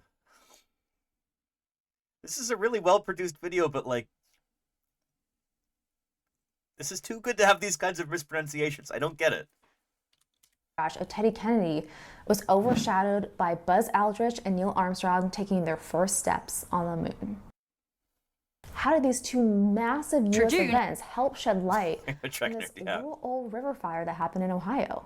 At this point, it's the end of July. 39 days have now passed since the river fire at Cuyahoga. But eventually, Time magazine caught wind of not only the 1969 fire, but the multiple fires that preceded it. So in the August 1st, 1969 issue, Time ran an article about the 1969 river fire, showcasing a photo of the 1952 river fire. The cover photo of this Time magazine was Teddy Kennedy in his neck brace, as the main story of this issue was covering the Chappaquiddick incident. And it was also featuring a follow-up of the Apollo moon landing. So practically the entire country was reading this particular issue of Time. Interesting. Very interesting. I hadn't thought about it this way before, but like, if this particular issue of Time magazine is flying off the shelves and everyone is reading it, then even like the background stories, the things that are not on the cover, people are going to be interested in those too. People are going to read those. Interesting. Interesting. Time magazine. It was a perfect combination of events that unfolded together in a span of 3 weeks. And this is what many say directly led to the creation of the Environmental Protection Agency, or the EPA, and the Clean Water Act. And in January 1970, under President Nixon, Congress established the EPA, creating the first federal bureau that oversees pollution regulation. And 4 months later, in April, 1,000 students marched down to the Cuyahoga River for the very first Earth Day.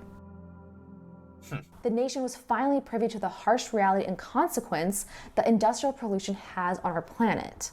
And the Cuyahoga River was a symbol for that change. But before we end, I want to circle back to Mayor Carl Stokes. Although Time magazine certainly helped the 1969 fire gain national attention, it was the boots on the ground advocacy by Carl Stokes and his brother Louis that helped push the passage of the Federal Clean Water Act of 1970. I'm so glad that she mentioned this, because it is vitally important to understand. I think a lot of folks might have a view of history where, like, I've encountered this among journalists and writers like that, where a lot of people seem to have a view of history that, like, literature drives history or the news drives history. They're like, oh, well, you know, people read about a thing and then change happens spontaneously. Like this idea that the novel Uncle Tom's Cabin led directly to the Civil War, which it's such a, I think, a short-sighted view of history. Things happen because of people. On the ground level, doing stuff. Organizing, getting together, demanding change. It requires a lot of hard work. I think we have a tendency to kind of look back in time and go, oh, well, you know, that Time magazine article did this, or this novel that came out, or this or that. Like, I think a lot of folks have this idea that, like, change is downstream of media, and in most cases it's the other way around, you know? You can look at this with, like, the Jurassic Park craze, for instance. In the 1990s, dinosaurs were hugely popular. Big pop cultural phenomenon. And that was kind of spurred on by Jurassic Park. First the novel and then the movie. It led to a huge resurgence in public interest in dinosaurs. Like, almost overnight, you had a lot more jobs for paleontologists because museums had more attendance. You had more money. They started hiring paleontologists to work on dinosaurs and go out and dig them up and everything, and it was a big deal. And that was kind of spurred on by the release of Jurassic Park, a media property. But you wouldn't have had Jurassic Park, neither the novel nor the movie, were it not for the huge advances in dinosaur science that were happening prior to that. The dinosaur renaissance, as it's often called, which also started, in many ways, in 1969.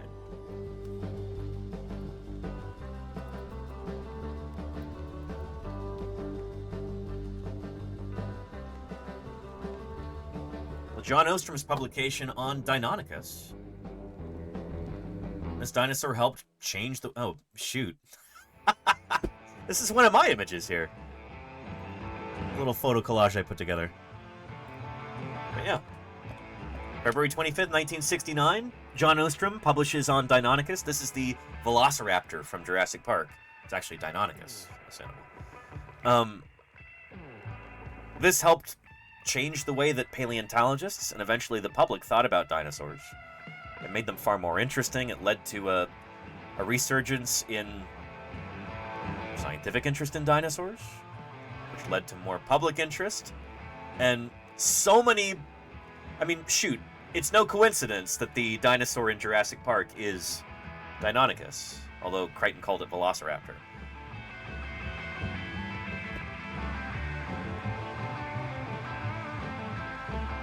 At the end of the day, it's not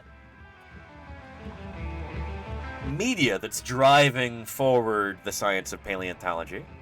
It helps, but that media was prompted, it was inspired by actual science happening at the time. By literal boots on the ground going out and finding these things.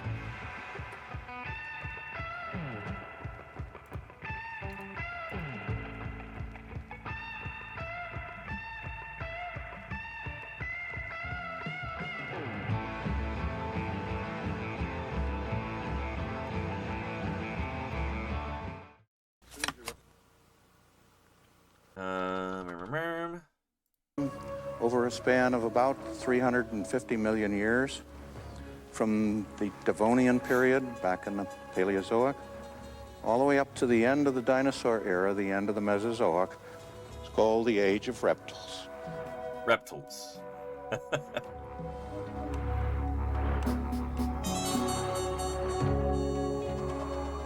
Here is the old picture of dinosaurs. Pea-brained giants lumbering through lush tropical foliage, gorging themselves on leaves and grass. For years, the stereotype was magnificently represented by this mural. And then that started to change. When it was painted, a number of discoveries have been made, and new ideas have been thrown into the debate. And perhaps one of the most important discoveries was made by me.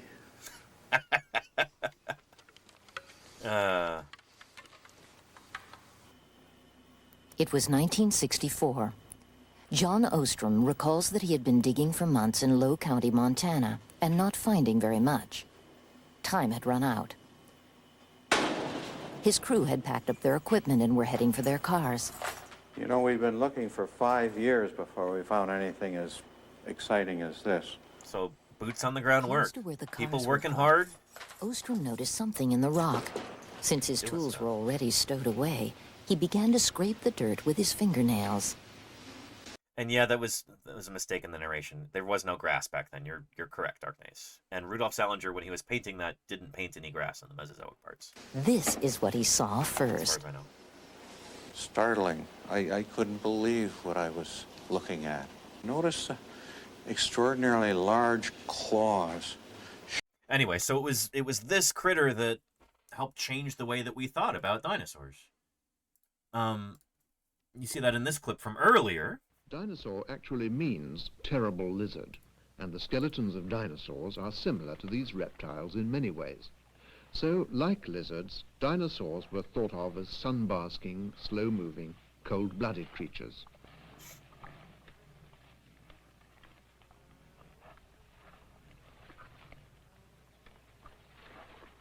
And there you go. Now Komodo is that exactly model Golganek. has been Yeah. challenged. It all started with a new dinosaur being studied at Yale University by Professor John Ostrom. We have right over here. He was right. Starflower says, could humans and dinosaurs live together if we were in the same era? Yeah, we do. We've got around about 10,000 species of living dinosaur today. Big Deinonychus was. This is the thigh bone, or femur. And you see it's just about the same size as mine. This was another surprise in Deinonychus. Here we have a series of tail vertebrae running from the tip of the tail up to the base of the tail, a total length of maybe about 4 feet. And the unusual thing about this series is the fact that tendons along the tail that normally are soft tissue have turned to bone. Ossified tendon, yeah. As far as I know, this is the first time that this particular kind of structure has ever turned up in a carnivorous dinosaur. And we've got a bunch of examples of When we these now. first saw it, I really didn't know what to think. But then, remember the terrible claw? Mac the knife, there you go, Darkness, Think yeah. about that foot with that big sickle-like claw that he must have used as a weapon. Remember, he's a two-legged animal, can't walk on all fours. He's got to walk on his hind legs. How is he going to use that claw if he's standing on 2 feet? Impossible. He's got to jump around, leap around, using that claw to strike out at whatever prey or animal he's after. This means that he must have been extremely agile. Not just thinking of dinosaurs as being active, sophisticated, warm-blooded animals, but also Deinonychus is extraordinarily bird-like. So you've got not only dinosaurs being rethought of as far more dynamic than they were once pictured, but also no longer being extinct because we realized that birds are living dinosaurs. Deinonychus helped seal that deal. Like, that was some of the first really, really good evidence that we had that birds are a kind of dinosaur because of the similarity between Deinonychus and another dinosaur/bird called Archaeopteryx. But anyway, my point that I'm making here is that, yes, Jurassic Park helped lead to newfound interest in dinosaurs in the general public, but Jurassic Park owes its very existence to the discovery of Deinonychus and John Ostrom's work on this critter. Important stuff. And I talked about this at the Society of Vertebrate Paleontology meeting in 2024. Made this little chasing arrows, almost like the recycle symbol, right? But new discoveries like John Ostrom and Deinonychus lead to new publications, which leads to increased scientific interest, which can turn to media attention here, and in turn public interest. You have things like Jurassic Park as being a direct result of that, and that leads to more institutional support with more public interest. You have things like the Dinosaur Society and the Jurassic Foundation being formed in the 1990s, and funding a lot of paleontological work. That's more science funding, which leads to more jobs in paleontology, which leads to more discoveries. But this is ultimately where it starts. You would have no Jurassic Park without the discovery and publication of Deinonychus. It's not media that drives the world. It's people on the ground doing things, getting their hands dirty, rolling up their sleeves. People doing work, you know?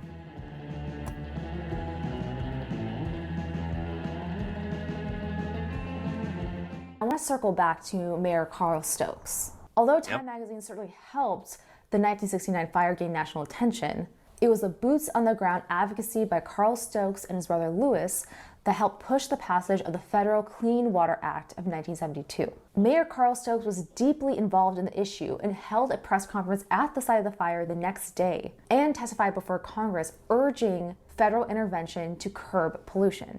The Clean Water Act regulated the chemistry of the water. The Cuyahoga River had to be clean enough to support aquatic life again, and forbade sewage from being dumped into the river. Today, the Cuyahoga River is no longer a dump site. It's a place where you can go fishing, kayaking, and stand-up paddleboarding. So this Earth Day, let's remember the event that started it all, the Cuyahoga River fires, and continue the work to heal our planet. If you like this video and you want more of it, go ahead and follow my socials that I've linked below. Anyway, I'll give you a link to this from Today I Learned Science. Good stuff. Give that a thumbs up. Yeah. And it wasn't just the mayor and his brother doing this. They had a whole team of people behind them. People at the grassroots level demanding change, getting after these polluters and being like, hey, you can't pollute our city like this anymore. We won't let you. You need to clean things up.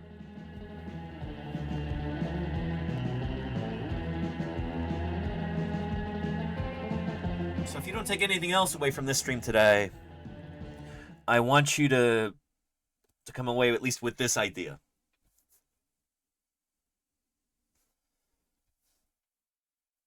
Change comes from we the people at the bottom. boots on the ground, people doing stuff. That's where real change comes from. In a democracy, we should be getting on our leadership and saying, hey, shape up, or there's going to be trouble. That's what led to the creation of the EPA, the Clean Water Act, the Endangered Species Act, and all this other stuff. Things that we today, I think, take for granted because things have been... Well, I mean, we don't have rivers catching fire as often as they used to.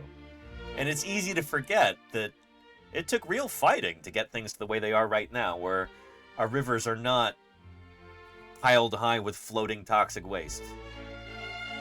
There are people today, people who are running the federal government right now, the Trump regime, they're currently trying to take us back to that spot.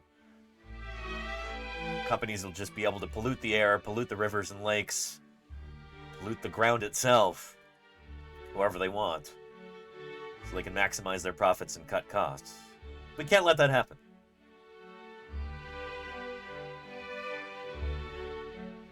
I think it's important to remember the why of why we can't let that happen, too.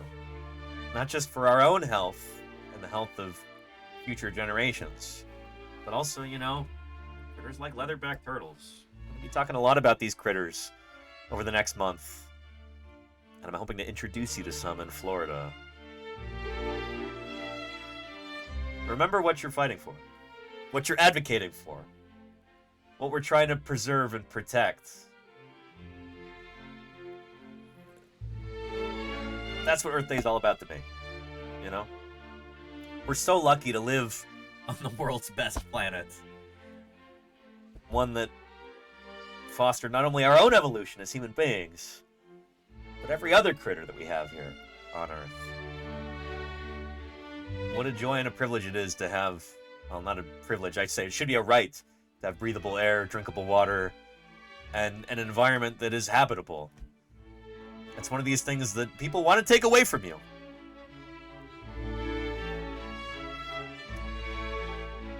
We can't let that happen. Don't get complacent.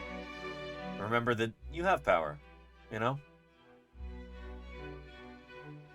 We can make things better. It's happened before. We can do it again.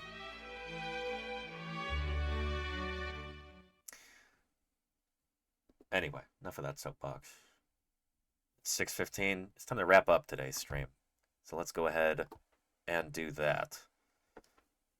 We'll put a Smilodon under our credits here. Here we go. Anyhow. Let's see if Reiko's on right now, whom we normally raid into on a Wednesday evening.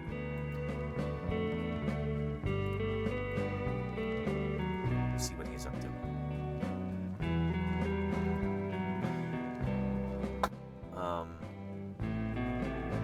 Yeah. Hope for change, a better future. Exactly, Triceratops. We can make it happen. Not just you and me, but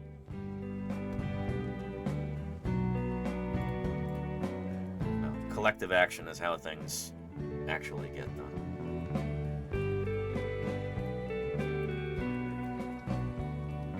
We'll raid into Rhacodactylus here, who is himself a fellow scientist, a cognitive scientist who studies why people believe the things that they do, whether they're true or false.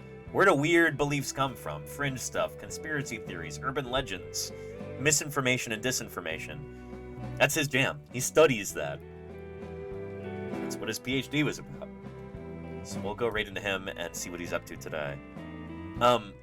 Thank you to everybody being named in our credits.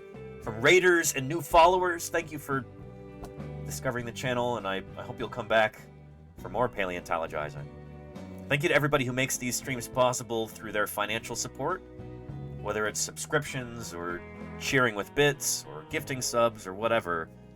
This is the reason I can do this and make a living at it. It's a modest living, but I feel incredibly lucky to be able to do that, and it's because of you, financial supporters. Thank you. Likewise to our moderators. Keep this a safe and welcoming community for everybody.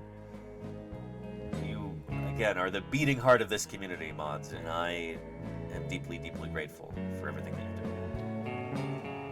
do. That being said, our raid timer is running out, so we'll go see what Rhacodactylus is up to, and I hope to see everybody tomorrow for some more paleontologizing. Thursday Birds Day. We'll see you then, and I'll see you in Reiko's chat.